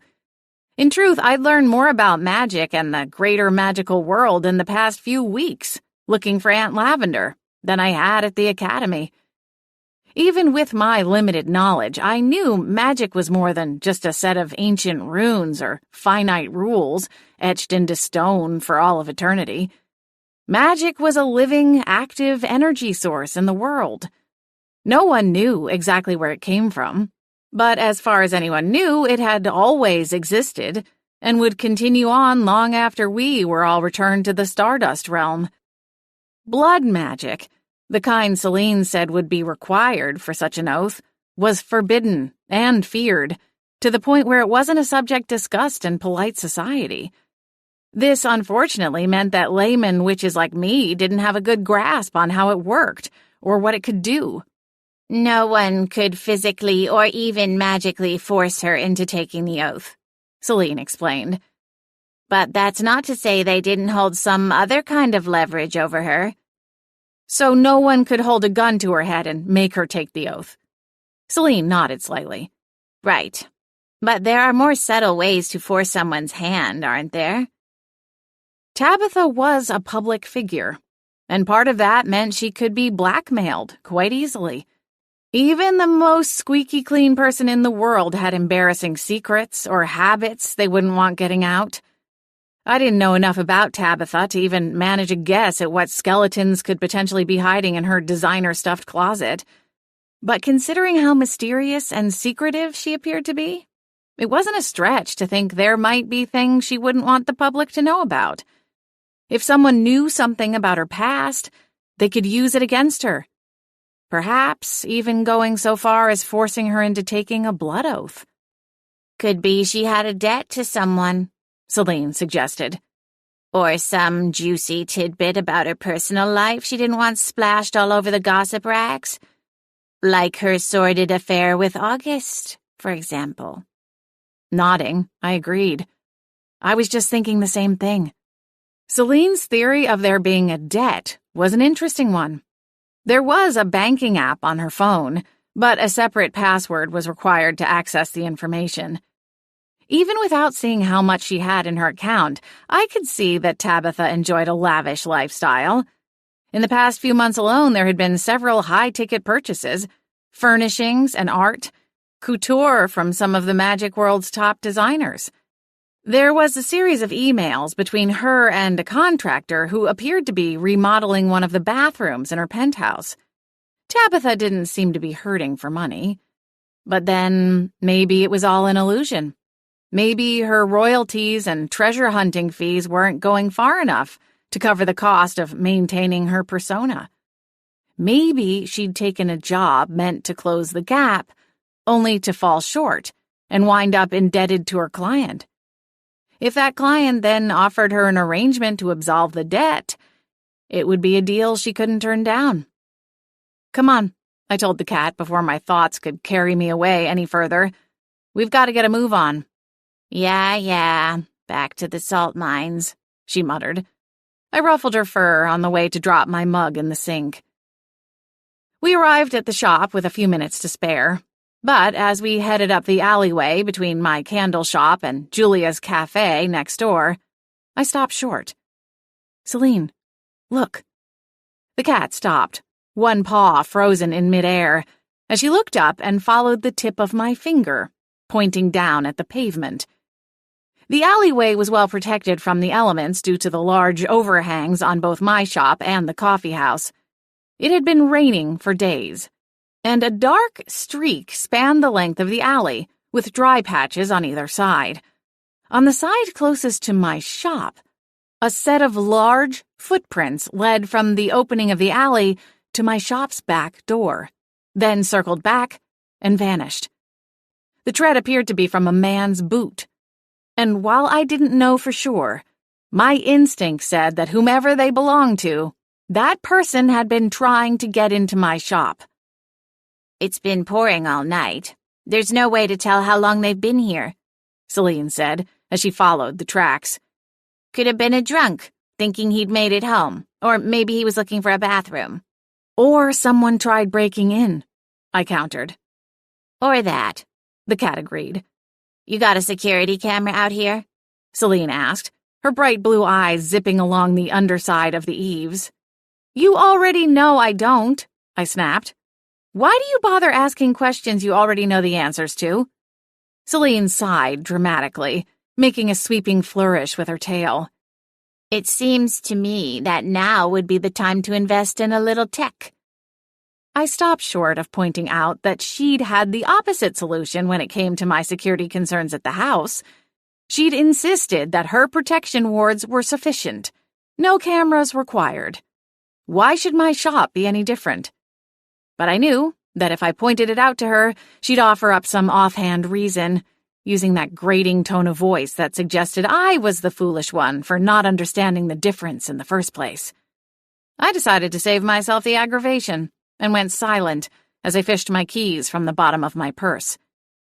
If you want, I can talk to some of the strays in the area, Celine offered, coming to stand by my ankles. The alley cats might have seen who it was. Though, unless he was dropping kibble from his pockets, they wouldn't have paid him much attention. They tend to be wildly single-minded. My eyes narrowed. Do you even hear yourself right now? I don't think I've ever met someone as single-minded as you when it comes to food. Pish-posh, Cora, Celine muttered. You have no idea what you're talking about. The lock clicked, and before I could use the handle, Celine fired off a shower of pink sparks, opening the door on her own. She shot past my ankles, streaking inside before I could fully process what she'd done. Impatient, too, I added, shaking my head as I followed her inside. Despite the lingering, ominous feeling, the morning started much like any other day. I opened the shop on time and immediately went to work on a new batch of candles, occasionally stopping to help customers while we waited for Lily to arrive. It was a rainy weekday morning, which meant barely any foot traffic passed by in front of the shop. The only customers braving the weather were my regulars and those who had custom orders to pick up. No one stayed for more than a handful of minutes, leading to a quiet morning. I hate that fake orange smell, Celine complained. Well, an almost quiet morning. Do you not see the pile of peeled oranges? I replied with a scoff, nudging my chin toward a large bowl filled with naked oranges, their peels scrubbed away with the metal zester lying on the counter beside it. What's with all the rhetorical questions today? Celine demanded, her tone irritable. I wouldn't have to ask so many rhetorical questions if you weren't in such a foul mood and complaining about everything. Turning, I glanced up at her. She was on her regular perch, a cubby mounted a good foot higher than my shoulder. All the better to look down upon me, my dear. Once upon a cat-free time, I'd used the cubby as a convenient place to stash excess inventory of my most popular products, enabling me to quickly restock or grab extras for a customer without having to go into the storeroom.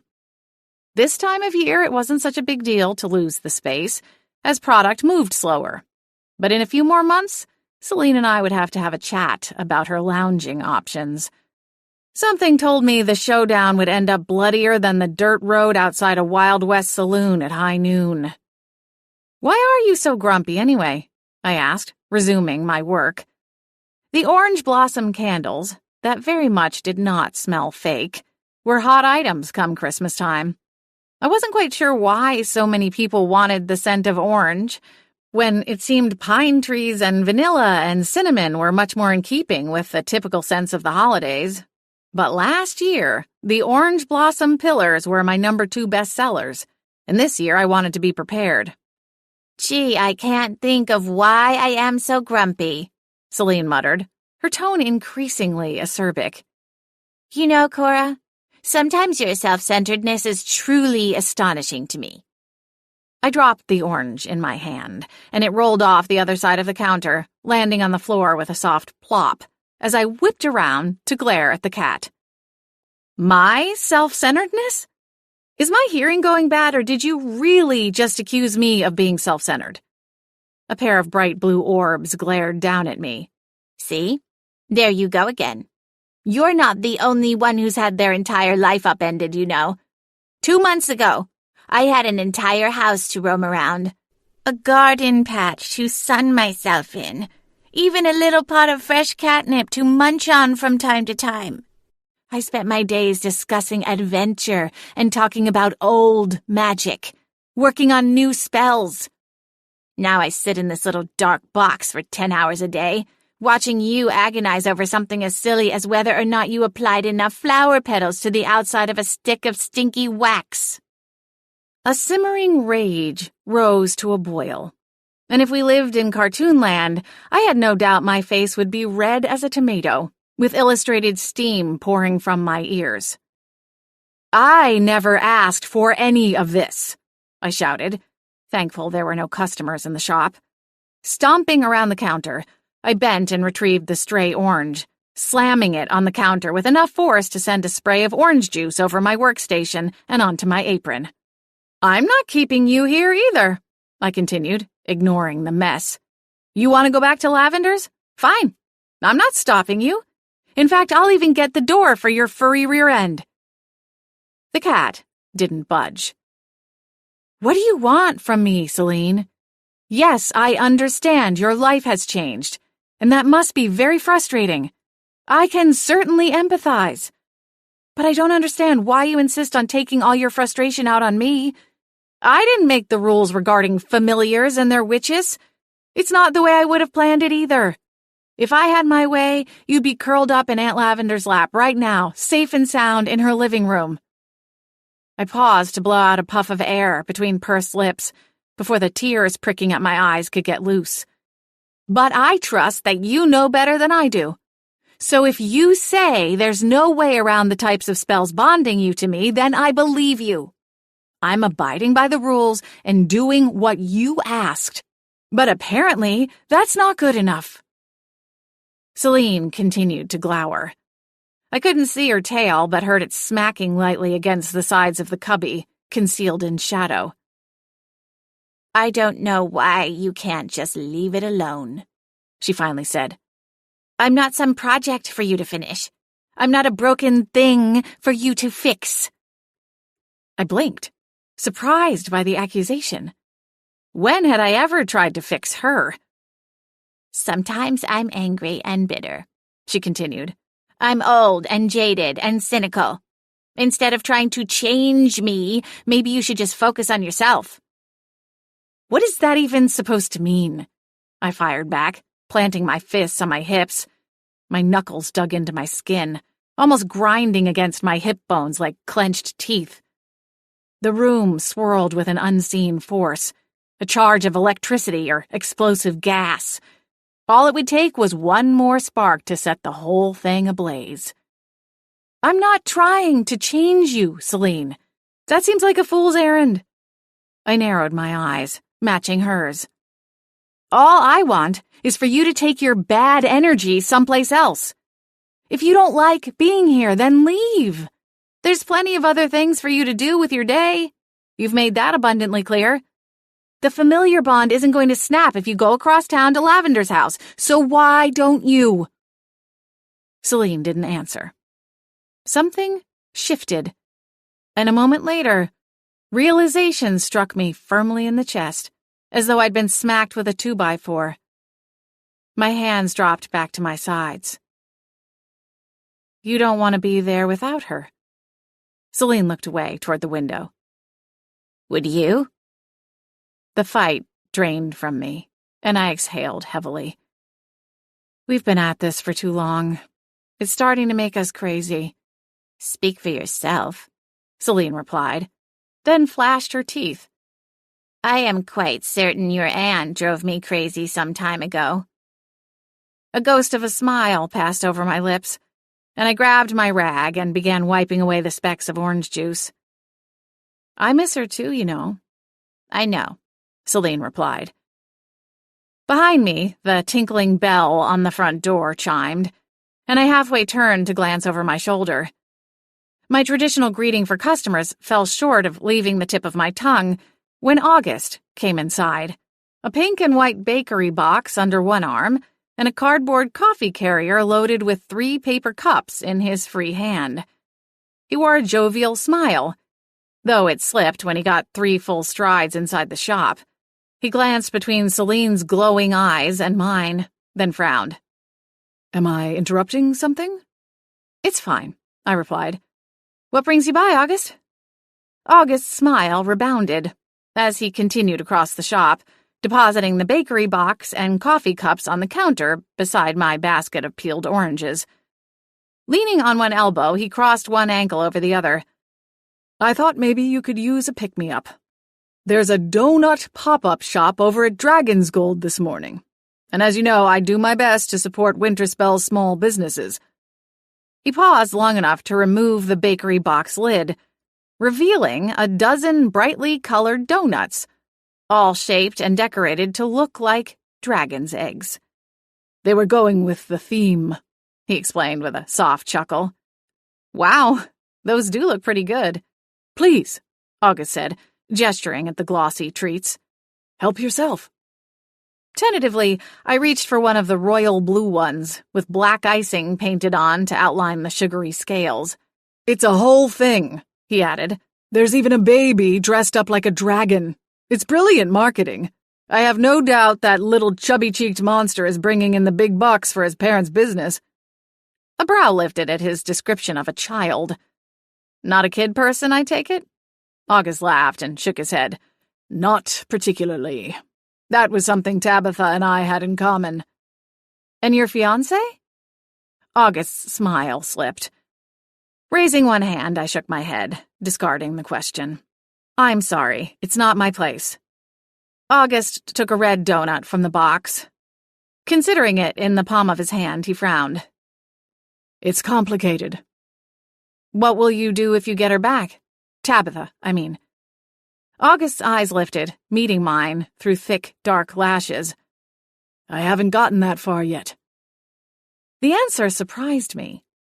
It seemed to me that recent events would have solidified his priorities, not muddle them further. Surely, Tabitha's near-death experience was a large enough event to make him reconsider his feelings for both her and his unwitting fiancé. But, as I'd said, it wasn't my place to judge. Though he certainly wasn't making it easy on me.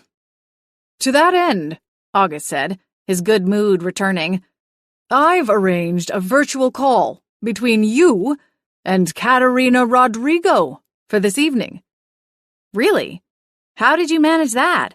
We left 2 messages, but no one ever bothered calling back. August chuckled as though it were a silly question. I have my ways. Are you free to take the call? Of course. I'd like to ask her about the Golden Lotus and see if maybe she has some idea who else might be actively looking for it. We've been trying to track interest in it, but it's been difficult. It's not like there's some database where people sign up to claim their spot in a treasure hunt like that. Now there's an interesting business idea, August said with a chuckle, before taking a large bite from his donut. The custard filling in the center was dyed to match the icing on top. Is someone going to bother passing me one of those, or what? Celine asked, finally poking her head fully out of her cubby. Frowning, I tore my donut into 2 pieces, opting to give her the larger half, knowing I'd never hear the end of it otherwise. Here, I said, jabbing it toward her nose. But if you get food coloring on anything, you'll be the one cleaning it up. Got it? Yes, Your Majesty. Ha! If only. August just grinned at us. At least someone was entertained. Chapter 16. Hello, Ms. Rodrigo. Thank you for agreeing to meet with us. The woman, looking back at us through the laptop screen, inclined her head with a graceful gesture. Everything about her was elegant, from her hopelessly sleek chignon, which both managed to not have a strand out of place, but also didn't look slicked down or tacky with hair product, to her dainty gold earrings, understated but clearly expensive, while her silk blouse told the story of a woman with means. In the small bit of research I'd done, it seemed Katerina Rodrigo was self-made. She and her brother came from an average middle-class family that by all appearances looked common and unremarkable, but both Katerina and her brother Eduardo turned out to be far more impressive. Information on Katerina's background came largely through news stories about her brother, following his arrest. Little was known about the case, as all of it had seemingly been dealt with behind closed doors, which naturally only whipped the magical media into more of a frenzy, trying to get to the truth of what happened. Several publications did deep dives into his background, as was fairly common with large criminal investigations. Katerina, on the other hand, had her own sprinkling of profiles in a few art magazines, especially after the opening of her Oban exhibit nearly 5 years ago. Mr. Nell said you had some questions about Tabitha Hardwick. Is that correct? Katerina asked. She held a black and gold fountain pen in one hand, rolling it between her thumb and fingers, an absent habit. We wanted to speak with you about a couple of things, actually, I replied. I'm afraid I don't have much time, Katerina interjected. Right, okay, we'll try to make this quick. I gave Celine a nervous glance, licking my lips before shifting my attention back to the computer. As far as your connection to Tabitha, it's our understanding you hired her for treasure hunting services at one point in time. Is that correct? Katerina jotted down a note, her dark doe eyes intent. I wouldn't say I hired her, she replied. There was something about her tone that reminded me of a lawyer working through contract negotiations, looking for printed landmines in a large document. Did she think we were trying to trick her somehow? My brother, Eduardo, convinced me to bring her in on a particular quest, she continued. He was always the adventurer in the family, and the one who got me interested in rare artifacts in the first place. He was helping me put together the Oban exhibition, and suggested that Tabitha might be able to assist us with a few of the final pieces, seeing as she has such vast connections to the rare treasure world. I'd heard of her before, of course. Anyone in this circle has. Though I'll admit, even before her book came out, I wasn't sure how many of her tales were authentic. Call me skeptical, but her entire career seems a little too polished, a little too easy. My brow furrowed. I'm not sure I'm following. You think she's lying about her quests? Katerina smiled politely, though no warmth radiated to her large eyes. It wouldn't be the first time someone manufactured a celebrity personality, she explained. Manufactured how? Katerina gave a subtle flap of her hand, and the dismissive gesture looked graceful, like a princess waving from a carriage in a royal parade. There's a lot of money to be made in this industry, if one wants to call it that. And Tabitha offered a fresh face and perspective. Up until she arrived on the scene, female adventurers generally took a back seat. Like many industries, it's been dominated by men since the beginning. Tabitha is a beautiful woman, perfect for print campaigns and book covers. She has the charisma required to grab even the most skeptical of eyeballs. So you think she's a plant? Celine interrupted. There are inaccuracies in her book, Katerina said plainly. I'm not trying to discredit her entire career, but I know for a fact that at least one of her credited treasures was found nearly 2 years before she claims to have found it. How do you know? I asked. Have you heard of the necklace of Eleni? Katerina asked. Celine canted her head. The one made of harpy talons? Like some sort of Grecian version of a redneck alligator tooth necklace? That's correct. It was found by a man on a hiking expedition by complete happenstance. He consulted with an agency who identifies such things, and when it was revealed to be the necklace of Eleni, it was shopped around to various museums and private collectors to see what price it might fetch for the man. My museum was approached, of course. However, we passed on it, and eventually it was sold to a private party. Celine blinked. But Tabitha's book says she found it while leading a tour outside Athens. Katerina smiled. Precisely. I don't have any proof beyond my own memory of the events. The sale was kept out of public records. But it confirmed, or at least furthered my theory that Tabitha isn't entirely who she claims to be. But why would she lie about something like that? I asked, looking between the computer screen and my familiar. I suspect she has a benefactor who has funded her career and her early expeditions. Giving her claim to the necklace of Eleni was merely a jumping-off point. If you look at her storied career, it seems to have a steep upward trajectory. She appeared, seemingly from nowhere, and became an overnight sensation. As to your question, the answer is rather simple. Money. Tabitha has endorsement deals, book deals, and rumblings of a movie deal or TV show in the works. Not to mention a stable of private collectors willing to pay a fortune to get on her schedule. If there is indeed some puppet master in the shadows, they likely view her as an investment. Katerina set her pen aside. As I said, I don't mean to be overly cynical, and I truly welcome any and all female presence in this industry. The goddess knows we can all benefit from Tabitha's success.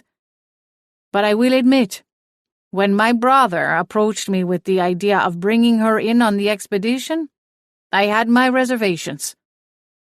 And you shared those concerns with Eduardo? I asked. Katerina nodded. I did. But at the end of the day, I'd given him carte blanche over the planning, and he made the final decision to bring her along. Something passed over Katerina's face. A pinch of regret, perhaps. Looking back, I wish I had pushed back a little harder against the idea. Why is that? I asked. What happened on the expedition? When Eduardo and Tabitha returned, along with the rest of the team, it was revealed the two had formed a romantic relationship over the weeks spent working together. I've asked Eduardo many times, and he maintains there was nothing between them but professional admiration when he submitted her name for consideration. But I'm sure he had hopes that bringing her along on the quest might spark something. One of Katerina's slim shoulders hitched slightly. Her lips pursed. And it would appear he was right. So they dated. When was this, and for how long? This was 3.5 years ago, Katerina replied, her expression softening. The exhibition had been open for about 2 years, and interest was starting to dwindle. I was worried it would dry up completely, that I wouldn't be able to keep it open, that the museum would lose interest and move on. I put a decade of work into the curation, thousands of hours. I didn't want to see it fade. I had dreams of putting it on tour. Katerina sighed bitterly. Eduardo was convinced we could revitalize it with a new discovery. He hired Tabitha, and together they tracked down one of Obin's smaller treasures. After that success, he got it into his head he could find something called the Golden Lotus. My heart slammed against my ribcage. Celine's tail went stiff. Wait. Tabitha was helping your brother look for the Golden Lotus? Katerina nodded. Yes. By that point, they'd been dating for about 6 months, and things were getting serious. Eduardo is a passionate man. He fell hard and fast. He was even talking about getting a ring. Katerina paused. her eyes squeezing closed, as though the memory was still painful somehow. She continued, "It was a fool's errand. I can see that now. But I got swept up in Eduardo's excitement. Finding the Golden Lotus would be life-changing, career-making." "And Tabitha went with him?" I asked. "Yes, she was every bit as caught up as I was."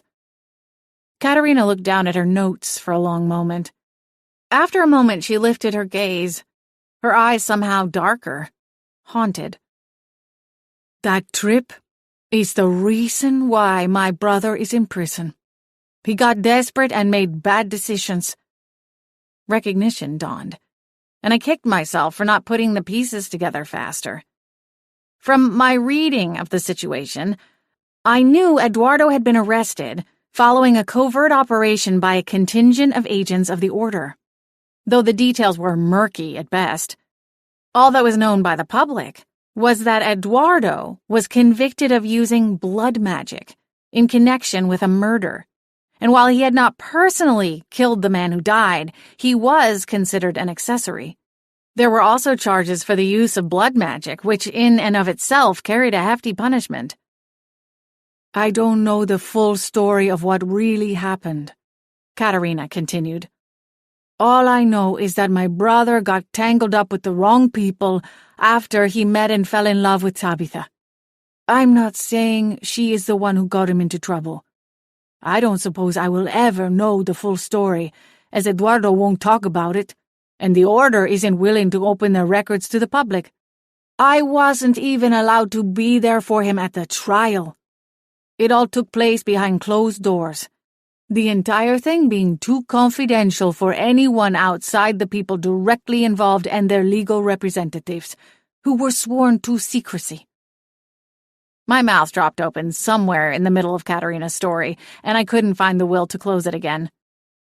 "After Eduardo was arrested, Tabitha left him high and dry, not even bothering to call or send a letter. Most people think she cut some kind of sweetheart deal, which only adds to my theory that she has friends in high places." Katerina scoffed, shaking her head, her gaze wandering. "Eduardo is heartbroken." "Look, I'm ready to claw Tabitha's eyes out as much as the next cat," Celine interjected. "But you can't have it both ways. Tabitha can't be a corporate plant, engineered in some PR factory to make oodles of money, and also a dark magic practitioner with connections to blood magic and legal sharks." Katerina reared back, as though not used to being spoken to in such a blunt manner, which he likely wasn't. "I'm sorry?" she said. Out of the frame of the camera, I held up a hand, warning Celine. We were on thin ice, and wispy cracks were starting to appear. I think what my familiar means is that if Tabitha wasn't actually a treasure hunter, then how would she know anyone with actual information about the Golden Lotus, especially if it involved blood magic? Do you know who else Eduardo was dealing with? "No," Katerina admitted, looking crestfallen once more. "Like I said, it was all held in secret. We weren't allowed to be there and hear any of the details. But I do know that Tabitha was not part of the trial. While it was happening, she was uploading snapshots of herself, lounging poolside in a bikini on the other side of the world. Not a care in the world for my poor baby brother." Ouch. Even if Tabitha's relationship with Eduardo had gone south, the action seemed unnecessarily vicious and cold. It was one more question mark in my mind when it came to figuring out who Tabitha really was. Another puzzle piece to place. "Was there anything else?" Katerina asked, interrupting my train of thought.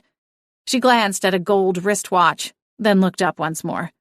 "I have another meeting to get to." "Do you know who might be looking for the Golden Lotus now?"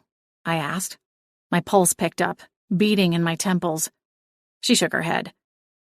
"I've given up on it. My exhibition did wind up going on tour, even without it, though that success is bittersweet, as interest really only picked up following Eduardo's arrest." Her lips thinned. Wherever the lotus pieces are, I doubt they'll ever be found. The trail is too cold. They are the one treasure that is no longer in Obin's original hiding place. I'm sure you know the story? 2 brothers found them, I said with a nod. Yes. They were warring over them, and their father thought to split the lotus into 2 equal halves, taking a King Solomon approach to the issue, I suppose. Angered, the 2 brothers turned on their father and murdered him. They were arrested and eventually executed for their crime. After that, the pieces of the lotus were lost, with no clues to follow. Obin's tome, even if it were recovered once more, would not hold the key to its location. You must have known what made Eduardo so confident he could find it, though, I said. Katerina struck me as a practical woman. Her brother had to have some clue or shred of information to convince him to take on such a daunting quest. Katerina sighed. He thought he had found a descendant of one of the household servants who claimed that his grandfather had been the one to smuggle the broken pieces from the house in the chaos following the brothers' execution. But I don't know if that was ever proved to be true. And Eduardo refuses to talk about any of it, even with me. Was the descendant the one who ended up murdered?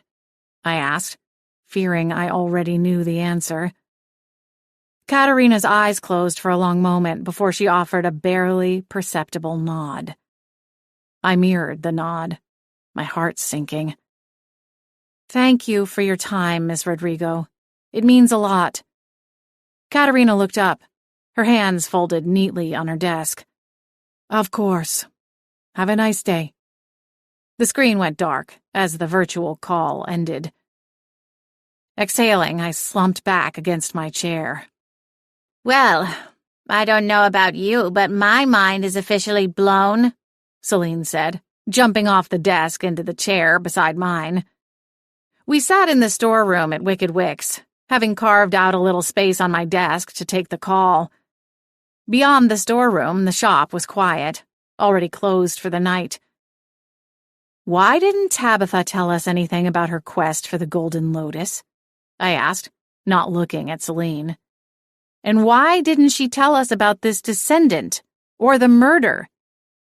Of all the things for Lavender to get tangled up in, Celine scoffed, her tail twitching. Honestly, if I could die, that woman would surely be the death of me. I can't decide if there's too much information or not enough, I said, rubbing at my eyes, not caring if it smeared my mascara. Everything is scattered, like some kind of oral history with little bits and pieces fluttering around like a stack of papers caught in a tornado. Or cows, Celine said. I shot her a look. Cows? Yeah, like that movie, Twister. I groaned. I don't think I want to think about that right now. I have half a mind to go back out on the trail and kick Tabitha right in the stony shins, Celine grumbled, stalking across the desk, not being mindful of the keyboard. The icons on the desktop flickered as she mashed the keys. Hey, watch it, I scolded, shooing her away.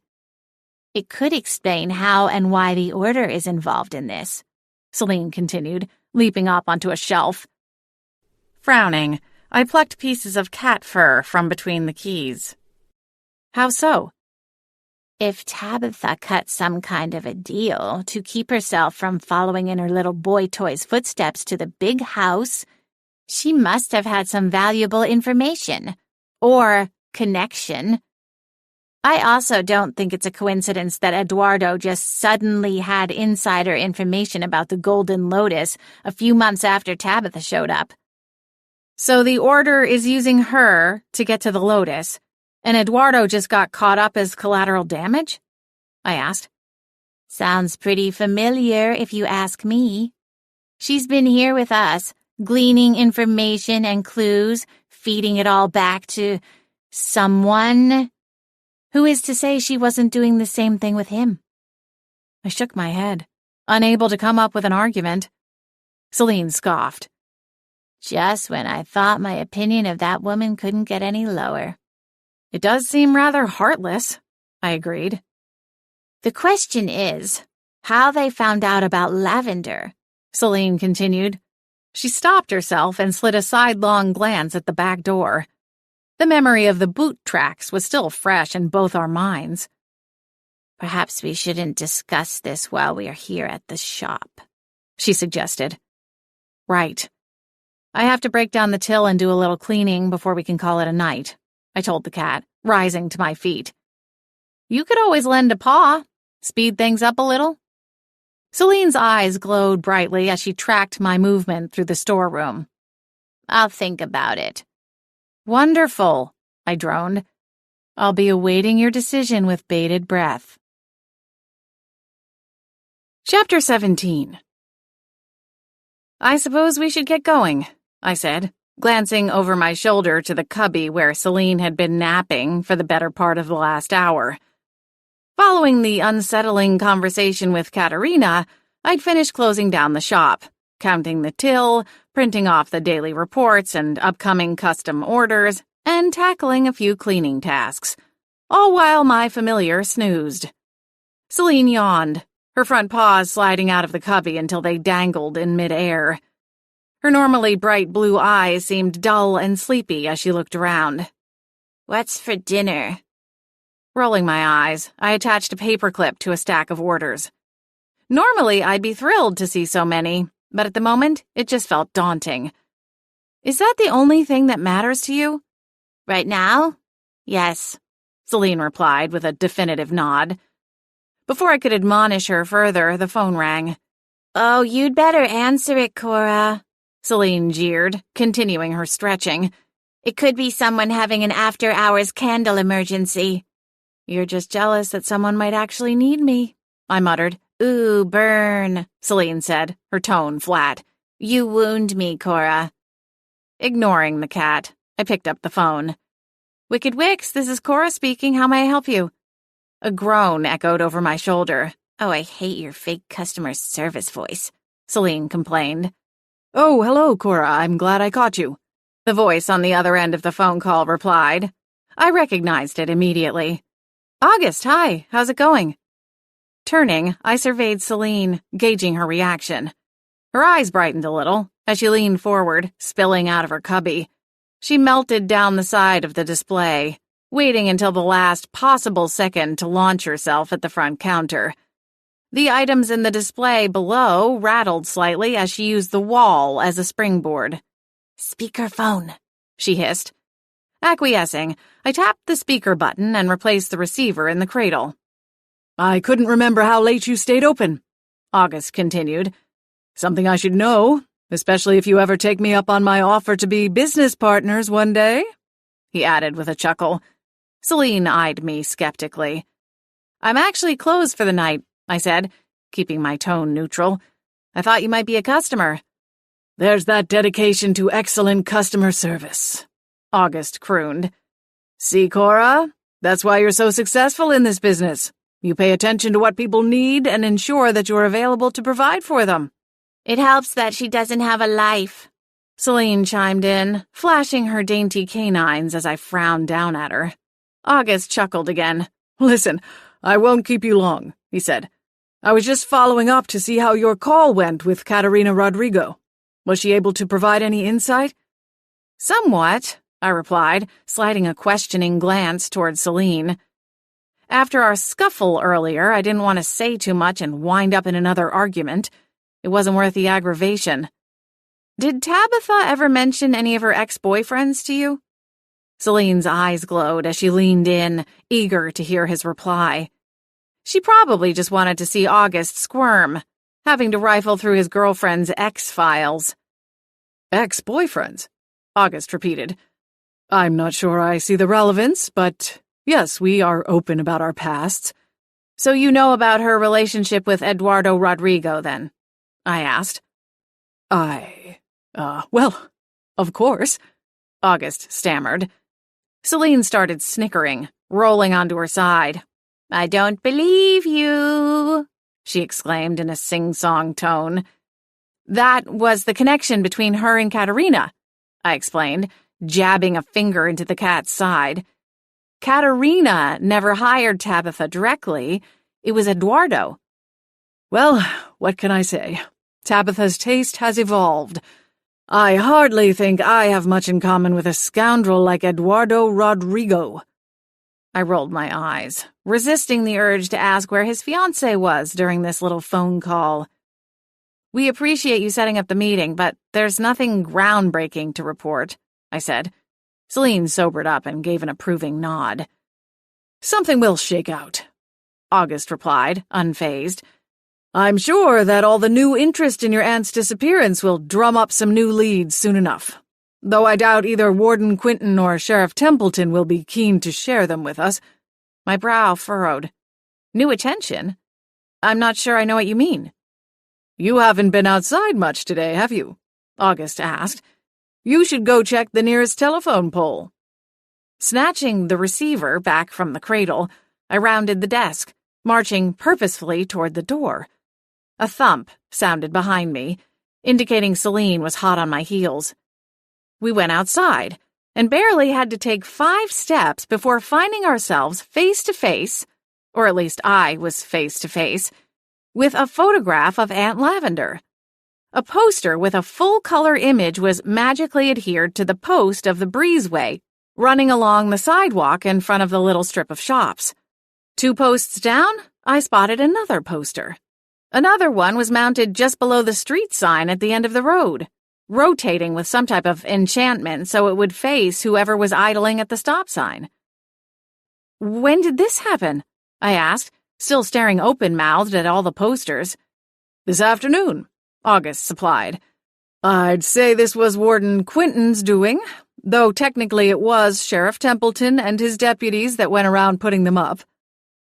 Inspecting the poster more closely, I noticed a tip-line phone number printed along the bottom. There was also an impressive reward amount highlighted in red. A 6-figure sum promised to anyone with information that led to Aunt Lavender's recovery. August? I stammered, my eyes wide as they fixated on the large number. Was this you? Did you put up this money? August hesitated, but then replied, Look, it's the least I can do. I should apologize for taking so long to make the offer. You probably think this is just about Tabitha, and while that did factor into my decision, I truly want you to find your aunt, Cora. If this reward fund can bring that about, I'll be thrilled. Even Celine was stunned to silence, a rare occurrence. Thank you, August. For everything. You're welcome, Cora. Please call if you need anything. I'm always available if you need to talk through a theory. I will. Have a good night. You too, August said, before ending the call. I stood there, still somewhat in shock over the sudden turn of events, unable to peel my eyes away from the poster. I'll say one thing, Celine began, strolling down the sidewalk. Lavender is going to rip someone a new one as soon as she finds out they chose that picture to plaster all over town. An unexpected giggle burst from my lips, leading to another, until I was doubled over with laughter right there in the middle of the sidewalk. A mixture of relief and hope and gratitude filled me with light, and the reminder that we weren't in this alone after all. I let my newfound levity carry me through the evening, even going so far as to stop at the market and buy real food, rather than indulge in another night of greasy takeout. At home, I seared some fish for Celine, setting aside a portion for myself to serve alongside a hunk of French bread and a generous salad. I'd checked twice so far, but the car I'd seen the night before was nowhere to be found, and I laughed at my own paranoia as I cooked and served the meal. You know what doesn't make sense to me? Celine pondered, as I set her small plate on the table before her. Basic manners and random acts of kindness? I quipped, flashing a grin. Celine scowled, but the steam rising from her fish tickled her nose, cutting off any sassy retort. No, she said. What I was going to say is that if we go by our theory that the Order is somehow behind Lavender's abduction, then why would Warden Quinton order a cajillion posters be put up all over town? It seems counterproductive if their aim is to keep all of this a secret. I poured a tiny bit more wine into my glass before taking a seat opposite her at the table.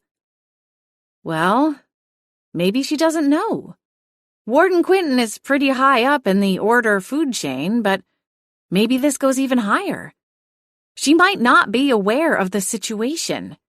And if she doesn't know the Order is involved, then she's just doing her job as she normally would. Celine took a few bites, chewing thoughtfully, her whiskers twitching as her tiny mouth moved. It was actually quite adorable, not that I'd ever tell her that, lest my eyes get scratched out in the middle of the night. Still, she said, I think we were right not to show all of our cards at that meeting. For all we know, there were other agents listening in on the conversation in the conference room. No telling how far it could have spread by now. Sighing, I set my wine glass down. Sometimes I wonder if I'll ever be able to trust anyone again after this is all over, I confessed. I hate this cloak and dagger business. I want to go back to the old Cora, the trusting Cora. But sometimes I think this whole thing has changed me too much, down to some foundational level, and that I won't be able to find myself again. When Celine didn't immediately reply, I slid a glance toward her, wishing I could read her mind. Granted, Celine's mind was likely a landmine field of sarcastic remarks and rude insinuations, but that didn't stop me from wishing I could see what went on behind the abrasive front she presented to the world. When she'd been with Aunt Lavender, she'd carried herself with the same snarky, uncaring facade, but over the years I'd caught little glimmers of genuine affection between the two of them. She was opening up to me, but I wasn't sure we'd ever move much deeper than the way our relationship was now. The world is full of treachery, Cora. If you ask me, it's good to have a healthy dose of skepticism. It's not a bad quality, or something to apologize for. It's a survival instinct. I guess. I just miss the way things used to be. The way I used to view the world. In some ways, it seems smaller and more manageable. I paused, some of Celine's earlier words coming back to me from our fight that morning.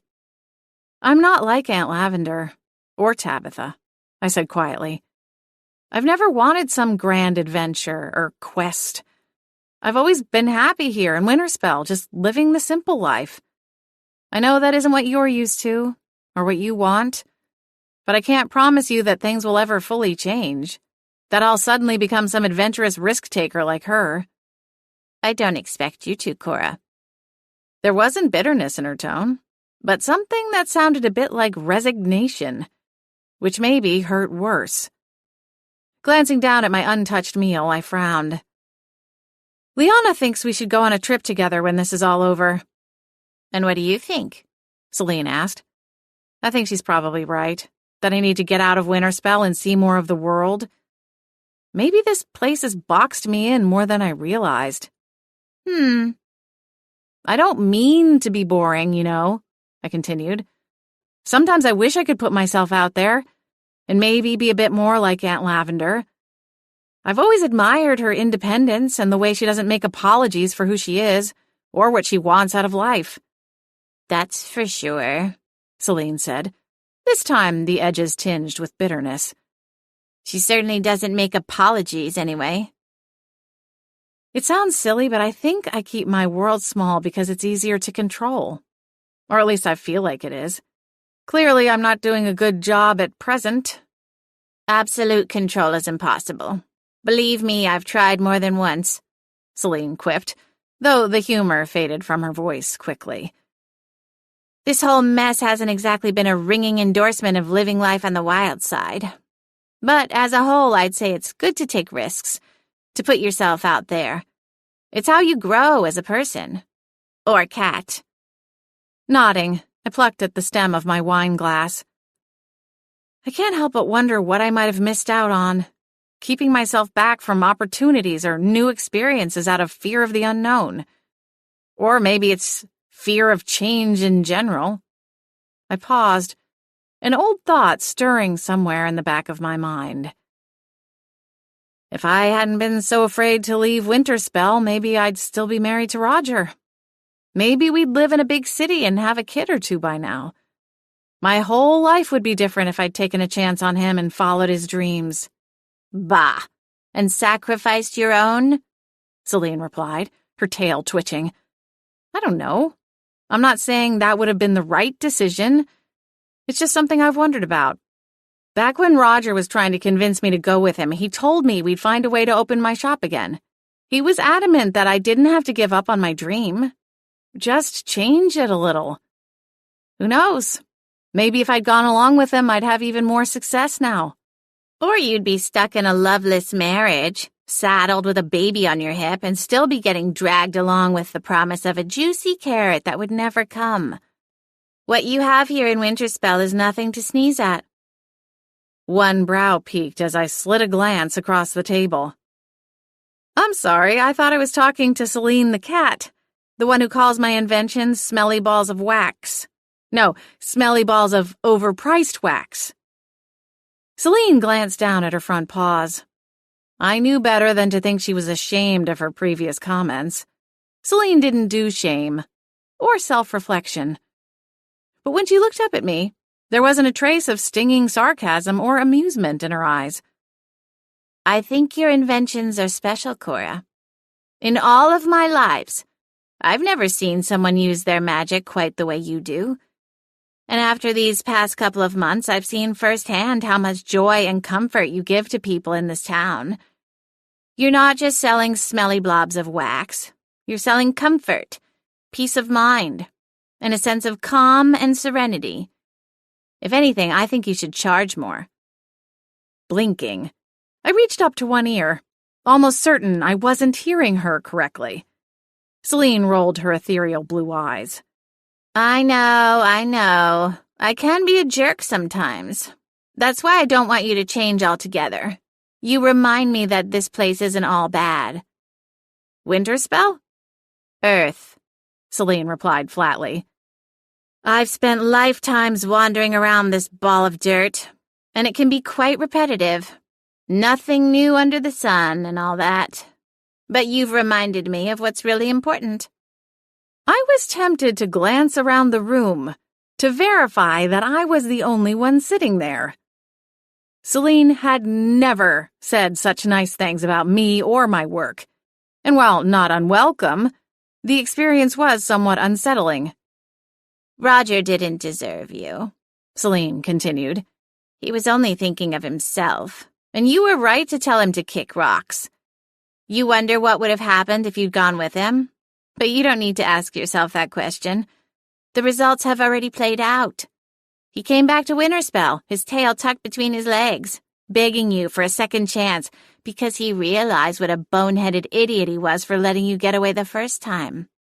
If you'd gone with him, not only would you have given up your dream and the business you worked so hard to build, but you would have wound up wallowing in his misery too.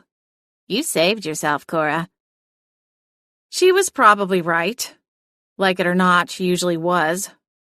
Still, a part of me felt guilty over not being there for Roger. Clearly, his transition out of Winterspell and into the non-magical world hadn't been an easy one. If I'd been with him, maybe it would have gone differently. Since you're in the advice-giving mood, I said to the cat, what do you think about Clint? I know you enjoy teasing us, but beyond that, I mean. Is he just another Roger? Clint's not another Roger. Her certainty caught me off guard, and I blinked. How do you know? Other than the fact that I've seen it all and then some? I nodded. Right. Well, for starters, Clint never asked you to give up your dream. In fact, Suddenly, a jolt ran through me, like the kickback from a live electrical fence. Celine, the ward, it just went off. My eyes wide as I swung around to look at the front door. Someone is here. Chapter 18. "It's time to go, Cora," Celine exclaimed as she skittered across the dining table. "I've got supplies stashed under your bed." "Supplies?" I hissed. "I know a witch in Spokane that deals in unauthorized magical weapons." I dropped her a line, and boy did she come through. The cat was already halfway down the hall, rattling off a list of magical weapons, each progressively sounding worse than the last. "Auto-seeking Morningstar and a rapid-fire poison dart gun. Oh, that could work nicely. Drag it out a little, really make him suffer, and then—" "Celine!" "What?" "Don't tell me you're getting all squeamish on me, Cora. So help me, if you try to stop me this time, I'll lock you in the broom closet and throw away the key." "I'm not getting squeamish. I just think we should maybe see who or what is out there before we go all DEFCON 5. Celine flicked her tail, and I wasn't sure if it was her way of awarding me the points or mere irritation over having her literally explosive, plans canceled. "Fine, but don't come crying to me when you wind up dead." I stared at her. "Gee, your concern is overwhelmingly touching. Also, we're going to need to have a very serious conversation about whatever it is you've got squirreled away under my bed." Who's got the time?" Celine cried, bounding into the living room. She slipped under the edge of the curtain and peered out into the night. Before I could ask if she saw anyone, she gave a firm nod and a flick of her tail. "I don't see anyone. They must be hiding. Slippery little rats." Her tail whipped in a wide swing, sending a crackle of magic in its wake. "All right. I'll create a distraction, and you slip out the back. Have your magic ready. I'd say hit them fast and hard. Ask questions later." Now that I could agree with. Right. I checked the peephole. No one was on the front porch or in the yard. My stomach sank. The car was back. Scrambling backward, I rounded the archway and cut through the kitchen to the back door. My hand grazed the knob when a blast of colorful sparks exploded in the living room with a loud bang. Blinking, little fuzzy spots swam in my vision. "Great thinking," I muttered. "Blind the lady with magic." A crash sounded as I yanked open the door. "What was that?" I yelped, glancing over my shoulder. "Don't worry about it," Celine replied. "Nothing that can't be replaced with a quick trip to the second-hand shop." Muttering a curse, I shoved through the back door. As I stepped out onto the cement stoop, I took a moment to ready my magic, waiting until flickers of wind breezed across my palms before continuing into the small strip of yard running between the house and fence. I'd always meant to put a security light up on this side of the house, but it was one of those projects that always seemed to get away from me. For once, my own procrastination played in my favor, as I was able to sneak alongside the house, concealed in darkness. The problem came when I reached the end and stopped short at the fence. It was a foot taller than me, and the gate was on the other side of the house. The previous owners had a large dog and required a 6-foot cedar fence around the backyard. As I looked down at my bare feet sinking into the damp grass, an idea popped into my head, and I decided it was crazy enough, it might just work. My eyes slid closed as I drew deeply from my internal magic, creating an inverted tunnel of wind. It was the same spell I occasionally used to reach items from high shelves or grab the remote if I left it at the other end of the couch and was feeling particularly lazy. By flipping it and aiming for my feet, I managed to propel myself away from the tunnel of wind, giving me enough of a boost to get over the side of the fence. It was undignified, and I caught myself in the stomach before scrambling over, just barely clearing it. As I landed softly on the other side, I thanked the goddess that Celine hadn't been nearby to witness it. I had no doubts she would have subjected me to multiple dramatic reenactments for weeks or months to come. A hydrangea bush served as cover as I peered through the leaves to scan the front yard. One benefit to living in a small house Aside from the fact that it didn't take long to clean, there weren't a lot of places for someone to hide. The house was a glorified rectangle with a carport attached to it, and given the minimal landscaping, I couldn't imagine a place for an assailant to linger. Where was Celine? As I was debating my next move, a flash of shadow caught my eye. A silhouette crept past the garbage and recycling bins. Before I'd fully committed to a plan, my feet were already moving. Another wind tunnel churned on my fingertips, the power readily available, almost eager. Celine's advice came back to me. Hit them fast and hard. Ask questions later. And so I did. The cyclone of wind flew from my fingertips, slamming into the trash bins and the person lurking behind them. A second spell fired, almost automatically, and snared them by the ankles. Yanking my arms back against my sides, the magic recoiled, dragging the figure across the driveway, straight toward me. A bubble of panic swelled, and I changed course. With a final blast of wind, the figure swung to the left and landed with a thump against the young tree in the corner of my yard. A flash of pink sparks exploded from the house, sending a stream of light across the grass as the front door burst open. Celine barreled into the fray, yowling like the alley cats that waged war over the dumpster behind Wicked Wicks. "We've got you now," Celine cried, streaking toward the slumped figure. "Any last words?" When no answer came, she stopped short and looked at me. "Geez, Cora, what did you hit him with? I really don't have the energy to dispose of a body tonight. But I suppose we can't just leave him here. Come on, you grab the left leg." "He's not dead," I replied. "I just used a wind spell."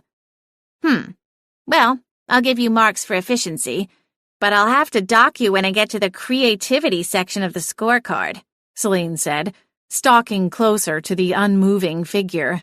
"Oi, you there," she barked. "Who are—" Celine started laughing. "What?" I asked, crossing the yard to join her. "Who is it?" "Cora?"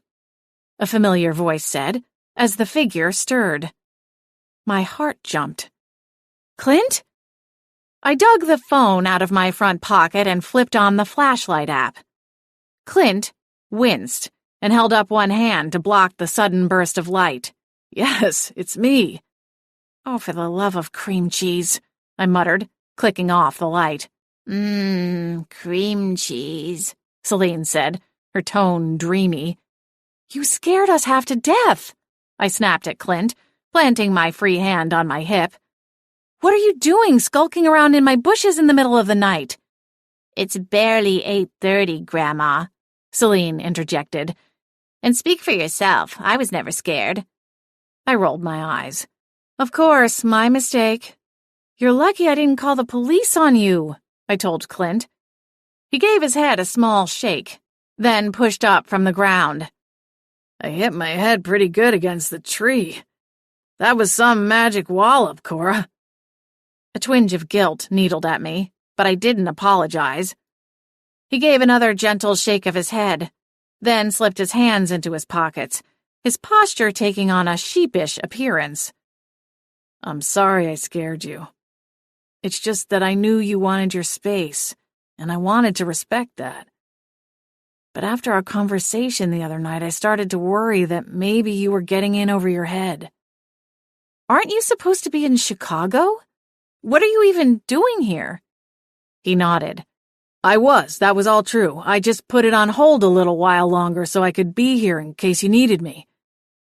I guess after hearing what happened to Tabitha, I thought you might need someone on your side. I was coming by to offer my assistance." The pained look on his face pierced through my defenses. As the spike of adrenaline and fear began to fade, so did my irritation.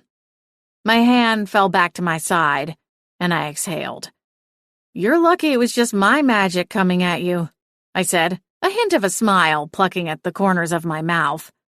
"Celine was talking throwing stars and enchanted maces." I was leaning toward the poison dart gun, actually, she corrected, puffing out her chest. Clint chuckled as he looked over the pint-sized cat. Somehow that doesn't surprise me, but I thank you for leaving the high-powered machinery on standby. Thank Cora, not me, the cat said, her eyes still narrowed. I'm still not convinced we shouldn't take you inside and skin your hide. That's what Peeping Tom should get, if you ask me. I was going to ring the doorbell, Clint protested, pleading his case to the disgruntled feline. But before I got that far, my phone rang. It was my mother's caretaker, so I needed to answer. I stepped off the path to speak with her, and the next thing I knew, there was a fireworks show in your living room. Mm-hmm. I slid Celine a glower. Someone might have overreacted to the security ward getting tripped. Celine lifted her chin, unrepentant. I think we should ask him a series of security questions. For all we know, he's some sort of imposter. Clint stifled a grin as he looked to me, his face halfway illuminated by the porch light. I guess it's nice to know some things never change, right? My heart squeezed, and a series of words I'd mentally rehearsed a dozen times got lodged in my throat. Clint always seemed to have a knack for doing the right thing in the wrong way.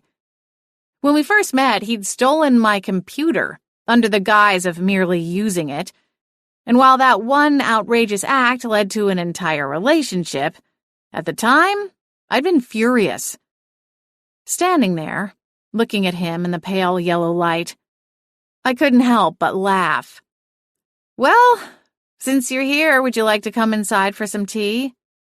Unbelievable, Celine muttered, already turning around with a dramatic flourish of her tail as she headed back to the house. I'd like that, Clint replied. Wow, you two have been busy these past couple of days, Clint said, after I finished catching him up on recent events. For her part, Celine sulked in the corner of the kitchen, half-heartedly nibbling on some of her overpriced kibble, still upset she hadn't been able to play with her new weaponry, though she glanced up every so often, chiming in when she thought I missed a key detail in my retelling. It's been a little bananas, that's for sure. I sat down in the chair opposite Clint's at my small kitchen table. We both had mugs, fresh steam rising from the top.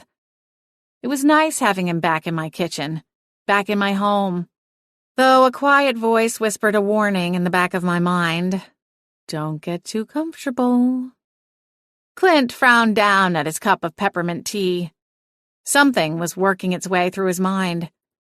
When he looked up again and met my gaze, a question lingered in his eyes. Are you sure you can trust August? I don't know, I replied with a slight shrug. We're not going to be BFFs anytime soon, and I'm still not taking him up on his business proposal. But so far, it seems as though he's been telling the truth. And between his help with Katerina and the reward money, it does seem like he's trying to help. I'll say, Celine chimed in, nearly choking on her kibble. Did you see how much cash he put up? It's on posters all over town. I wouldn't be surprised if Sheriff Templeton is pulling an all-nighter just manning the tip line. Right. Clint nodded, but the troubled look in his eyes remained. My fingers moved toward his, but stopped short, curling in on themselves halfway to his. It's all so mixed up, I said, frowning at the distance between our hands. I'm just trying to keep putting one foot in front of the other and seeing where it all leads. August has resources and connections which could prove useful. Right now, that's all that matters to me. Celine padded across the kitchen, her tiny paws silent on the floor. She held Clint in her sights, as though she were about to tear into him again over his careless decision to sneak around outside the house. Instead, she leaped up onto the third chair and placed her front paws on the edge of the table. For some reason, her posture reminded me of a blackjack dealer or a bouncer at a club. What are you holding back? She demanded of Clint. There's something you're not saying. I can see it in your eyes.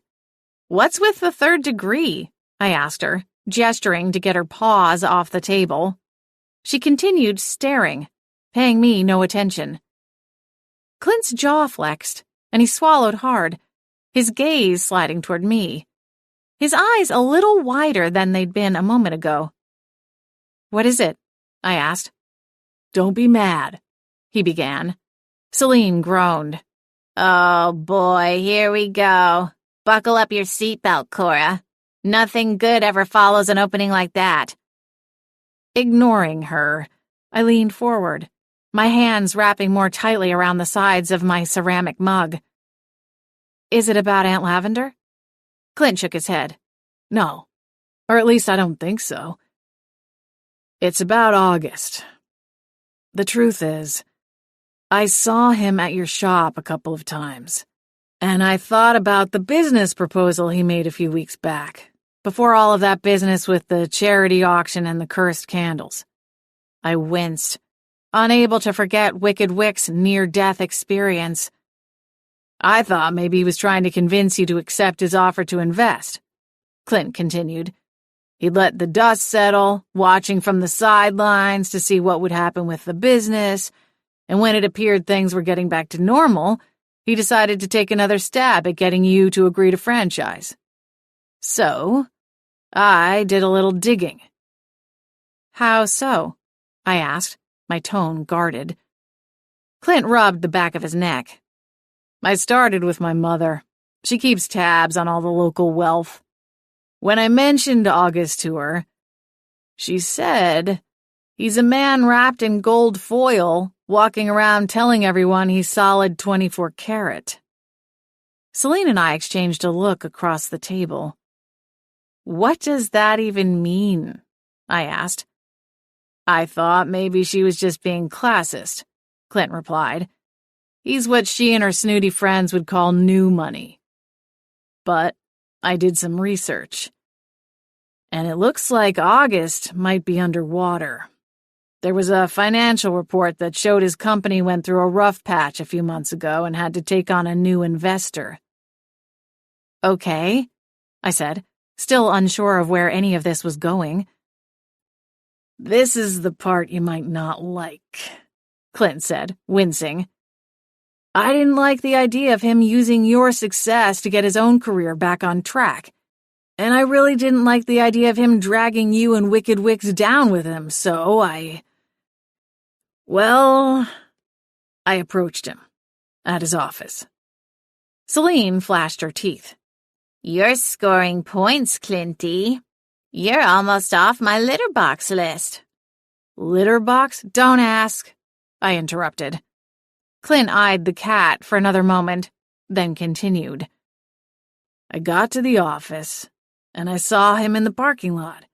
He was on the phone, pacing back and forth. He seemed agitated.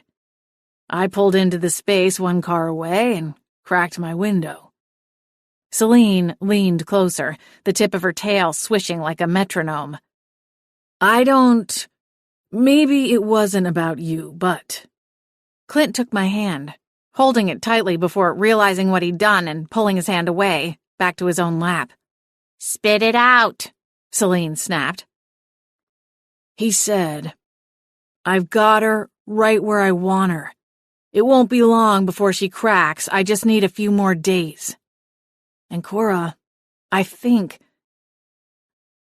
he might have been talking about you." Celine shifted her gaze toward me. "What do you think?" Rising, I abandoned my tea. "I think we need to go see Hannah." Chapter 19. "August is a businessman," I said, as we headed out to my car.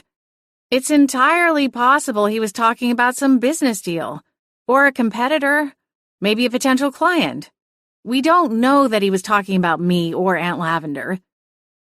Rationally, it made sense. He'd been at his office when Clint overheard him. There was no telling where he'd just come from. Perhaps a business meeting or conference call. "And," I continued, "even if he was talking about me, maybe he just meant in the sense that he's been trying to convince me to partner up with him, to let him invest in Wicked Wicks and turn it into some kind of chain.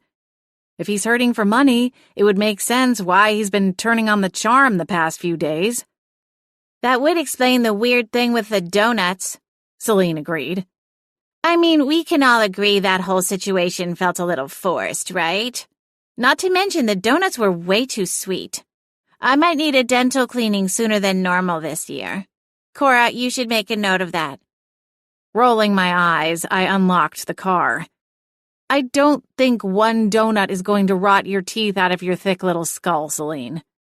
It may have been more than one, the cat confessed, launching herself into the passenger seat. Clint stared for a moment, then exhaled and climbed into the back seat. It hadn't been long enough yet that he'd forgotten the rules. Celine had eternal dibs on the shotgun seat. I think the stuff in the blue ones was supposed to be blueberry flavored, but it tasted too fake. That was definitely my least favorite. Celine continued, her chest puffed out as she settled into the passenger seat. Although that didn't stop me from eating 3 of them. Perhaps it was what you humans call stress eating. Clint leaned forward, his head moving between the 2 bucket seats. I'm sorry, are we still talking about donuts? Apparently, I replied, flicking a glance at the rearview mirror, checking the sidewalk behind the driveway. How she's not the size of an overinflated beach ball is beyond me. I've had to consider getting a part-time job just to supplement the grocery bill since she showed up.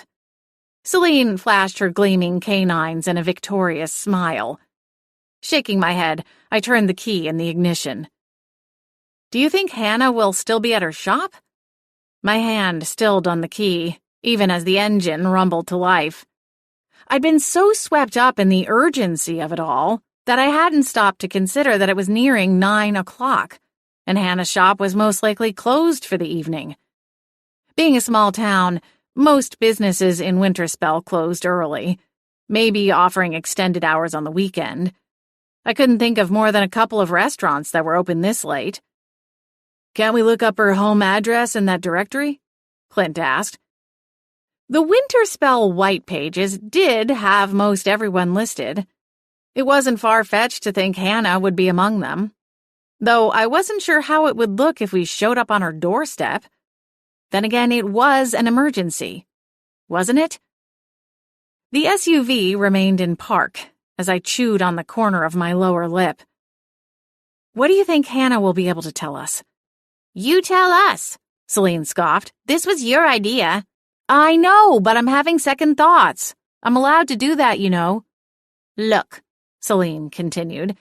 Hannah said she saw Tabitha speaking with a tall man when she first looked into her crystal ball. She said she couldn't see his face, that it was hidden in shadows. But what if we showed her a picture of August?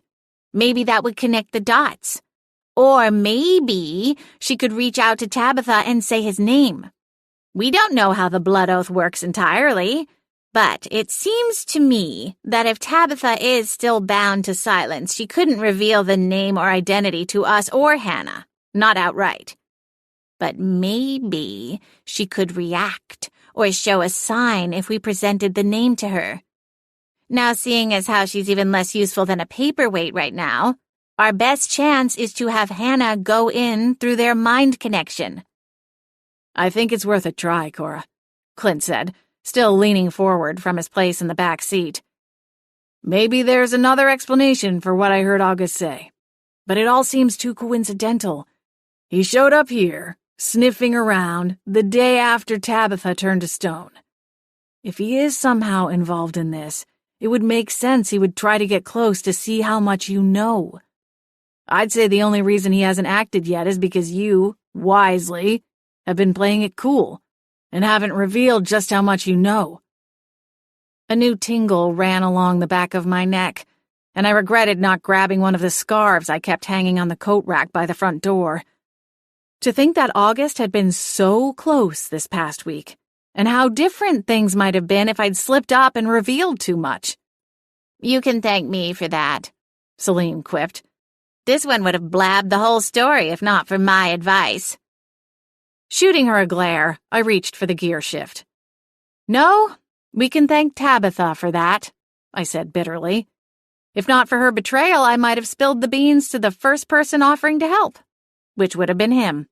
Oh, yes, we'll throw her a grand party if we get her out of her snug little tomb, Celine muttered. We'll try the shop first, I said, ignoring Celine as I shifted the car into reverse. The exterior of Hannah's shop glowed faintly yellow, while the other dilapidated shops were cloaked in thick shadows, as 2 of the 3 street lamps were burned out. Another oversight by the city, I supposed. All of the shop interiors appeared dark, though a couple of cars dotted the strip of parking spaces. I left the engine idling as we parked in a spot a few yards from Hannah's front door, the headlights illuminating the nail salon. Looks like we should have grabbed a copy of the white pages after all, I said. I kept a copy in a kitchen drawer, replacing it every 6 months or so, whenever a new one appeared on the welcome mat. Glancing around, I spotted a telephone booth at the end of the sidewalk on the other side of the street. A copy, though likely outdated, would be hung inside from a chain or magical tether. Sliding back into reverse, I backed out of the space. There's a phone booth over there. We can try calling her. But maybe we should just hunker down and wait until morning. Neither Clint nor Celine argued. But as I shifted into drive, the nose of my car pointed toward home, Celine jumped from her seat, her tiny paws smacking against the passenger side window. "Wait!" she cried. "Look, there's someone coming this way." Following her gaze, I spotted someone in a hooded sweatshirt walking down the sidewalk toward the shops. "Easy there, killer. People are allowed to walk on public sidewalks last time I checked," I said.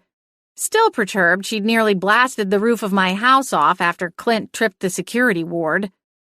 I hadn't asked yet what she'd broken in the living room. Another pointless casualty. Celine whipped her tail, but didn't offer her usual witty retort. And she didn't need to.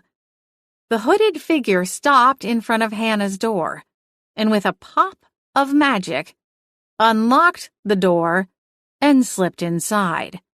"We have to go and see who that is," Celine exclaimed, pawing at the window, her nails scratching against the glass and making an awful noise. "Stop that," I frowned. Celine ignored me. A shower of pink sparks erupted and the passenger door flew open. "Celine, wait." The pint-sized cat streaked out into the parking lot, barreling toward Hannah's shop at full speed.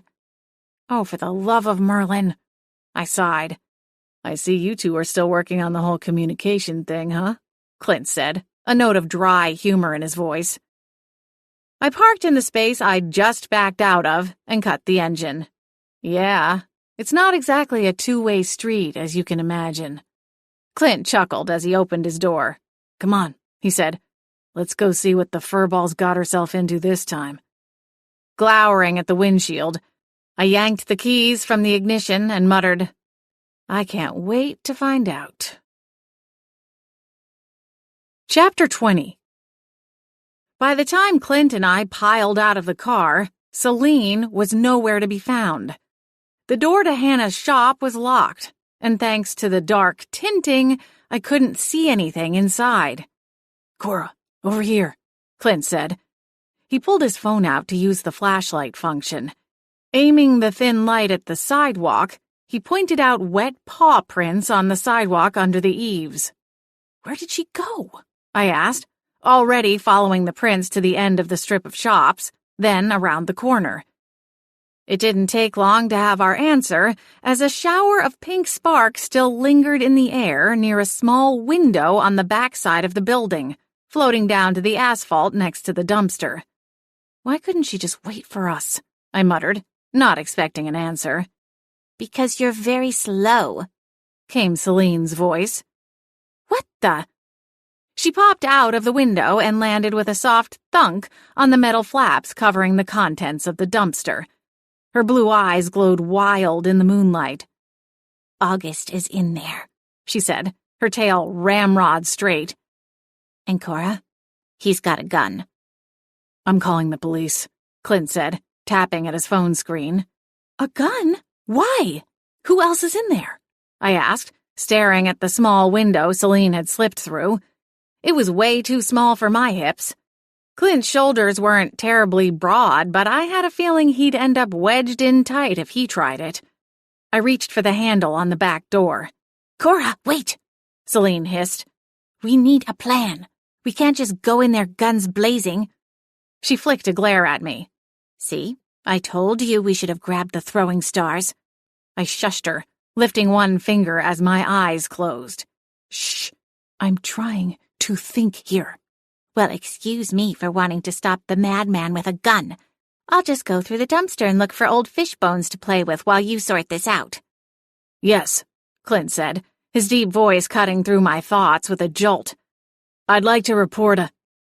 Without thinking, I grabbed the phone from his hands, yanking it away. I jabbed my finger at the red button, cutting off the call. Cora, he exclaimed, his mouth dropping open. If August has Aunt Lavender, we can't call the police. If they lock him up, he'll never tell us where she is or what's happened to her. I'm sorry. Then what is it you think we should do? He stammered, his eyes widening when he spotted my other hand hovering above the door handle. Cora, you can't be serious. Celine said he has a gun. What do we have? You have me, Celine said indignantly. Though I'd be happier if I had a nice, shiny... If you say throwing star one more time, I warned. I'd have settled for the poisoned darts, too, she sniffed. So far, no shots had sounded. Hannah's in there, too, Celine said, her tail twitching. If that matters to you. I cringed. Of course it matters, but so does Aunt Lavender. My eyes squeezed tightly together. I was walking on a razor's edge, and I knew it, playing a more dangerous game than I'd ever imagined. What are they saying? Why does he have a gun? I don't know. You two dolts came stampeding around the corner and I had to get back out here before you made too much of a ruckus and got us all busted. She hissed, glowering at us in turn. You're the one who ran off with no warning, I reminded her. Ladies, this isn't helping, Clint interjected. I think we should call the police. If August does know something about your aunt, maybe they can get it out of him. Oh, yes, I'm sure Sheriff Templeton is up to date on his advanced interrogation efforts, Celine muttered. Clint threw his hands into the air. Well, what are you going to do? Shove bamboo under his fingernails? If it comes to that. Though, again... She stopped when she saw my eyes flash. I'll go see what I can find out. You two stay here and keep quiet. She didn't wait for either of us to agree before slipping back through the small window. Clint watched her go, his eyes widening. I don't like this, Cora. We're going to get someone killed here. Hold on, I said, gesturing for him to wait. There's something I can try here. I used to do it when I was a kid and wanted to hear what the popular kids talked about at their lunch table. Conjuring a bit of wind, I squinted, spinning it around into a small cyclone before aiming it through the open window. With another invisible tug, I changed the direction, drawing the sounds of the shop out through the window, carried on the undetectable breeze. You promised, Hannah cried, her voice as clear as if she were standing beside us. There was a slight tremble to her words. I kept your secret. I told Lilac's girl that the order is behind this. I did everything you asked. I slapped a hand across my mouth to keep from gasping. August's voice came next, smarmy and agitated. That's all well and good, he replied, but there's been a change of plans. My partner told me to trim the fat. Seems he's not as willing to work with others as I am. My teeth bit into my lower lip as I looked to Clint. We outnumbered August, but Clint's magic was negligible, not something he practiced with any regularity. My own magic could pack a punch, but I'd already spent so much of it earlier that evening, hoisting myself over the fence and subduing Clint. And even if I was rested and at my full peak, it wouldn't be anywhere near strong enough to stop a speeding bullet. Hannah's voice floated out through the window once more. I won't say anything, not to anyone, she told August. The pleading in her voice was painful to listen to. The sounds of a doomed woman. "No one knows anything about this," she continued. "And who would believe me anyway? Look around. No one would think someone like me would even breathe the same air as someone like you." The flattery made my stomach churn, though I couldn't blame her for trying.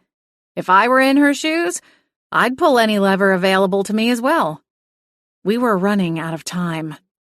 Hannah was running out of time. Celine returned, her whiskers twitching in the breeze. "Ugh, stop that," she said irritably. "Enough with the wind."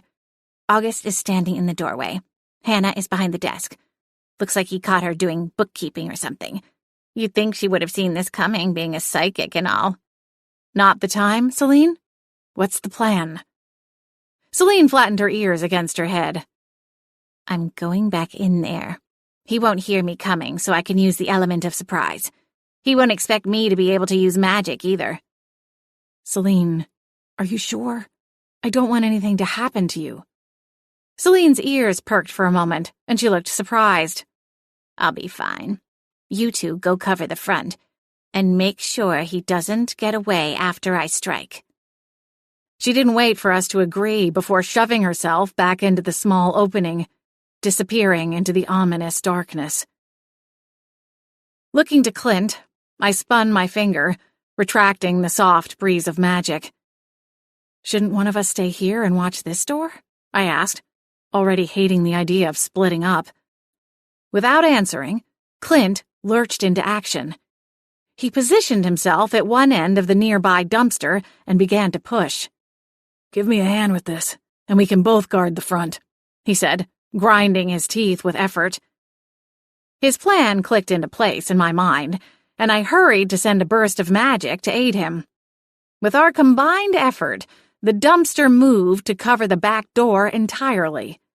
If August tried to make a break for it, he'd be unable to open the door, leaving him with only one exit route. A part of me wondered if it was smart to make a desperate man even more so, but it was a risk we'd have to take. "Let's go." We raced around to the front of Hannah's shop, stopping just short of the first display window. I've been in her shop before. These windows have some kind of enchantment or really dark tinting on them, I whispered to Clint, remembering how dark Hannah's shop appeared on our original visit. But we might want to duck down, just in case. As we scuttled below the windows, I wondered if Hannah had seen our silhouettes when we'd originally approached the shop. If she was at the counter and August had his back to us, maybe she'd spotted us and knew help was on the way. Clint caught my eye as he positioned himself on the left side of the shop's door, while I hung back, sticking to the right. Anxiety and curiosity bubbled up within me, hot and fast like lava. What was Celine doing? And what was taking so long? All at once, a loud blast interrupted, loud enough to shake the windows and doors. My heart surged into my throat, and I jumped upright, no longer caring if someone could see my shadow on the other side. "Celine!" I shouted, trying the door. It flew open so hard I was sent stumbling backwards, narrowly regaining my balance in time before falling into the street. August emerged from a thick pink smog, swearing loudly as he wiped at his eyes. Clint struck first, using some sort of football tackle to drive August back against the wall of windows. "Not so fast, buddy." The gun fell from August's hand, and I swooped in to grab it. "Cora, she's trying to get out the back," Celine's voice called from somewhere in the chaos. Striding toward Clint and August, I used my final burst of power to hold August's struggling form in place. My eyes watered from the smoke, but I didn't flinch. "Where is Aunt Lavender?" I demanded, driving the point of my finger against his chest. A yowling sound came from inside. "Get back here, harpy," Celine cried. "You got him?" I asked Clint, already moving for the door. He nodded. August had the height advantage, but Clint was stronger and managed to frog march him into the shop. Still, I kept the gun at my side, hoping I wouldn't need to use it. Meanwhile, Celine had subdued Hannah with some kind of spell, and the woman lay crumpled on the floor, her legs tucked up as close to her chin as she could get them, her hands covering her face. "Please," she cried, "don't let him hurt me." "What happened, Hannah?" I snapped, planting my hands on my hips as I glared down at her. The woman sniffled. Removing her hands from her face, she peered up at me, tears staining her cheeks. "I'm so sorry, Cora," she said, wiping her nose with the back of her hand. "You lied to us," I said, recalling the bits of conversation we'd overheard in the alley. "You were working with him." I swung around, keeping one eye on August. He'd stopped struggling, but Clint kept his grip tight on his wrists, pinned behind his back. "Why, Hannah?" I asked her. "Was there ever a premonition, or did you know it was August the entire time?" "She knew I had something to do with it," August sneered, shooting Hannah a nasty look. "She just thought she would make a quick buck with the information, instead of helping you and your pathetic aunt. She came to me and told me what she'd seen, and for a price, she promised to leave me out of it." "So the premonition was fake?" I asked Hannah, my hands shaking. The woman sobbed, shaking her head. I'm sorry. I didn't know what I was getting myself into." "I'm surprised you would even listen to someone like this," August said, looking back at me, contempt shining in his eyes. "You struck me as far more level-headed." Rage seared my heart, and for a moment, the room went red. My vision narrowed until all I could see was August, and a running string of images flashed through my mind, all the things I'd like to do to him. "How dare you?" "I did see him," Hannah interjected. "In the vision. I told you his face was in shadows, but it wasn't. I recognized him, and I thought—" She hung her head, sniffling again. "I thought I could make a deal with him, but he lied to me. He was about to kill me if you hadn't gotten here in time. How did you even know?" "Call it a premonition," Celine growled, her claws digging into the floor. "You made your own girlfriend swear a blood oath?" I asked August. "Or were the pictures fake, along with the whole sob story about your conflicted emotions for her?" "If you ask me, they're a match made in hell," Celine said. "A couple of backstabbing, money-grubbing lowlifes who are willing to do anything to keep their personal gravy trains rolling along." Something moved behind August's eyes, momentarily dispelling the stone-cold edge. "The pictures are real," he said, his jaw flexing. "They're just not of me. They are of my twin brother, Arthur." I shook my head, unsure I'd heard him properly. "Your twin? Tabitha is dating your twin brother." "Was," August corrected. "Arthur is quite unwell these days. Their relationship ended a few months ago. He didn't want to have her waiting around for him to die."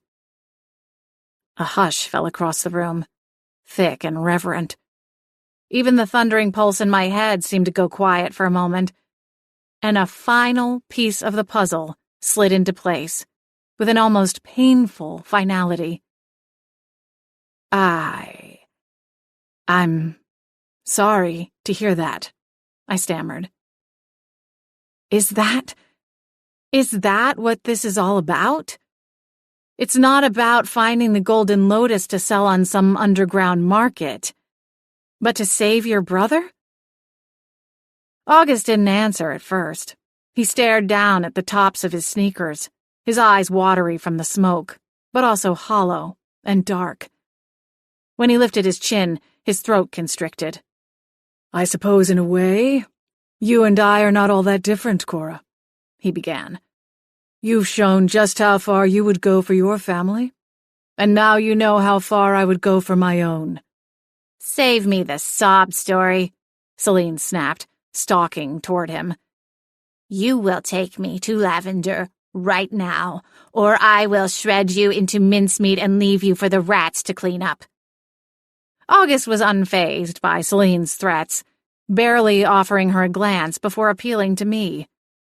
I am not the one who took Lavender, but I know who did. And I will take you to her. But I will warn you, it's not going to be easy. Setting my jaw, I lifted my chin. I'll do whatever it takes. Something flashed in August's eyes as he nodded slowly. I truly hope you mean that, Cora. This concludes